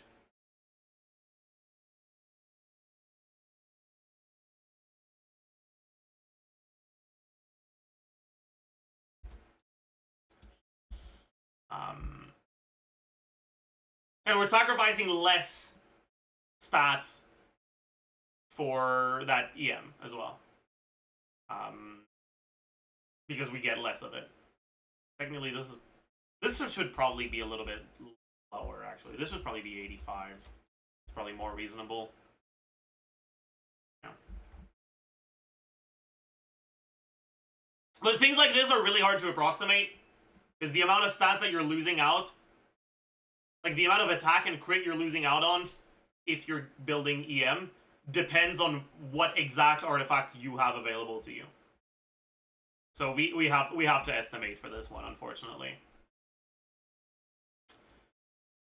Anyways,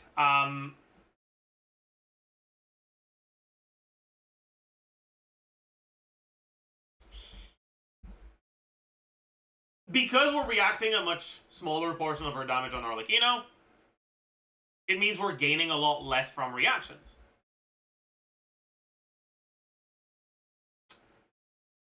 Because of that, Arlecchino's a character that's much less reliant on reactions than Mawika.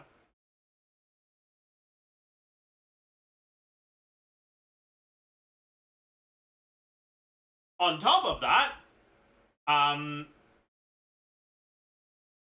Arlecchino's minimal rotation length is shorter than Mawika's minimal rotation length. Mawika's cooldowns, right? Her skill cooldown is 15 seconds. Her burst cooldown is 18 seconds. That means the shortest possible rotation you can do with Mawika, unless you're fucking, for some reason, a Chongyun lover and you're using Chongyun for cooldown reduction, or you use double Animo for whatever reason you would have to do that, is 18 seconds. Arlecchino, on the other hand, well, her skill cooldown is 30 seconds, but she'll generally get about 18 attacks in her uptime. And each attack, I don't know where it says it. Each attack that you use on her uptime, each normal attack, decreases her skill cooldown by 0.8 seconds. For a total of 14 seconds reduced. which means that her skill cooldown is a little bit over 15 seconds. And her burst cooldown is 15, but it doesn't matter because you're not supposed to use Arlecchino's burst. In other words, her minimal rotation length isn't 18 seconds like Malika. It's 16 seconds.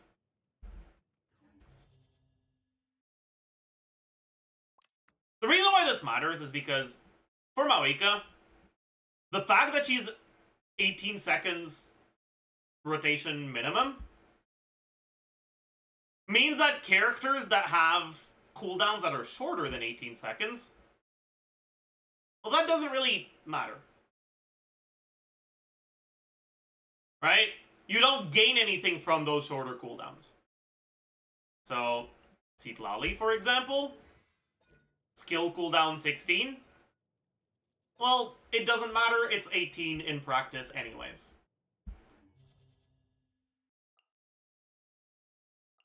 Yelan. First cooldown 18. Cool. We don't get punished for the 18-second cooldown.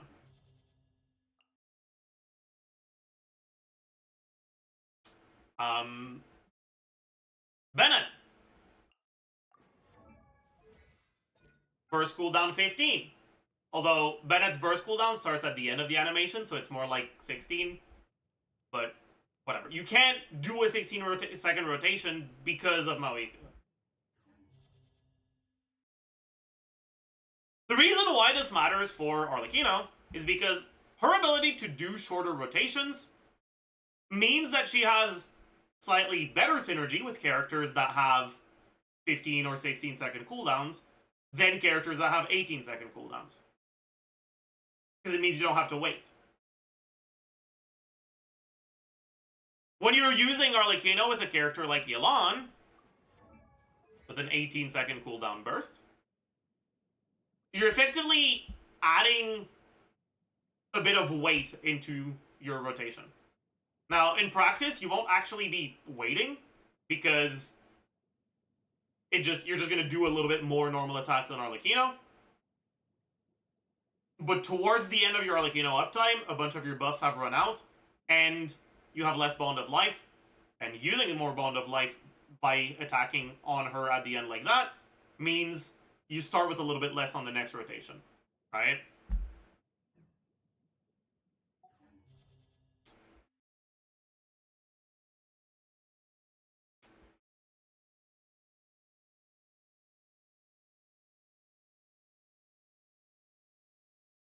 So, how does that line up with the different team archetypes for Arlecchino? Well, right now, Arlecchino's best team is Melt with Citlali. While she doesn't gain nearly as much from reactions as Malika does, Citlali has really good synergy with Arlecchino, nonetheless. Because, well, yeah, you're not gaining that much from reactions. That doesn't mean you're not gaining anything. You're still gaining stuff. But also, Citlali just gives a lot. Arlecchino is a character that can't heal in combat, which makes shield a much better defensive utility option than healing or damage reduction. And Citlali is a shielder. On top of that, she also gives a big damage percent buff. She can give TTDS attack buff. And her skill cooldown isn't really longer than Arlecchino's cooldowns, which means you can do 16-second rotations. When it comes to these teams, you have a few options for the last slot. Generally, the best one is going to be Sucrose. But Sucrose, Kazuha, Shilonen, and a second Cryo like Rosaria or Diona are all fairly strong options for you.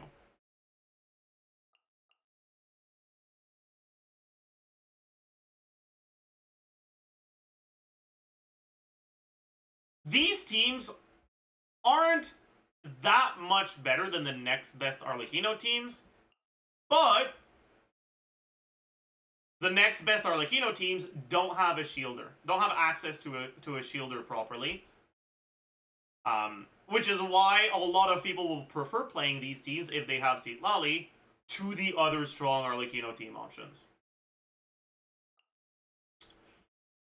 The next best options for Arlecchino is going to be Chevreuse teams. The reason why Chevreuse teams are good with Arlecchino, while they're not that great with Maoika, is 1, Maoika's reliant on Fighting Spirit, and Auroron isn't that great in Chevreuse teams. And you need someone to give you Fighting Spirit, but you can't play non-Pyro Electro units in those Chevreuse teams, right? That's the first thing. Second, Chevreuse teams line up really well with 15-second rotations.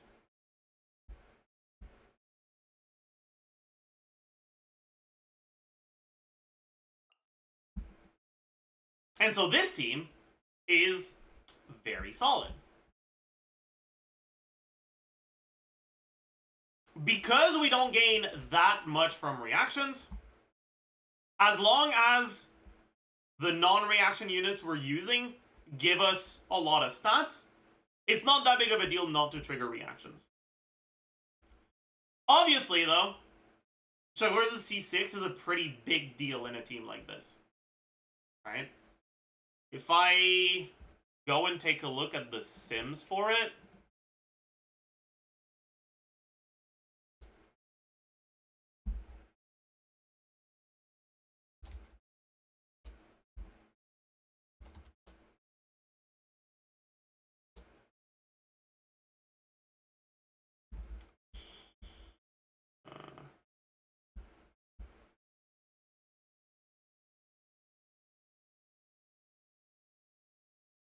$100K at C6 Chevreuse.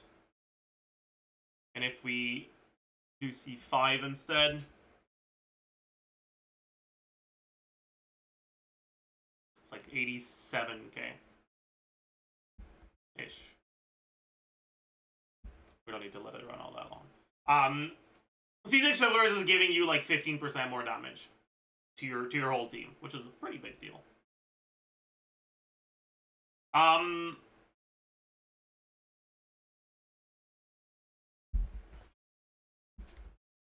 And I guess Fischl, C6 Fischl is also helping a decent amount. Although it'll be a little harder to check here because we might run into energy issues here.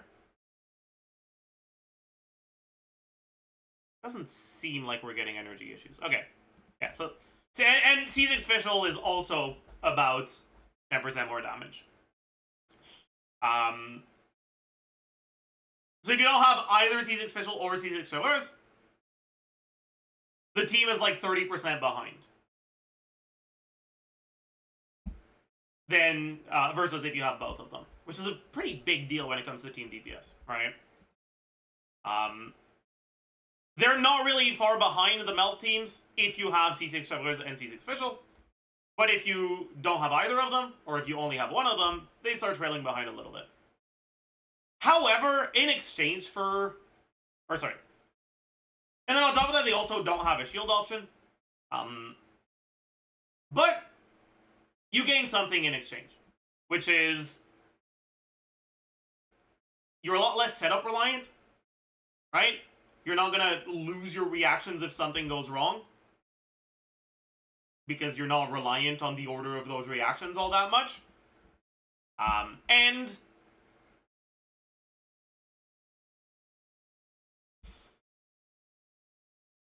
it tends to be a lot easier with these teams to carry over your damage over multiple rotations, because you get to refresh your debuff every time you trigger overload, which is going to keep happening even if you kill the first wave quickly and then move on to a second wave. Outside of Chevreuse and Citlali for Arlecchino, you're generally gonna see mono pyro teams either using Xiangling plus a buffer or using 2 buffers. You're gonna see vape teams, and you're gonna see melt teams with the other cryo units.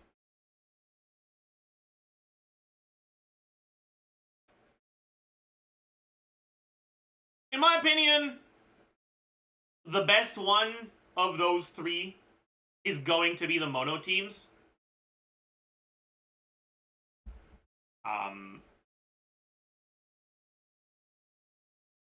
For 2 reasons.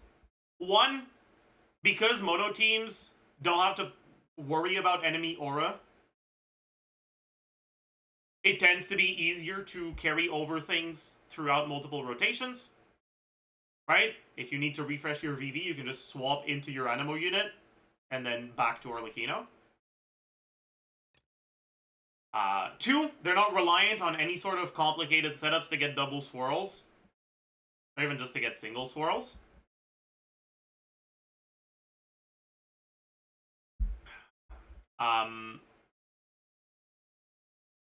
And 3, the teammate options that we have for Vape and Melt outside of Citlali tend to not be that great with Arlecchino. On top of all of that, on top of the fact that she is at a baseline not getting that much from those reactions compared to other pyro carries. So let me explain that a little bit more. Alright, when you're looking at Vape, generally, the options you're looking at are, like, as your Hydro enabler, are Farina, Tinto, Yelan. I think that's it. There's one more for Arlecchino, but we're not there yet. These are the 3 options you're looking at to begin with. The thing is, Arlecchino is a character who doesn't have the biggest AoE, but does have some. Which means that AoE Hydro application is kind of nice. But because she can't heal, you're not going to be able to stack Fanfare with Farina. Now, you can stack Fanfare with Farina if you have a team-wide healer.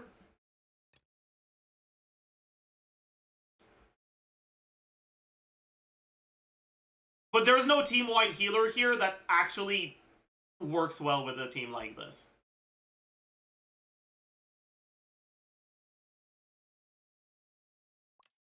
Because of that, you're not going to get a lot of... Jean is really bad for this. Jean is going to make you lose vapes.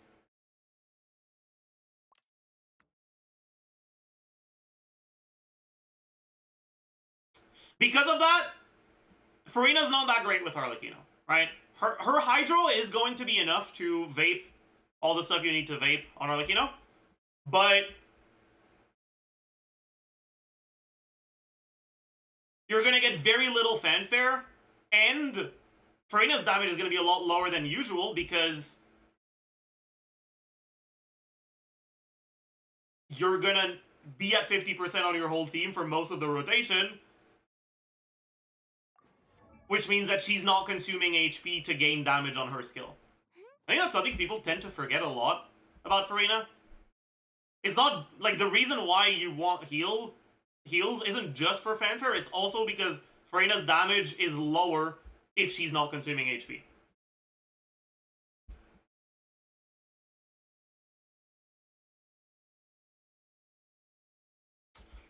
Because of that, there's a lot of anti-synergy with Farina. And then on top of that, Farina's skill cooldown is 20 seconds, which doesn't line up well for Arlecchino. You can work around that by doing skill every other rotation, but that's a massive pain in the ass.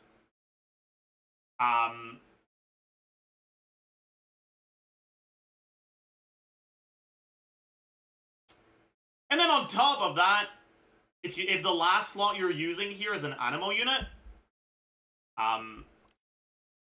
Farina can make it harder to get a Pyro Swirl.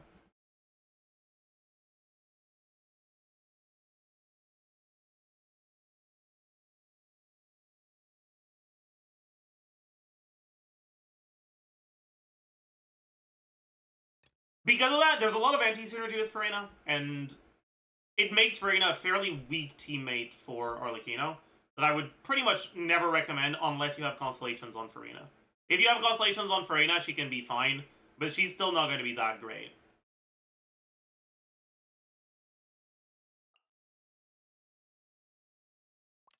Next is Yelan. Now, Yelan has some synergy with Arlecchino, but not that much, right? So we've already mentioned how it can be nice to have AoE application, because when you're in AoE situations, Arlecchino can do some AoE damage. Especially if you're playing the non-Chevreuse teams that can slot in groupers.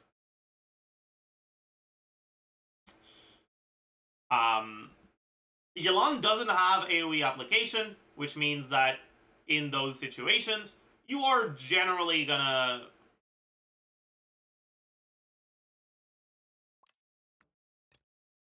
not get that much benefit from her.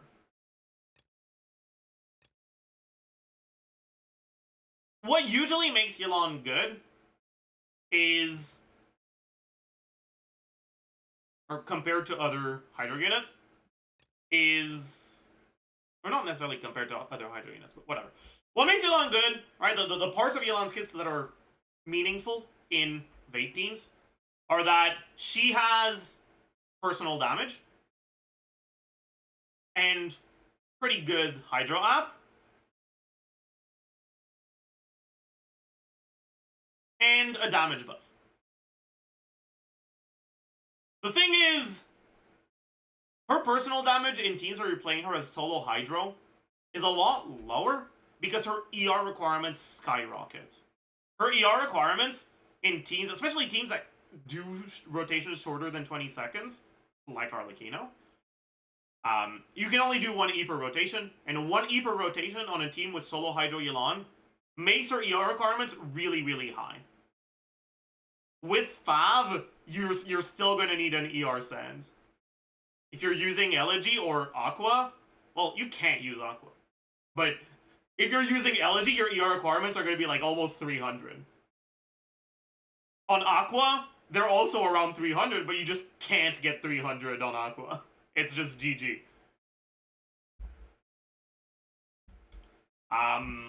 Because of that, because her ER requirements are so high, it's gonna make it so that her personal damage is a lot lower.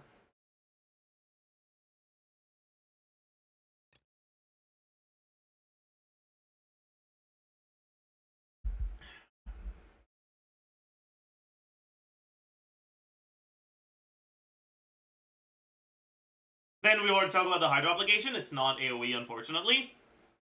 And finally, the damage buff. While it is good, Arlecchino is a character who has higher motion value at the start of her rotation because her motion value scales with her Bond of Life. And her Bond of Life gets consumed as she does normal attacks. Yelan's damage buff scales up over time, which means that when you have higher Bond of Life, you have a lower damage percent from Yelan's buff, which means you're getting buffed less when you're doing more damage, which is very unfortunate. It means that the average damage you're gaining from Yelan's buff is actually even lower on Arlecchino than on other carries. Does that mean that Yelan is a bad option for Arlecchino? No, not at all. She's still a completely fine one, but this is the main reason why vape teams for Arlecchino with Yelan are really that much better than non-reaction teams. If better at all. And finally, well, not finally, but Next, we have Singto. Now, the sort of stuff that Singto provides to your team is different from what Yelan gets.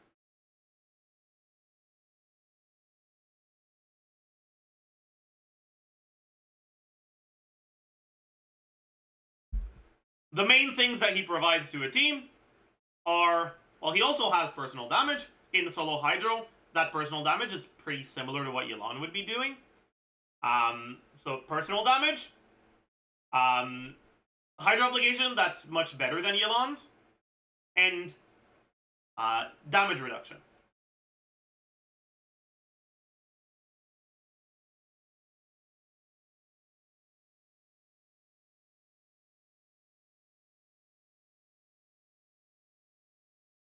Now, that damage reduction is a lot less valuable on Arlecchino than it is on other carries.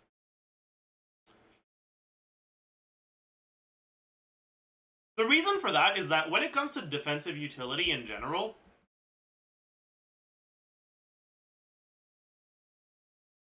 the goal is to not die, right? That's the purpose of defensive utility. What makes Singto such a strong defensive option in general is that most teams have a healer, even if you're not going out of your way to get one, because so many of the healers are just really fucking strong, like Bennett. And if you have healing that happens, like, just from the fact that you're standing in the Bennett circle, it means that as long as you don't get one-shot by an attack, you'll heal back up and you won't die. That makes it so that damage reduction, it prevents you from getting one-shot, and then healing heals you back up. And it effectively works really well as a way to prevent you from dying.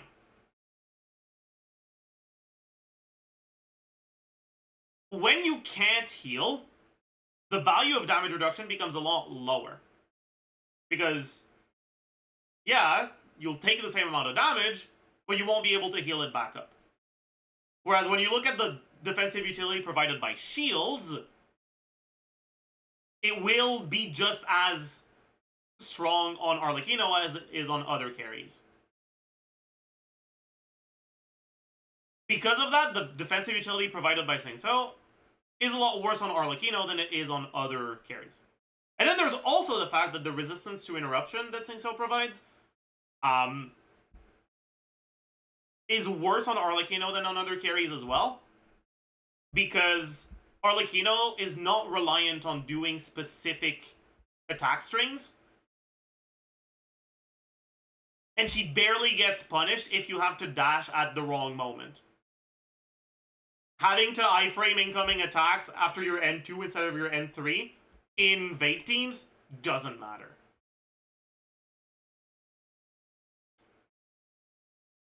And then the biggest downside of Singto in Arlecchino's teams is his skill cooldown. His skill cooldown is 21 seconds. If you're using Sack, it's 22 seconds, because the cooldown only starts after the second E, not after the first one. And that makes it so that there's a lot of anti-synergy.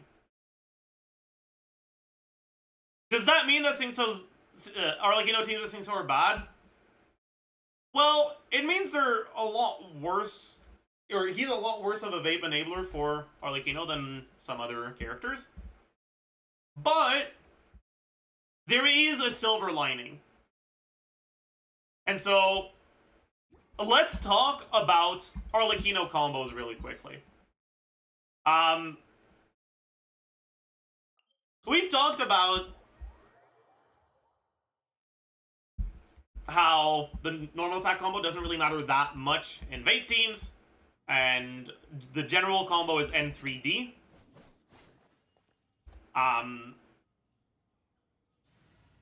when you're looking at the mapping of reactions and how you can react your things, N3D isn't actually the optimal reaction combo.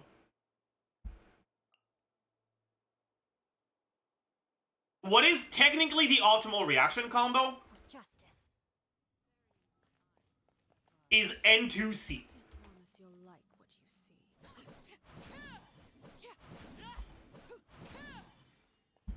reason for that is because your vapes line up better on normal attacks if you do charge attacks. So you effectively get the same amount of vapes on normal attacks on N2C as you do on N3D, but then you also have higher average bond of life because you're doing less normal attacks. And you're vaping all your charge attacks as well. Other hydro units don't really provide enough hydro to reliably be able to N2C. Xingqiu does. Because of that, Xingqiu's the only hydro character with which I would actually recommend doing N2C on Arlecchino. And if you are doing N2C on Arlecchino, one, your normal attacks are happening slower, which means that your skill cooldown is higher, because you're reducing your cooldown more slowly.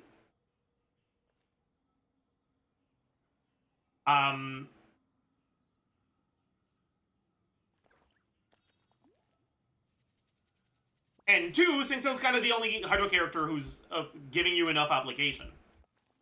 And so you're alleviating a lot of the downsides that Xingqiu has in Arlecchino teams if you're doing N2C. The thing is, N2C is still kind of cringe to do because charge attacks consume a bunch of stamina, and you don't have dash as part of your combo anymore, which means that you'll get hit a lot more often unless you're spending even more stamina to dash. But still, these teams are pretty solid. No, my sword. Rain cutter. Teamwork is dreamwork. I fucked up. I forgot you need to let the bark cook a little more. Off we go. My bad.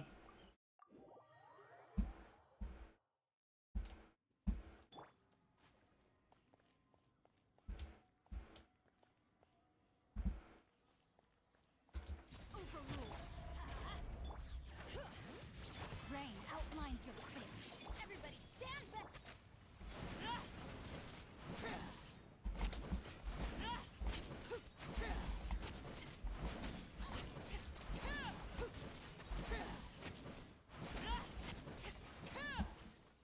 And that's how these teams end up being played.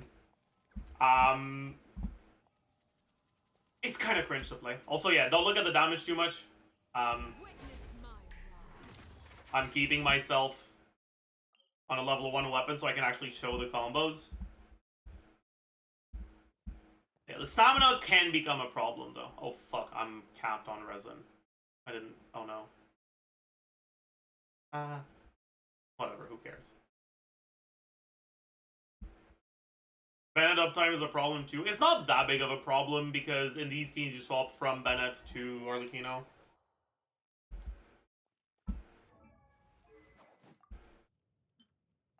Keep in mind, Bennett's buff lingers for about 2 seconds after the burst is gone.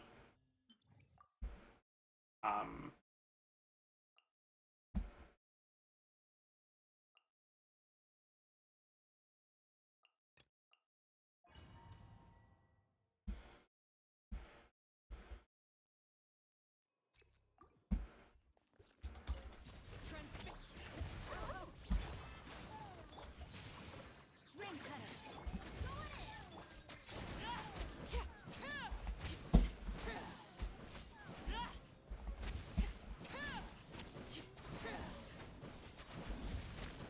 As you can see, we finish our rotation before Bennett burst expires. Everybody stand back.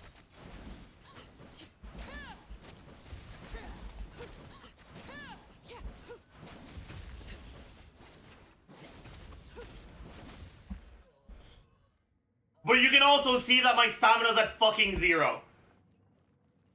If you dash pretty much like a single time during your setup, it becomes a stamina negative rotation.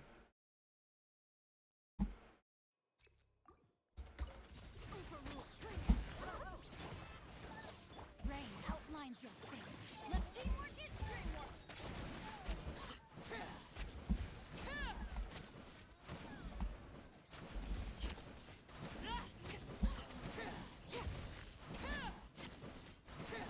Laid you bare.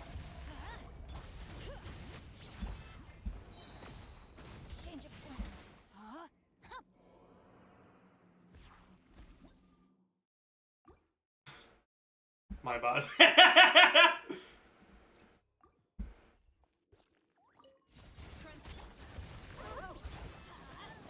No, my sword. Witness the power. Going in.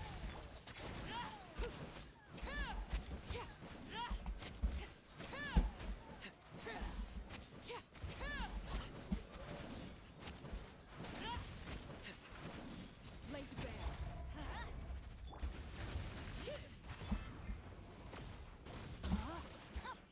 Rim cutter. Everybody stand.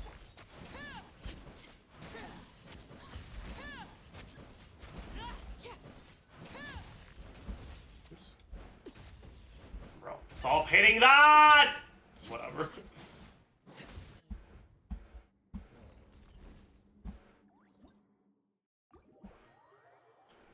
Anyways, if you have the patience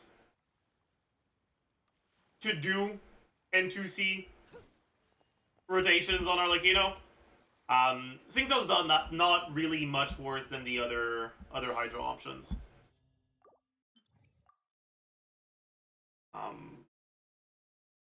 But it's a pain in the ass, so it's not really something I'd recommend that much.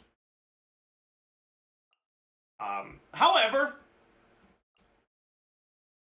aside from Singso, Yelan, and Farina, which are the general off-field Hydro characters that people use, Arlecchino can actually use one more,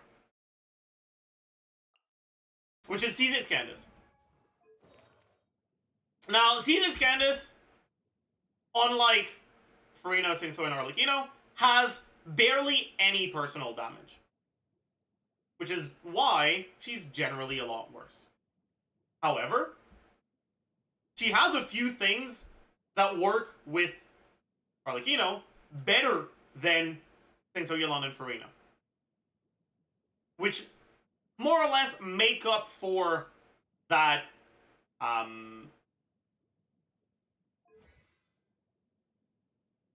that lower personal, or that pretty much inexistent personal damage. One,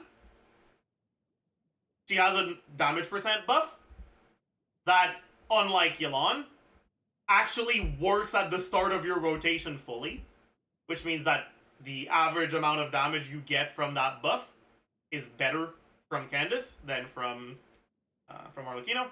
The amount of buff you're getting is base 20%, and then plus 1% for every 2,000 HP Candace has. On a properly full build Candace, which is something I'm never going to ever bother doing, I don't think, it'll be around 40%, 35 to 40%. But also, her her burst cooldown is 15 seconds. Not 18 like Yelan, or skill cooldown 21 seconds like Singso. Which means she doesn't extend your rotation. And you can actually do 16-second rotations with Candace. And then on top of that, her Hydro application actually is AoE. And then on top of that, it's easier to carry your application over multi-wave with her than with Yelan, because all you have to do is swap out of Arlecchino once and then swap back in, and the Hydro application from Candace that happens on swap will put the aura on the enemies.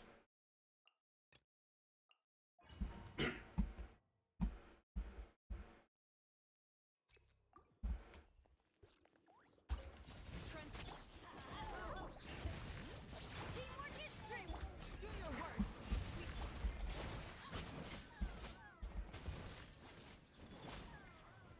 What? How did I apply Pyro to him?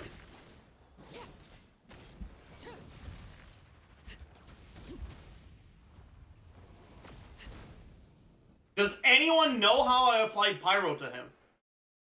Self-burning. Okay. That's...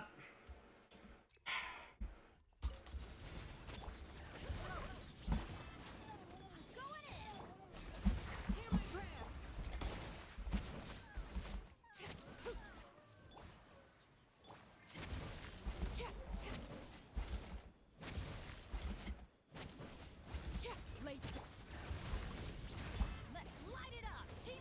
I don't have enough ER on her right now, unfortunately, but that's fine.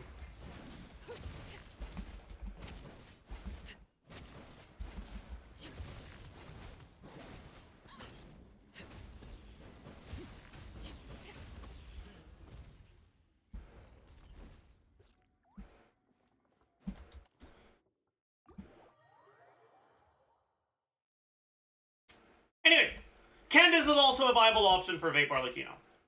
In my experience, Candace tends to be my favorite of the Vape Arlecchino teams, but Candace ER requirements are rough to get.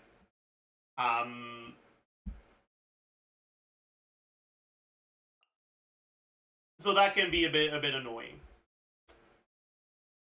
So that's it for Arlecchino's vape options. When it comes to melt, non-C6K Cryo app doesn't really line up that well with Arlecchino. Rosaria Cryo app doesn't really line up that well because it's a bit too slow. The Rosaria and Citlali apply at the same speed, except at the very start. At the very start, right, Citlali also applies Cryo every 2 seconds from her off-field, but she additionally has the Spirit Skull explosion after her burst that makes it so that you get your first application at the start, and then your second application after 1 second, and your third application also after 1 second, and then it's every 2 seconds, right? That one in the middle from the Spirit Skull, Rosaria doesn't get, and you actually rely on that one in order to not lose out on melts in Arlecchino's default combos.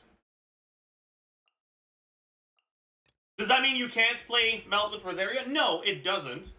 But it does mean it's a bit harder to do, and you may have to change a few things around.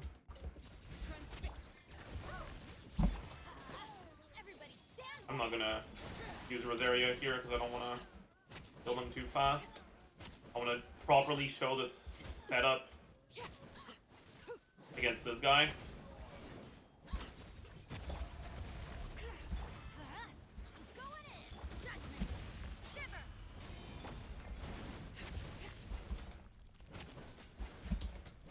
Oh, we fucked that up.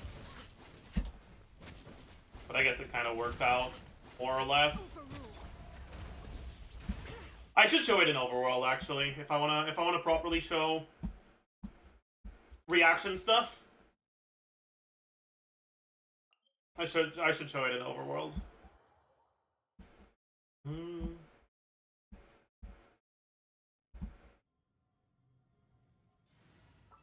So let's use Rosaria. Make sure to Let's use a level 1-5.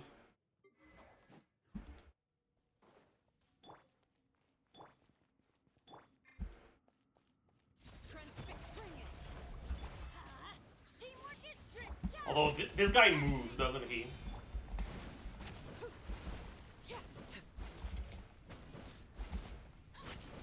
Right? You start losing melts after the 4th melt. Unless you slow yourself down intentionally.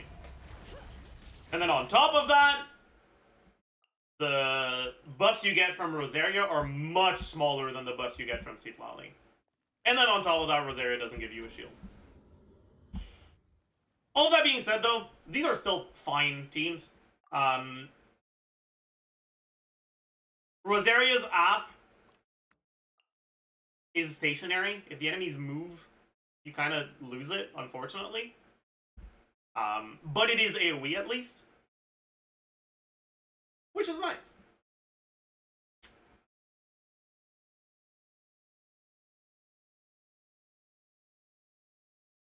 Both in Melt and Vape teams, you have a few options for the last slot.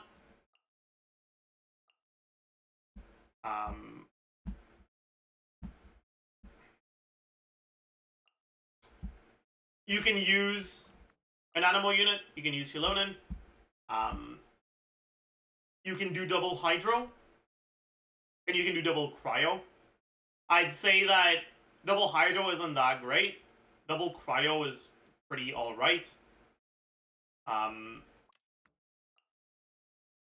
But as a general rule, I really recommend using Lanyan in the vape teams because the defensive option, or the defensive utility, is really, really nice. In melt teams, it's harder to fit Lanyan because setups that swirl Pyro and give Arlecchino TTDS create situations where you don't have a cryo aura on the enemy. It kind of doesn't really work very well. So you end up not using TTDS on Lanyan, which makes her a lot worse, obviously. So in these teams, I'd lean a little bit more towards Sucrose or Kazuha.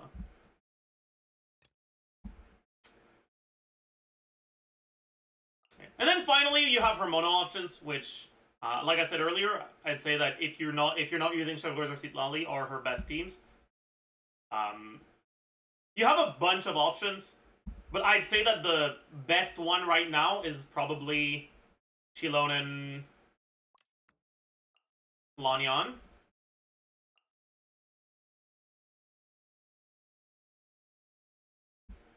Lanyan's shield is fucking amazing. It's so big. I guess I haven't talked about her on YouTube yet, because I haven't done a post-release. Lanyan is the best shielder in the game now. Well, okay. That's not true because Citlali exists. Lanyan is the best unit that you actively put on your team for a shield in the game. You don't put Citlali on the team for a shield, you put Citlali on the team because she's broken. But yeah. Because Lanyan snapshots Bennett's attack buff, and because Bennett is played in a lot of the teams where you consider Lanyan, the amount of damage that Lanyan's shield can block, even if you're using TDDS, which is a 3-star weapon with relatively low base attack and an HP percent substat, her like base shield strength is not that much lower than Zhongli's. And then on top of that, if it absorbs the right element, it absorbs the element the enemy's hitting you with, it's going to be a lot bigger than Zhongli's shield. And then on top of that, if you have C2, it's going to be even bigger than that, because the shield refreshes with normal attacks. So basically, her shield is really fucking massive. And then on top of that, she's also PV and TDDS, which is really good for, like, you know, teams.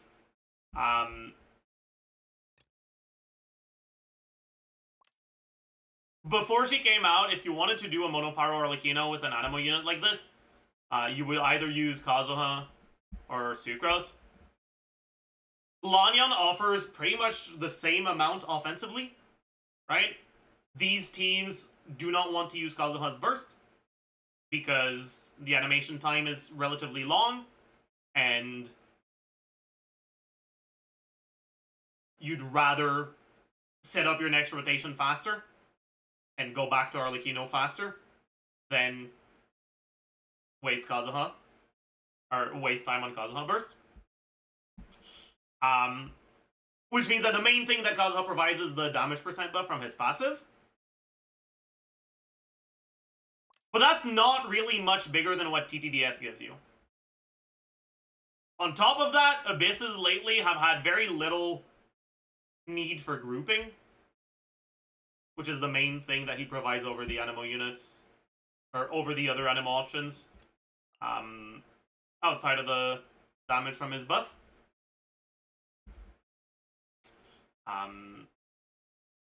Which means that characters, or Animo characters that don't have grouping or that much personal damage, aren't really much worse than Kazuha offensively in these Arlecchino teams.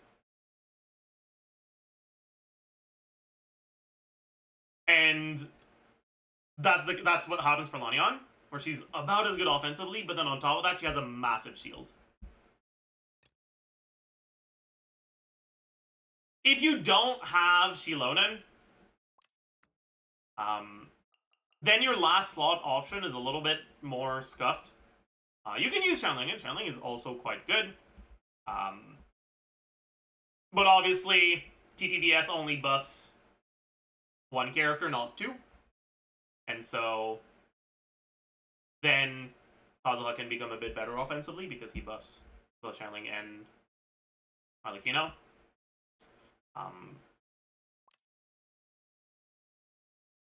And this is also a very strong team. If you don't want to do that, though, I generally wouldn't recommend Lanyan that much. Well, I guess you can still do something like this, and it's fine, but... yeah. And so, in conclusion, when it comes to Arlecchino teams, you have the Citlali teams at the very top. A little bit below that is the Chevaliers teams. And then you have the Mono Pyro teams, and then the Vape and Melt teams.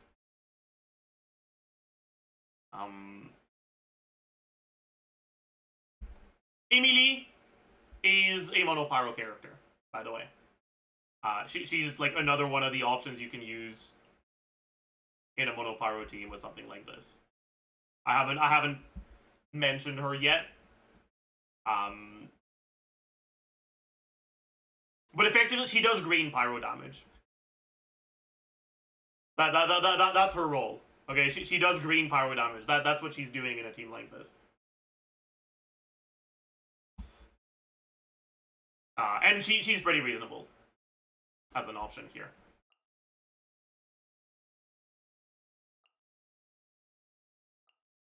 And that's pretty much it for Arlecchino. So let's move on to the next one. What about Yunjin? Yeah, I haven't mentioned every single option you can use for those mono teams, right? Like, you can use Yunjin, you can use double Geo with, like, Zhongli Chiori, Albedo Chiori.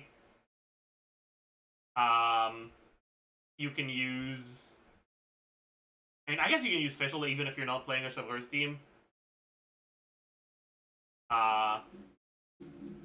You can use Toma as a shield option. Like, I haven't mentioned literally every single thing, but generally, if you're using the units I haven't mentioned, you can assume that it's going to be like that archetype, but a tiny little bit worse.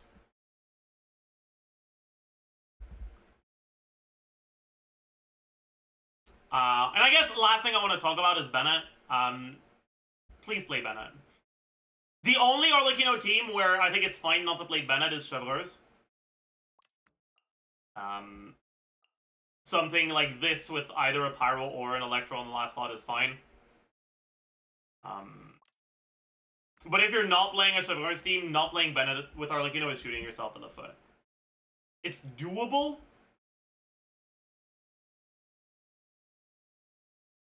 but it's not amazing.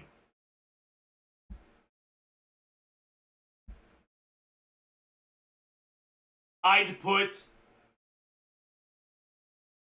a non-Bennett Citlali team a little bit below the Mono Pyro teams with Bennett,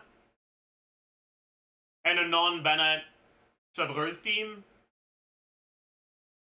around the same level as that.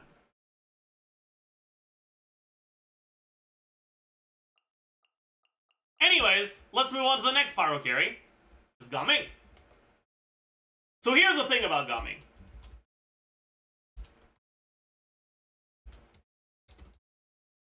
Gaming reacts all his fucking damage. So the amount of damage you get from reactions, well, because he reacts all of his damage, you want to build even... EM is even more of a valuable stat on him. So you're probably going to end up with like 350 EM instead of 250, sacrificing a little bit more stats for it. And then on top of that, his best free-to-play weapon is Mailed Flower, which gives you a lot more stats than your other free-to-play options. So it can be even more EM than that.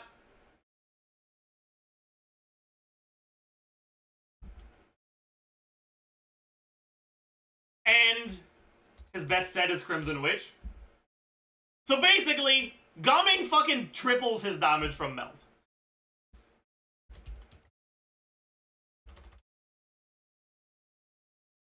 And doubles his damage from Vape.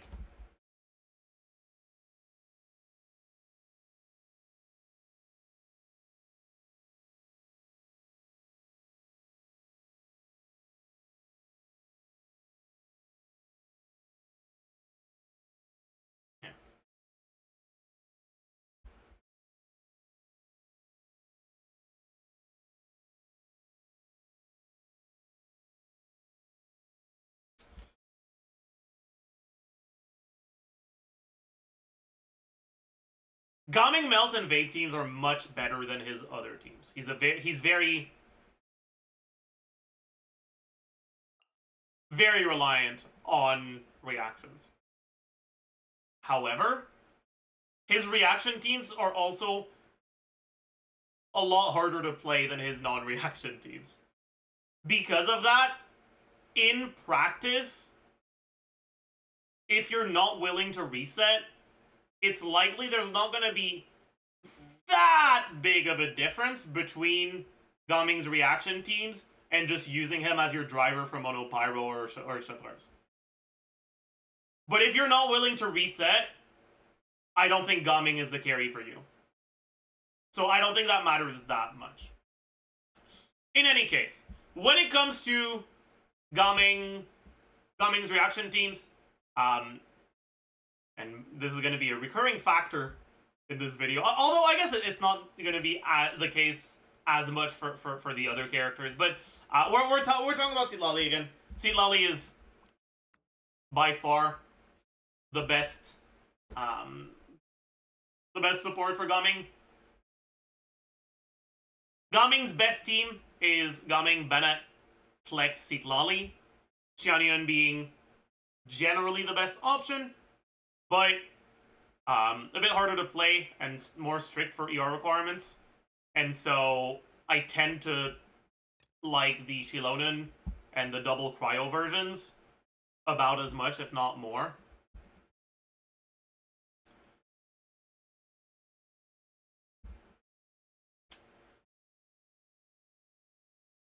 Outside of Melt teams, he can also be played in Vape teams, and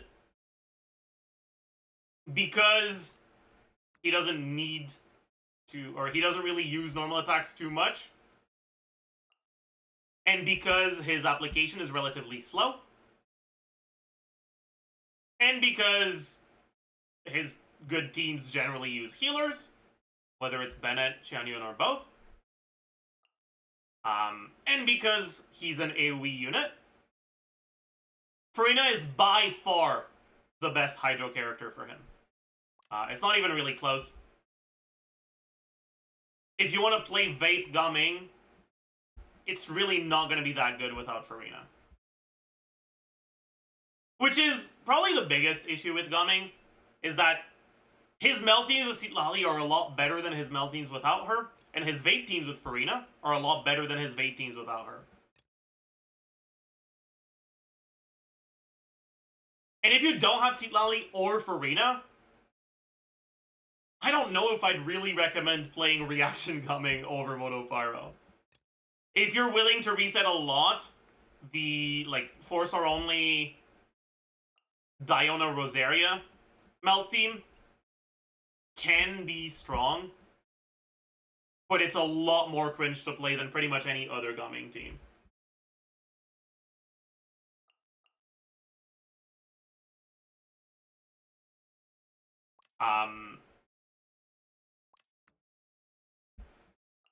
And so, we had Maoika, who was somewhat reliant on either Citlali or Shilonen.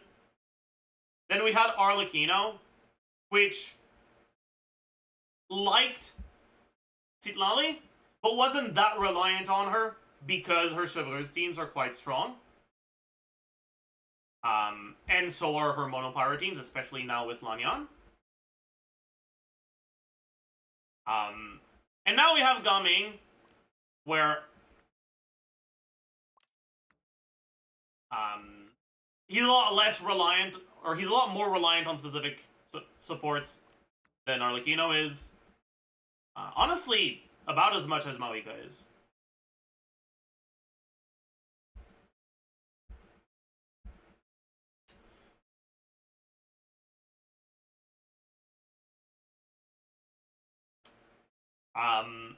He's a bit less reliant on Bennett in the Hydro teams, because the setups in a team like this are honestly relatively difficult to do. And so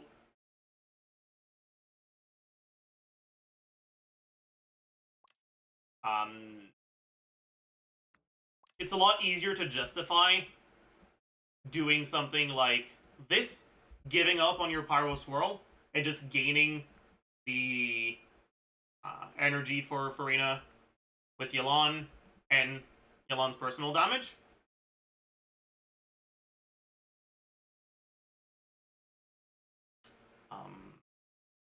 You can also do something like this. But as a general rule, like I said, you either play him in Vape or Melt with Farina or Citlali. And if you don't have either of them, you kind of cope with a mono team or a Chivalrous team, but you're not really happy about it.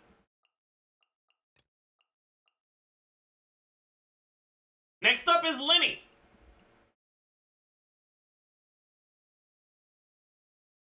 Linny is probably the character where his different archetype options are the closest to one another.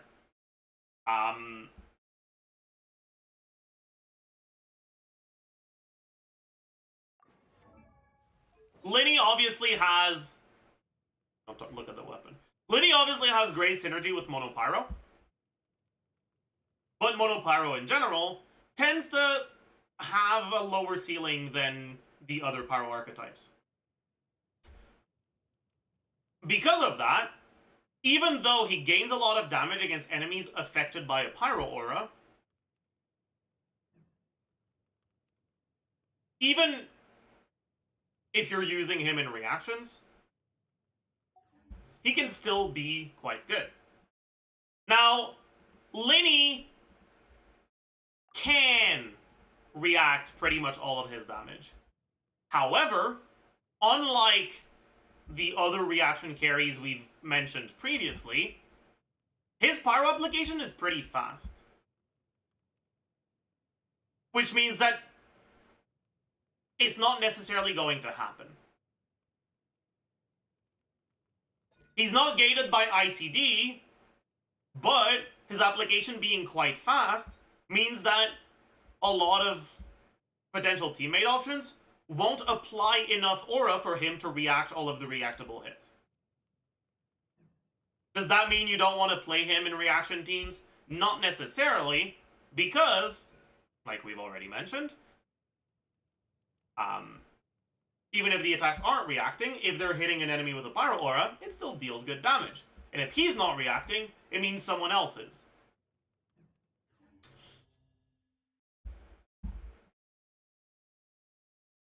When it comes to Linny teams, again, 4 main archetypes: Mono Pyro, Chevreuse, Vape, and Melt. You've got Citlali as an option, but unlike the other carries we've already mentioned with Citlali, Citlali does not apply enough cryo for Linny to melt all of his meltable stuff. And so he doesn't gain as much from Citlali as the other characters do. But she's still pretty good with him. TDDS, Cinder City, Res Shred, and a shield. And Linny sure loves getting a shield. That's definitely, yep. So even if you don't melt a lot of your stuff, you still melt some of it, and the stuff you don't melt will reliably hit enemies with Pyro Aura, because Citlali's cryo doesn't remove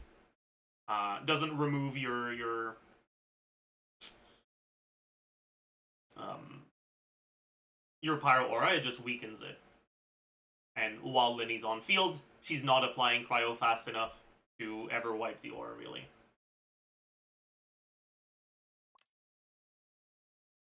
Outside of that, you can do Farina. You don't really want to do any of the other Hydro units for Vape, because Linny's a charge attacker, so you don't really use Yelan or Singto.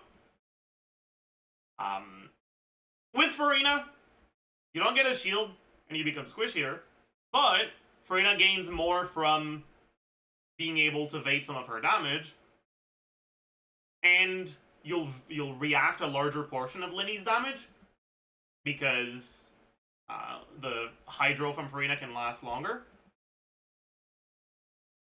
However, whenever Farina Vapes, it wipes the aura, which means the next hit from Linny is going to be hitting an enemy that is not affected with Pyro. So he doesn't gain that damage bonus for some of his hits. Because of that, while these teams are good, they're not really above the other teams.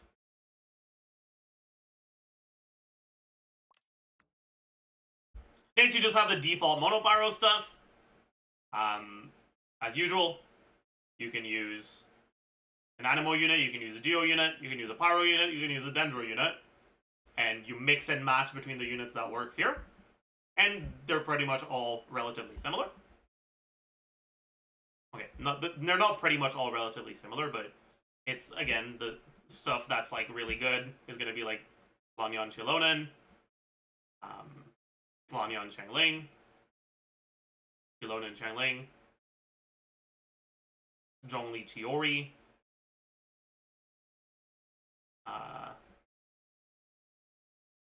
Kazuha Chilonen, stuff like that. And finally, you have Overload teams.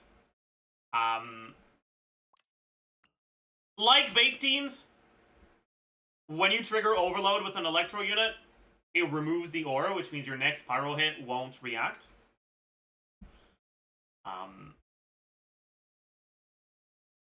Which somewhat hurts the synergy with Fischl, because obviously Fischl can up an okay-ish amount of Electro, although with Linny, you don't get C6 proc, so it's not too bad.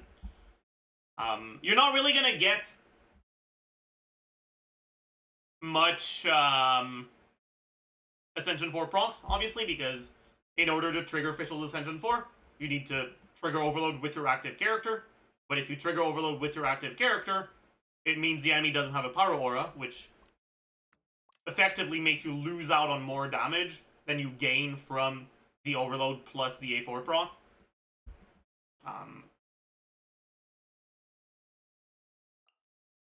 But with all that being said, a team like this is still quite strong. But you eat into your Bennett uptime by using Fischl, and you have a few other options here. Personally, my favorite option in these teams is EM Raiden, just because her application is fairly slow, and you don't eat into Bennett uptime, and her uptime is very long, so you don't really have to focus on swapping back to her too often. It's not the strongest, but it tends to be the most comfortable for me. But you can also go for a few other options here. Linny is probably the character that has the least variance in terms of the power of all his different teams. If you go for the worst Linny archetype with his signature, it's probably going to be better than the best Linny archetype with Amos Bow or Prototype Crescent or whatever.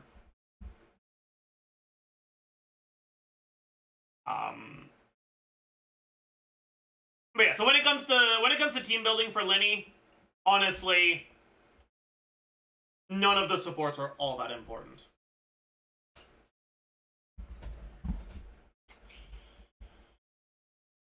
Daya carry isn't real, okay? Like I love Daya, okay? I think her burst is really cool. Don't play her as a carry unless you really hate yourself. Yoimiya. So, Yoimiya reacts a bit more of her damage than Arlecchino, but a lot less than Maoika. It's closer to somewhere between 40 and 45.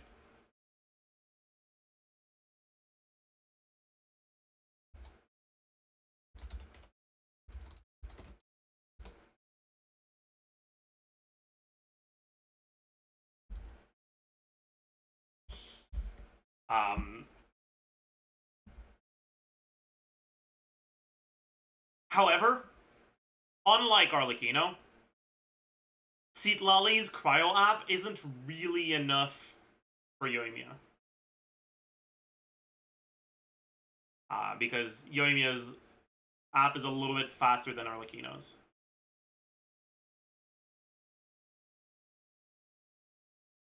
And Citlali's app is just barely enough for Arlecchino.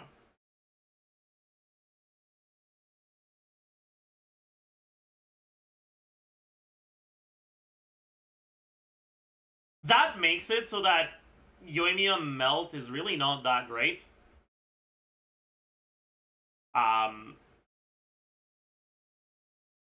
Because what makes Arlecchino good in Melt teams is really mostly the fact that Citlali is really strong, not that she has great synergy with Melt.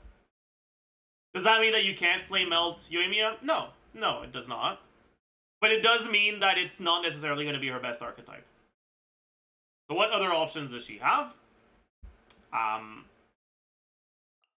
Well, unlike Arlecchino,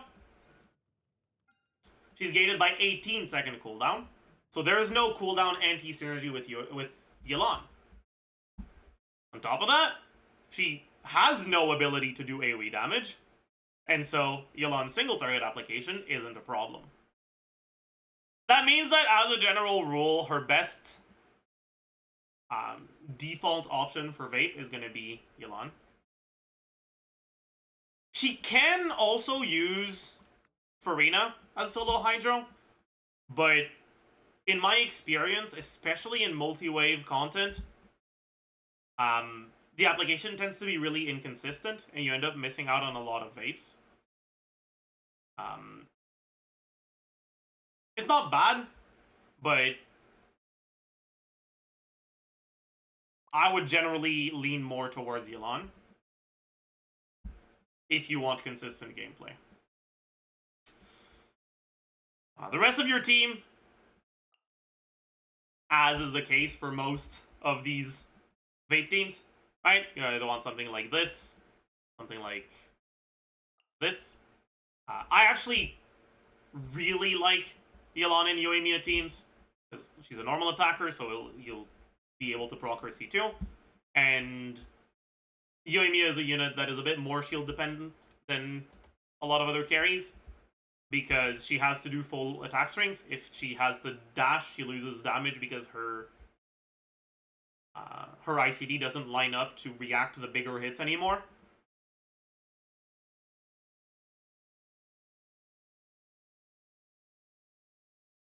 And so having shields that allow you to not necessarily need to dash to dodge incoming attacks tends to mean a bit more for her.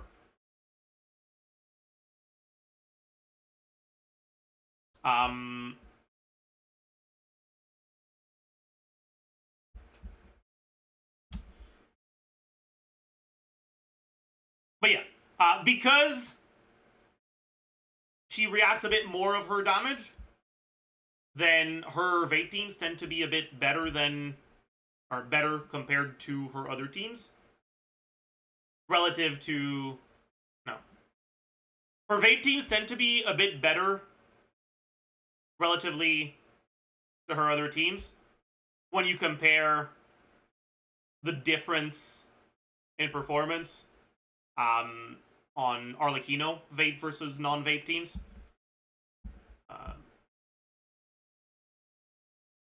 And so I'd say that whereas on Arlecchino, you generally have the Traverse team, then the Mono-Pyro teams, and then the Vape teams. With Yoimiya, I'd say that the Vape teams are about as good as the Traverse teams. You still have the same potential issues, right? You still have the bullshit you have to go through if you need to, if you have multi-wave content, you need to reapply your VV. Yoimiya's uptime is a bit longer than Arlecchino's uptime, so your VV uptime is going to be a bit lower. Potentially. Depending on your setups, obviously.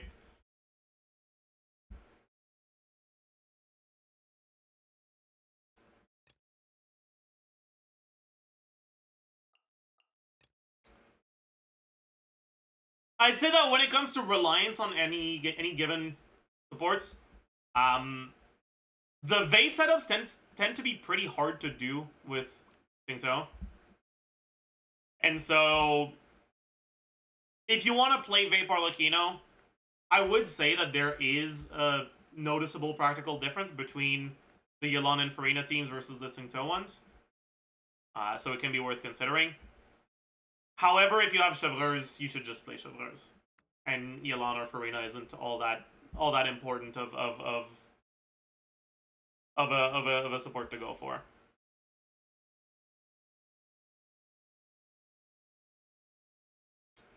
Next up is Yanfei.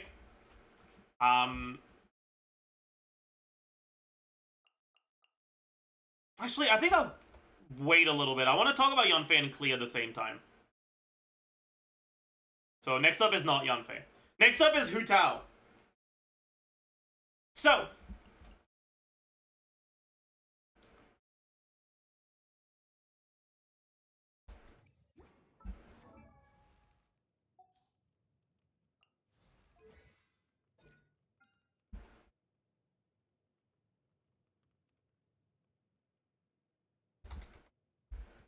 and also, I realized, wait, before that, when it comes to Yoimiya, you can also do melt if you do double cryo, but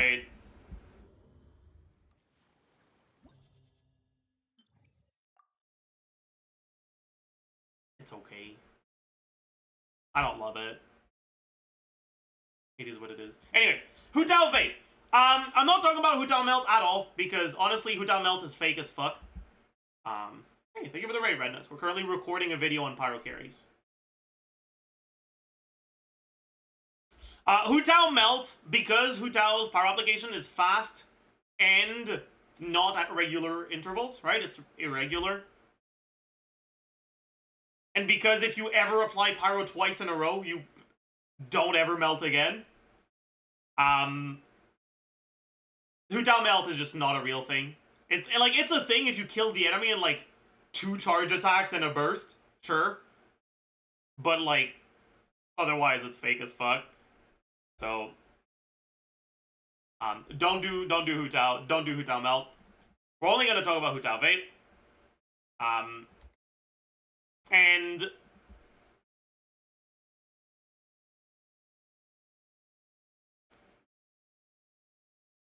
in vape teams,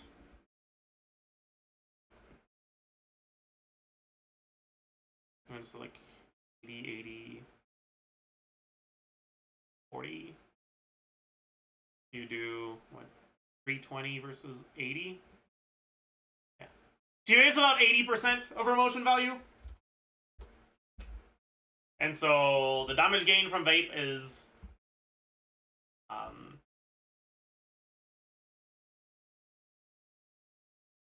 little bit more than the damage gain from vape on Mawika.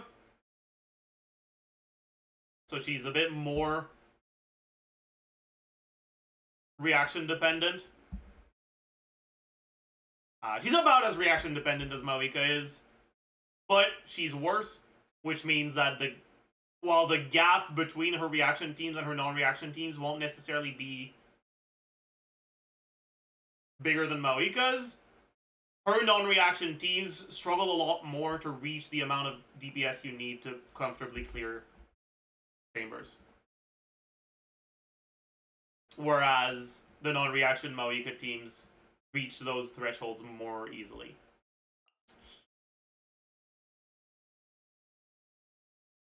And honestly,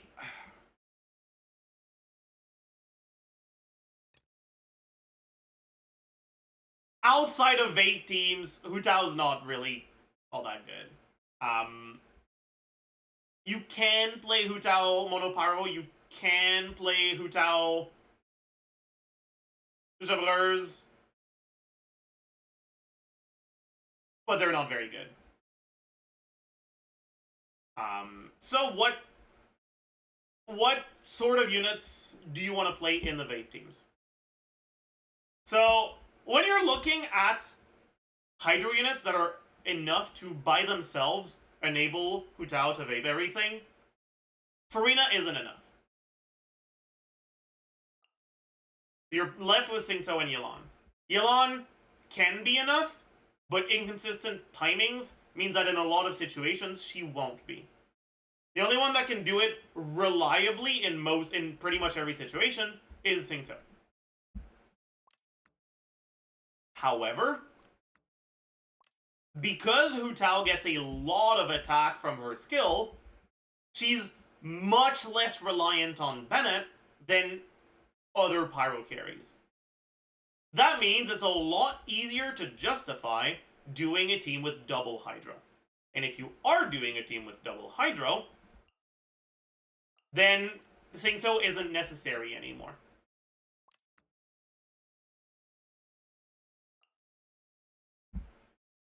Honestly, I'd say that nowadays, Hu Tao is one of the more Farina-reliant carries. Because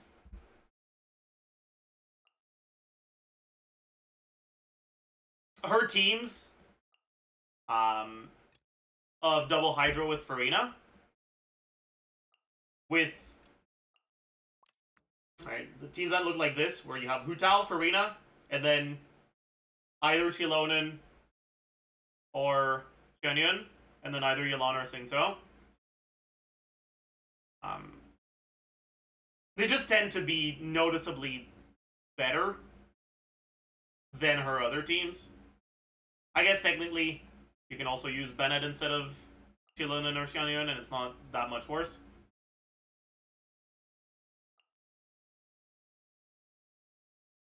Now you can do VV Vape.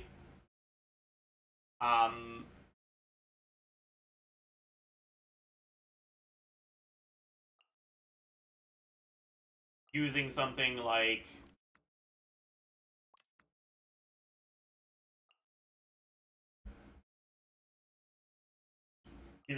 this, or with Kazuha.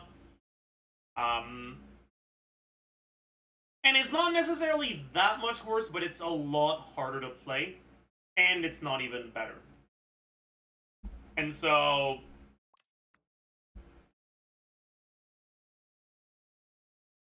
I would say that Farina is one of the units that's the most worth considering. Or sorry, Hu Tao is one of the carries where Farina's the more worth a consideration.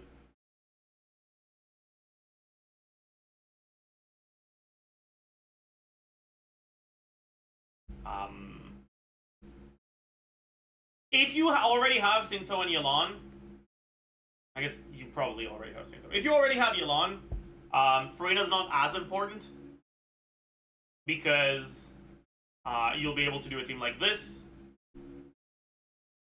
And I guess technically there's also this team.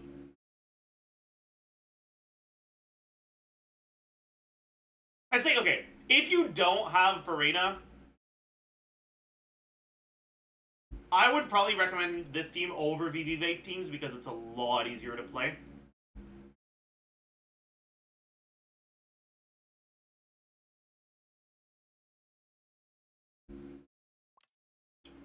But the main reason why Farina is so good with Hu Tao is because, well,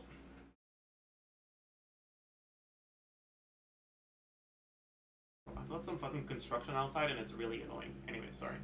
The main reason why Farina is so good with Hu Tao is because Hu Tao doesn't have a great artifact set. Shimenawa's is fine, but Hu Tao's burst can still be useful, and the attack percent from Shimenawa's isn't that great. Whereas Maréchaussée is already a solid set, even on characters that don't benefit from the two-piece.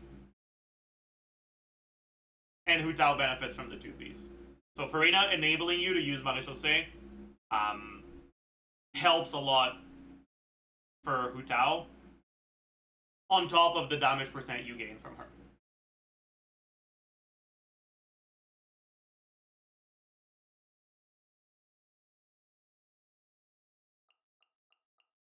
All in all, I'd say that when it comes to Hu Tao's teams,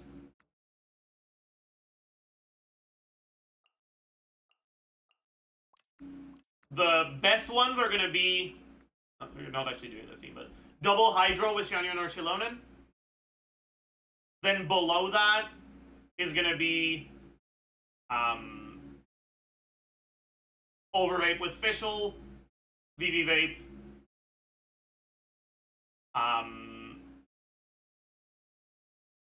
and double Hydro with Farina Bennett. And below that is going to be your other options.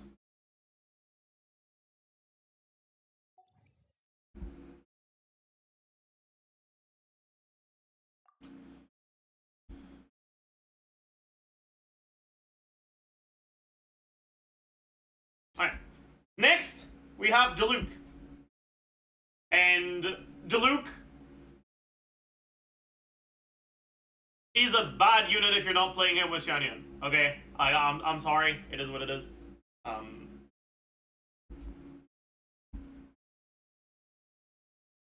So we're only really going to talk about Xianyun teams. Diluc is very, very reliant on Xianyun. If you don't have Xianyun, Diluc can function, but he'll be a lot worse than other Pyro units. But when you talk about Diluc teams with Xianyun, Diluc is very replaceable. You can use pretty much any character that can be Bennett infused in here, if you have Bennett C6. And while Diluc is the best one of them, obviously excluding Gumming, because Gumming is actually a good unit, he's not that far ahead of some of the other options. The main things that Diluc has going for him in these teams is, one, he's Pyro, which means that you get Pyro Resonance, which is 25% attack. 2, his Ascension stat is crit rate. 3, his base attack is slightly higher than most characters. And 4, his C1 gives him a bit of damage percent.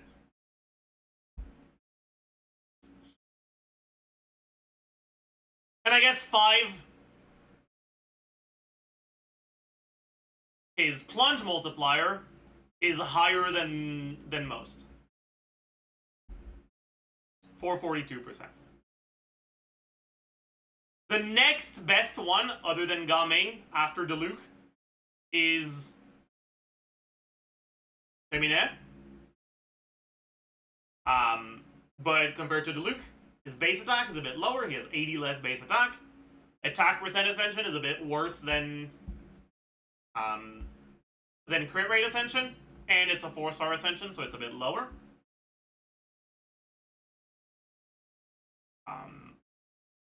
He has a constellation that upgrades normal attack talents, which means that his plunge multiplier is actually a little bit higher, but it's pretty much the same as Diluc.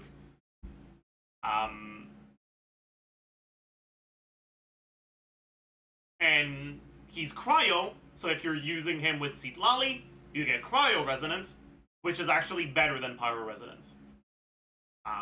All of that in mind, Femine is about 5% worse than Diluc, assuming you have C3 Femine. But it's honestly really close, which is very funny. Anyways, these teams, much like Gumming, are pretty much only real with Citlali or Farina. These are probably the most support-dependent units. Like, these are probably the most support-dependent carries. Like, you need C6 Bennett, you need Xianyun, and you really, really, really need... Or, okay, you really, really, really want either Citlali or Farina.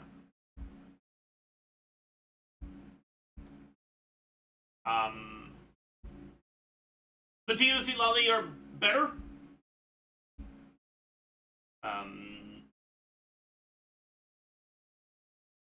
But not so much that it's worth replacing a Farina with Constellations for Sitlali. But the biggest issue with these teams tends to be the energy. Diluc's skill is bad. You don't want to use it because it's slow and it doesn't do a lot of damage. And it's Pyro application, which is going to... If you're melting your skill, it means you're not melting a plunge. Because you only have enough off-field cryo to melt 7 plunges.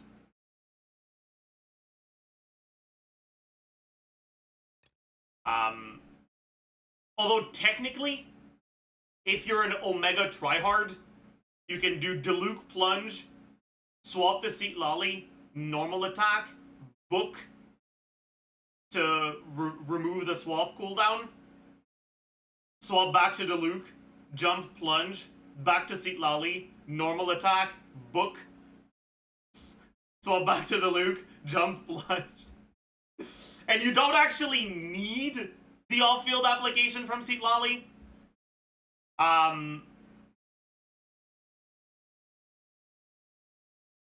But that's, yeah, that's like, Anyways, outside of that,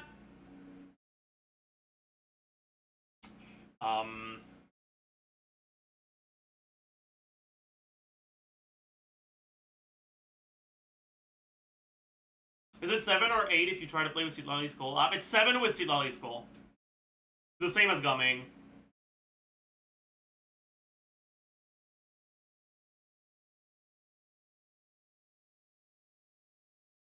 But in practice, it's more often 6 or maybe even 5 because of Bennett uptime.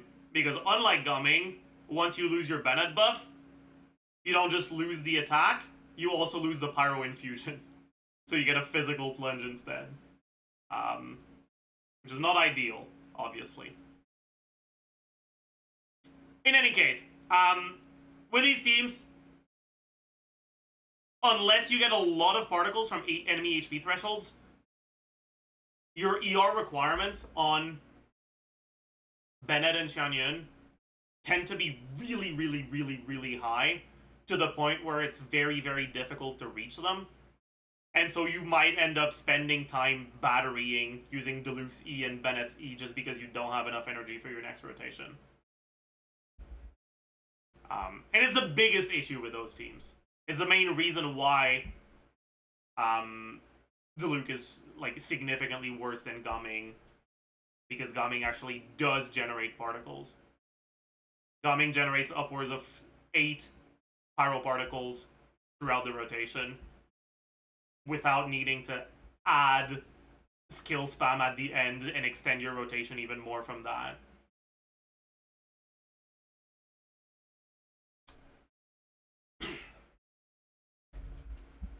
And you don't really want to use the Diluc burst in these teams because the animation's really long. You can use it at like the end of a rotation, but yeah.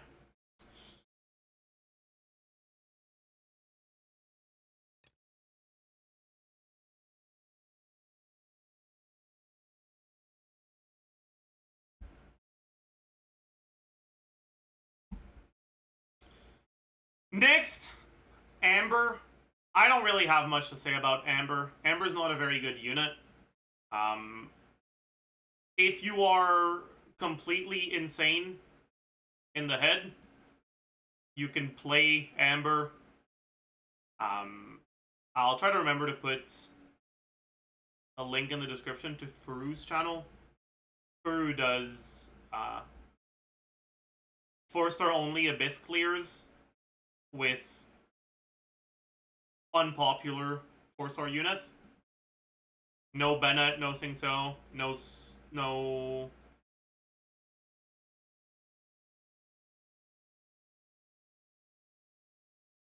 what else? No Fischl, no Chevreuse.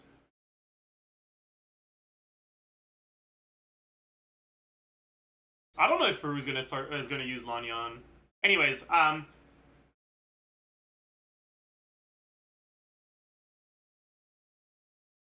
No Xiangling, yeah. Anyways. Ambermains are dedicated and completely insane in the head. Both in the sense that they're insane on the game and that there's something deeply wrong with them. I'm torn between respect and disgust. But yeah, none of Ember's teams are good.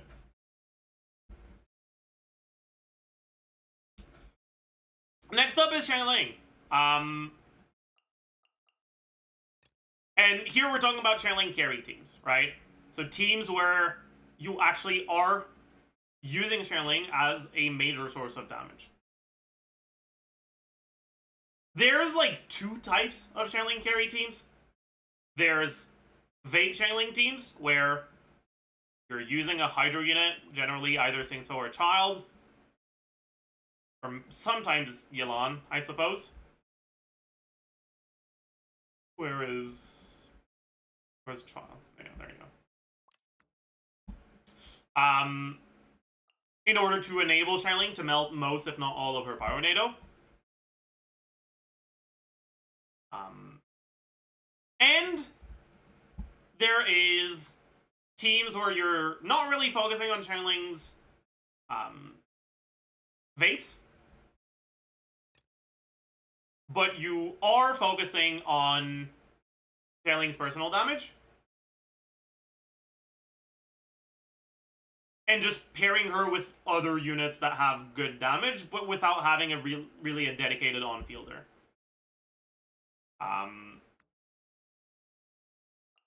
Something like this. A team like this isn't something I generally recommend.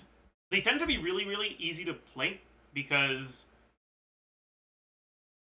it's not like there's a possibility for something to go wrong, really. Your damage just happens all around you and it just is what it is. It doesn't really matter what you're doing. But just in terms of damage, they don't tend to be that good. When it comes to Xiangling carry teams that aren't vape, the only ones that I would actually generally recommend are the ones that are vape. And what I mean by that is teams where you are focusing on Xiangling's personal damage, and with a Hydro unit, but where Xiangling isn't the one who's vaping. Like with Farina. In a team like this, Xiangling can get some vapes, but she won't really vape reliably. You're using Farina because she gives you damage percent, and because she herself has good personal damage because she's vaping. Speedrunning aside, these tend to not be much worse than Xiangling's vape teams. But in speedruns, the Xiangling speedrun, or the vape teams tend to pull ahead. Yelan Xiangling is kind of eh. And then, outside of that, it's mainly just Singso and Child, with your last slot option being either Kazuha, Sucrose, I guess Shilonen or Citlali.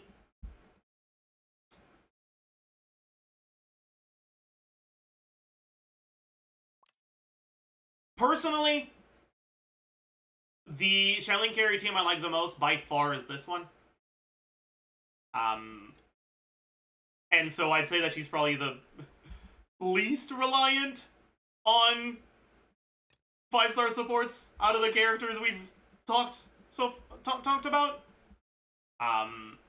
You can also do this. You can do this. You've got options. Citlali is strong enough that even if her synergy's not that great, she can still be good. You're already getting reactions even without Citlali. With Citlali, you can change some of your vapes into melts if you're against freezable enemies. But if you're not against freezable enemies, you lose reactions instead, which is not ideal. Not very pog. You don't really love to see it. I guess I should also mention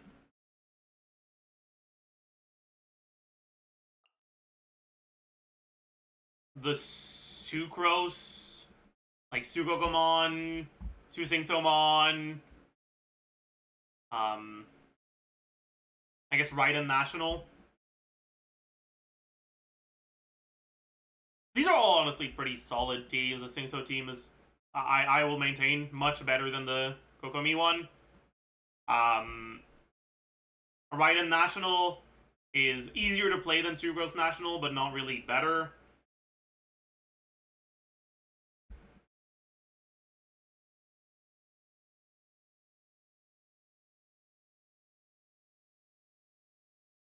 When it comes to Xiangling teams, I'd say that, like, the best ones for Xiangling carry are the Sucrose National. And honestly, this team grows on me more and more every time I play it.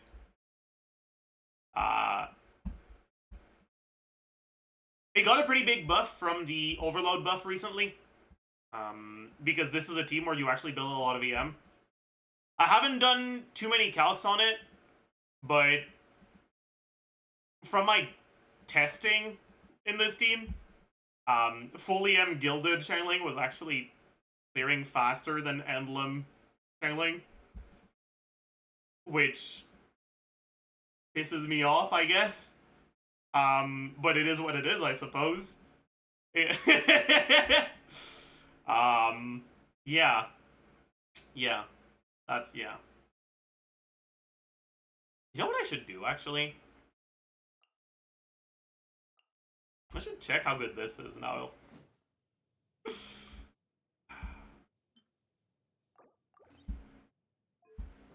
Because Singso's not that good if you don't care that much about the talent damage from Xiangling.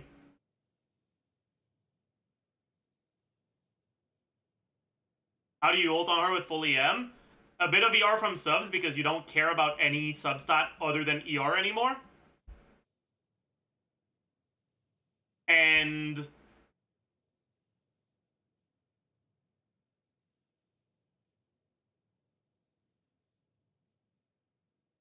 wait, what was the question? And Ketane Crossspear, if you have it. You really want Ketane, though. If you don't have Ketane, it's kind of Jover.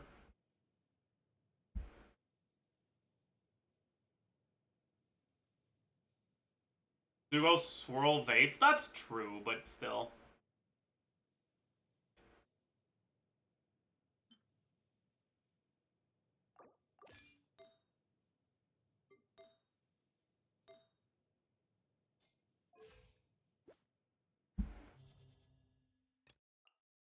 Obviously, this is not going to be that strong in single target, though. And Auron doesn't work. I guess you still don't have a great second Electro option for a team like this.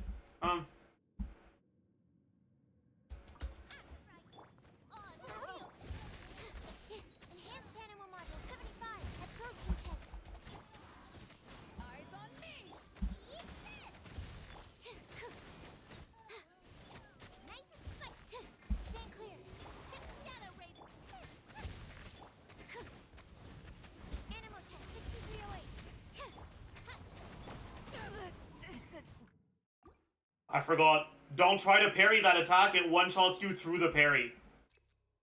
That's on me, honestly.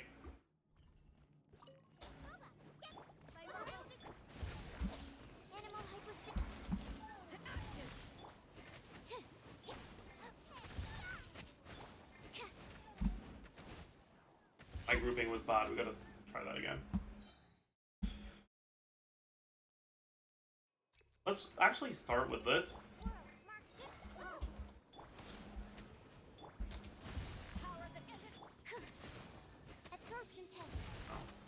I don't want to pyro infuse that.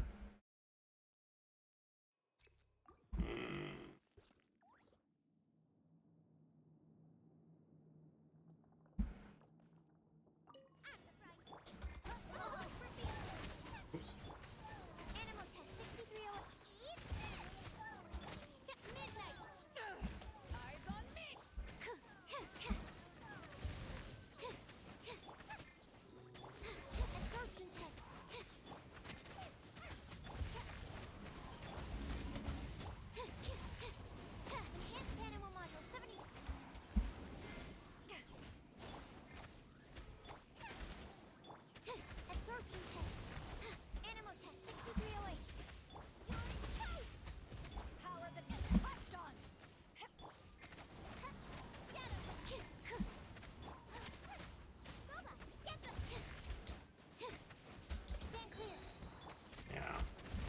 just not doing enough.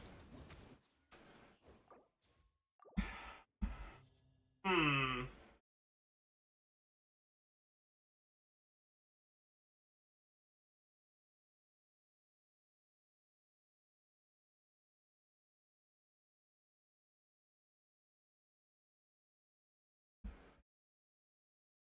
With Cookie? Cookie won't do much either. Honestly, this might be better. Might as well do this then.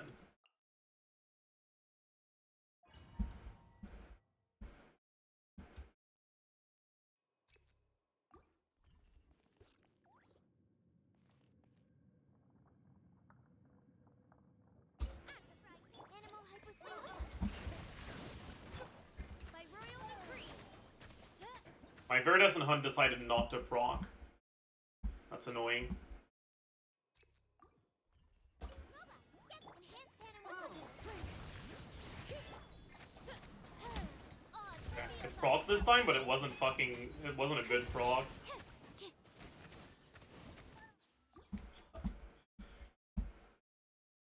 They weren't close enough. It's fine, I guess. I guess I don't actually need to use Sucrose Burst, do I?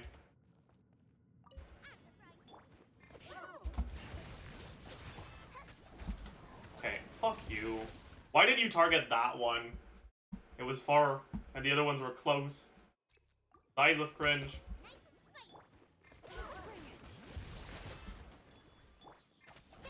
By royal absorption test. Swirl. Mark tip.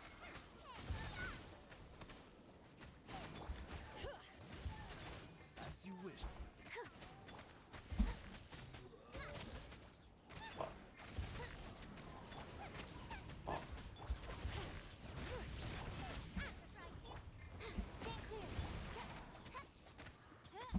Oz, reveal thyself. You're toast. Race you. Enhanced animal modules. Midnight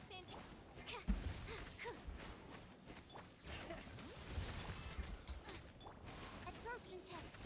Animal test 6308. I love that this is actually not bad. Oops. Okay, fuck you, dude. Get them! By royal decree. Absorption test. Animal hypostasis and... I summon thee! Shadow! Nice spike!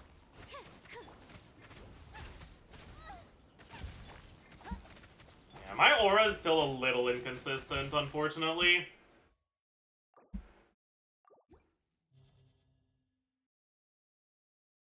So it is still worse than Singto. But once we get an actual proper second Electro that actually works in single target, this thing will be pretty good.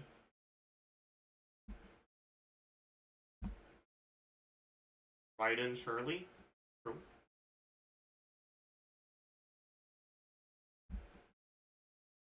No, but Raiden won't do much, because Raiden's not doing anything.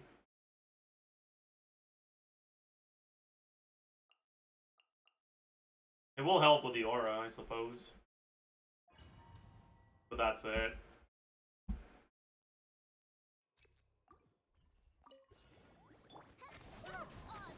Shine down! Absorption test. Animal test 6308. Absorption test. Enhanced... You're toast! As you wish, me. There is no escape. Inazuma shines eternal. Animal test 6308.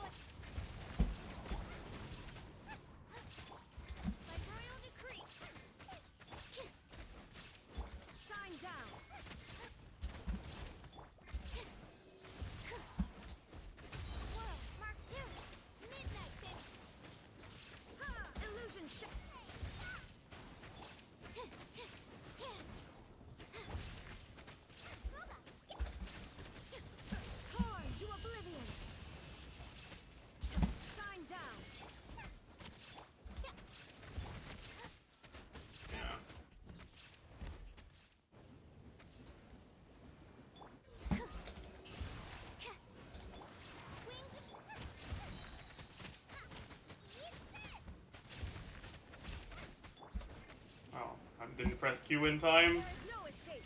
Okay, I didn't press Q in time again. Fuck you. Zuma shines eternal. I'm dying. Oz reveal. Absorption test. Stand clear. Aware.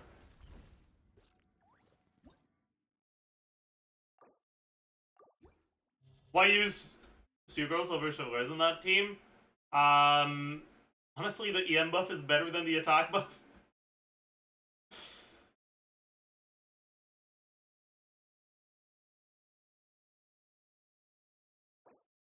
But, oh well. Anyways, don't include most of that, by the way, editors. Anyways, finally, we have Klee and Yunfei. I want to talk about them at the same time because they're very, very similar.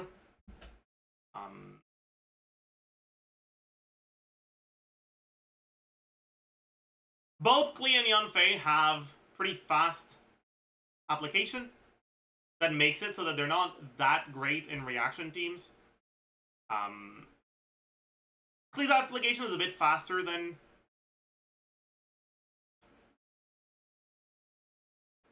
Yunfei's.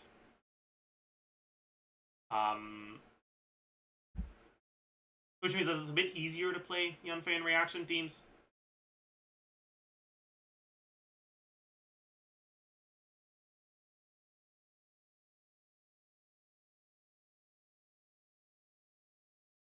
But those reaction teams are a bit more reliant on the carry's damage, and because Yunfei's damage is a bit lower than Klee's, the fact that she has slightly better synergy with reaction teams doesn't necessarily mean that she likes those reaction teams that much more.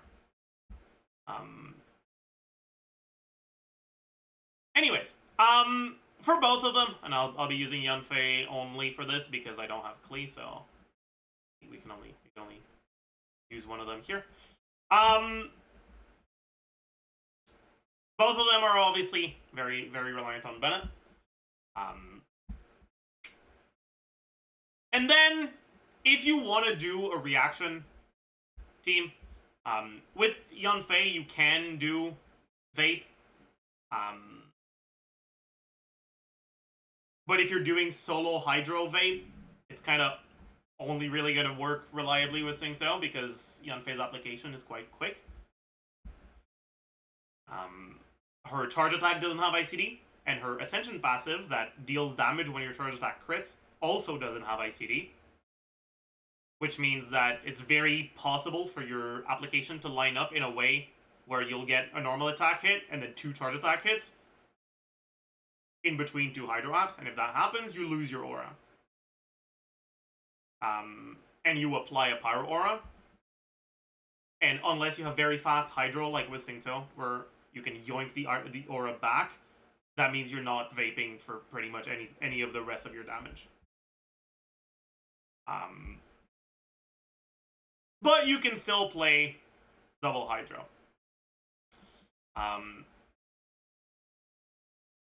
That being said, you can do double Hydro with Klee as well, and it's fine. When it comes to double Hydro, you want to use Farina. But you also want to use Farina even if you're not doing double Hydro, honestly. Because both Klee and Yunfei don't really have access to a great artifact set.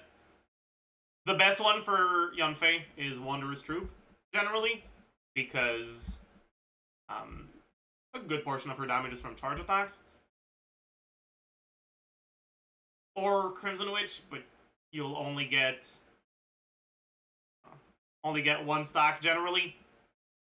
And both of those artifacts are significantly worse if you're not vaping.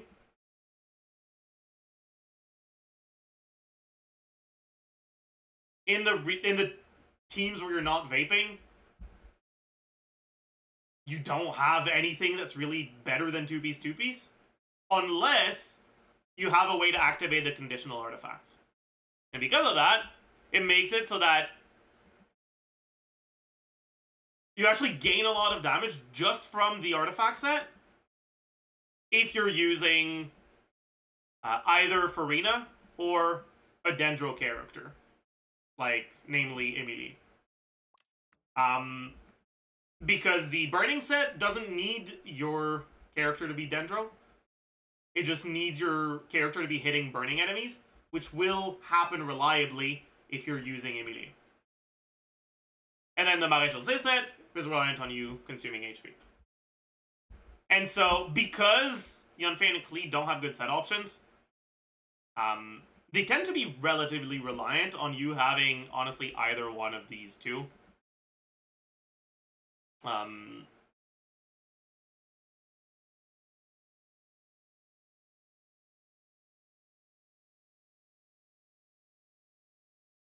You can also do Mono Pyro or Chevreuse, but I'd say that those teams tend to not necessarily perform quite as well. You can do something like this. You can do something like this.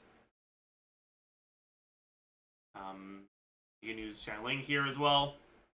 If you're using Farina, generally your best bet is going to be Kazuha. Especially with Klee, because Kazuha grouping the bombs helps a decent amount. It's a bit less important for Yunfei. The biggest thing that prevents Yunfei from being that great is that her energy generation is really low and her burst cost is really high. And her burst is kind of good. And because of that, if you want to burst every rotation, you need to build a decent amount of ER.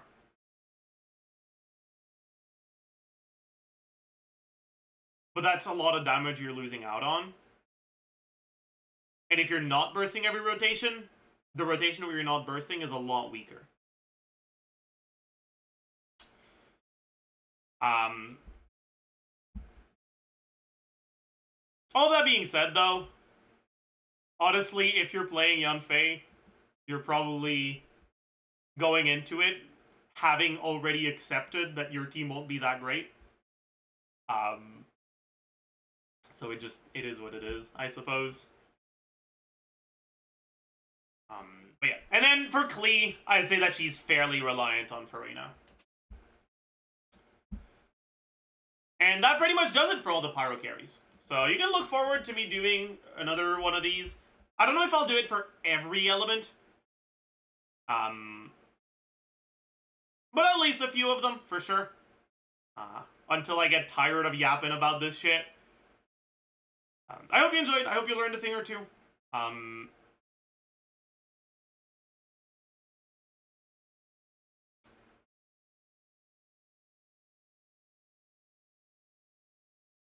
Make sure you remember that, you know, as usual, don't spend money on this shit game. If you have a character that's fairly reliant on Farina and you don't have the primos to get her, well, it's honestly not the end of the world. It wouldn't fucking surprise me if Hoyo just keeps giving us bullshit abysses that require a specific character, or not require, but like heavily incentivize a specific character or heavily hurt a specific character. Abysses have been a lot more tailored towards the banner unit lately.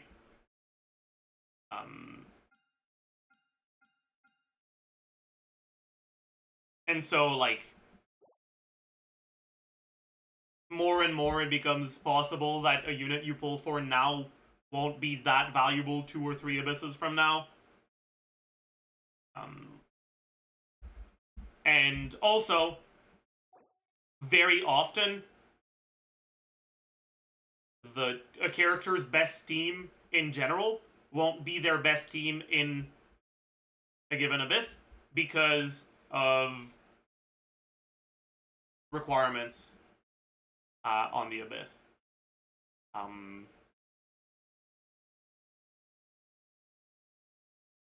Like, for example, the Papilla makes it so that if you want to play Gaming on the second side, his best team is probably just double Hydro. Because you don't have a good way of breaking the Void Shield in time with his default melt teams.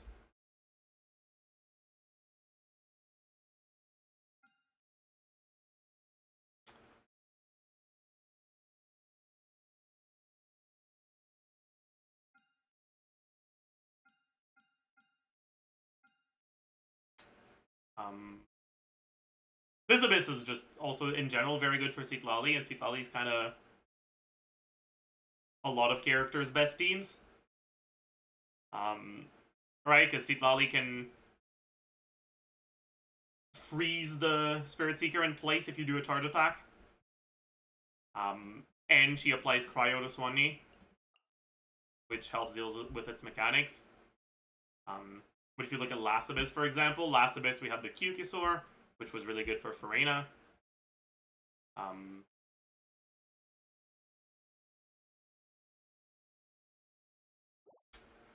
yeah. Anyways, I hope you enjoyed. I hope you learned a thing or two, and I'll see you guys in the next one. Bye, YouTube. All right, chat. We gotta fucking spend our resin real quick, like right now, like as soon as possible, because I got things I need to do today, and I ended up streaming for a lot longer than I thought I would.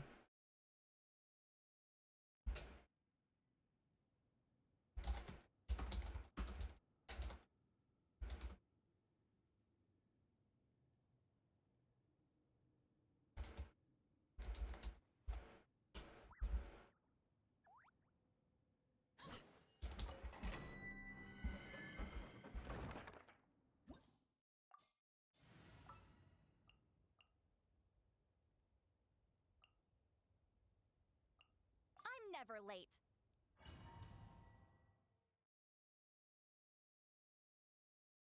Recorded Pyro carries teams video. I have told the editos wrong weapon.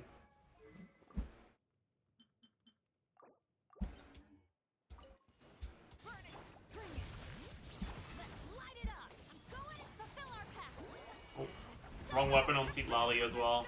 Although I guess it won't matter. Yeah. I get one shot anyways.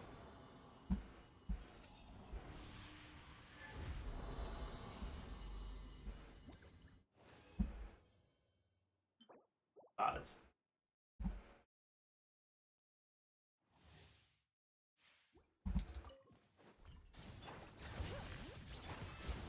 Teamwork is true. Get to work! You two! Time to light up the blazing sun! Did you go bouldering yesterday? No. It's today. Not yesterday. I'm planning on going bouldering today. With locking, I suppose. Why couldn't the substats be swapped between these two? Whatever, it's fine.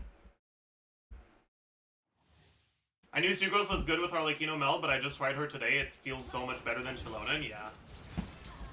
Everybody stand! Like, just in terms of total DPR and like DPS, it's pretty close. But with Arlecchino especially, you tend to kill enemies towards the start of your rotation rather than towards the end. Man, why couldn't this be EM? It's fine.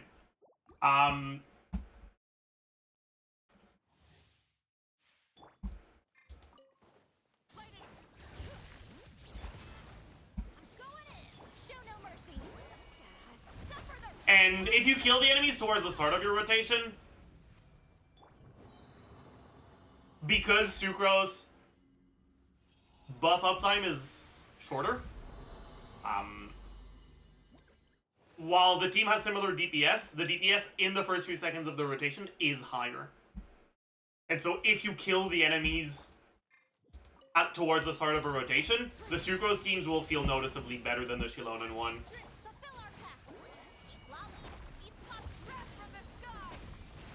Oops.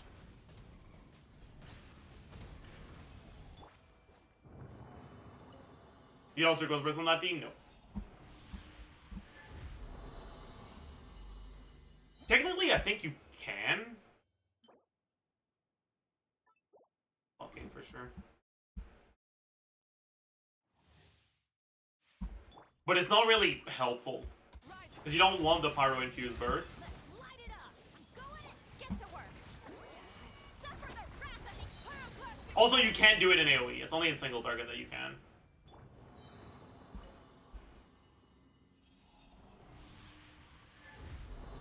I saw speedruns using Sucrose Burst to infuse Cryo. That makes sense. Max roll of crit rate and defense percent on an ER Sands? Oh my god. That's crazy, dude. But I guess it doesn't really matter, because you don't actually care about Chilonen's Burst. Fuck! Yeah. It's more of a Seat Lally piece, Teamwork is true. even if it doesn't have EM. Lalin, eat Papa. Light up the blazing sun. I'll level it if I don't have anything else I want to level today. It has no EM. Yeah, but that's not the end of the world, honestly.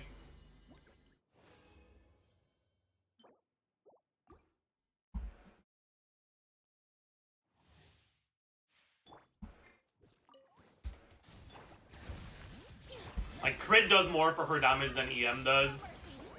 You two. Pyroclastic. EM is just for the shield, but, like, I don't care that much about the shield, honestly.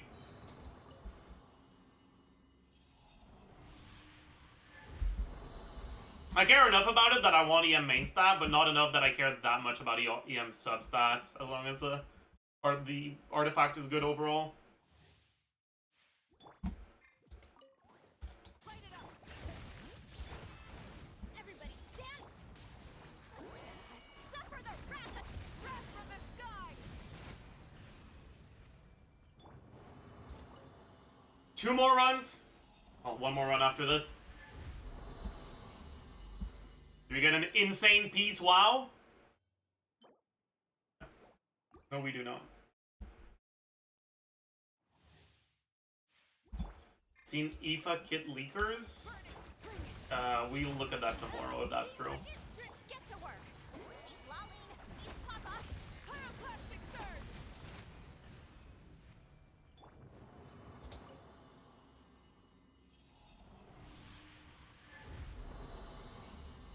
Alright, last one of the day. It's garbage. Wow, okay. We wasted our resin. That's fine. It is what it is. Let's level the ER Sands.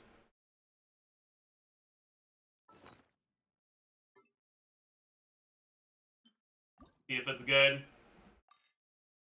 Perfect.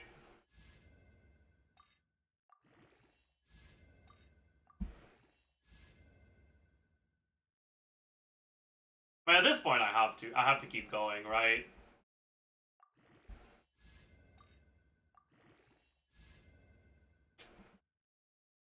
That's not even funny anymore. Like, if it kept rolling into defense, it would have been bad, but funny.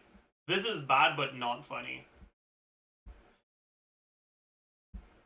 What do I currently have on Sitlali?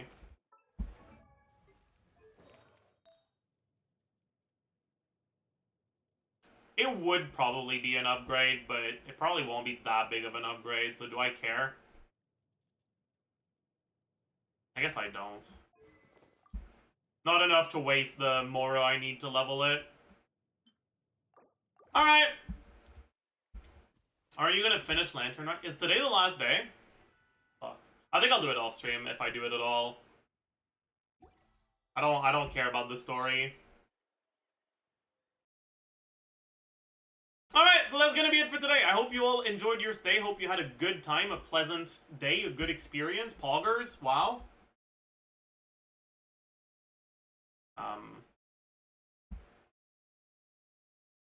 The skin, I already got the skin. It's just the story I haven't done yet. Alright, I'm just gonna end stream here. I gotta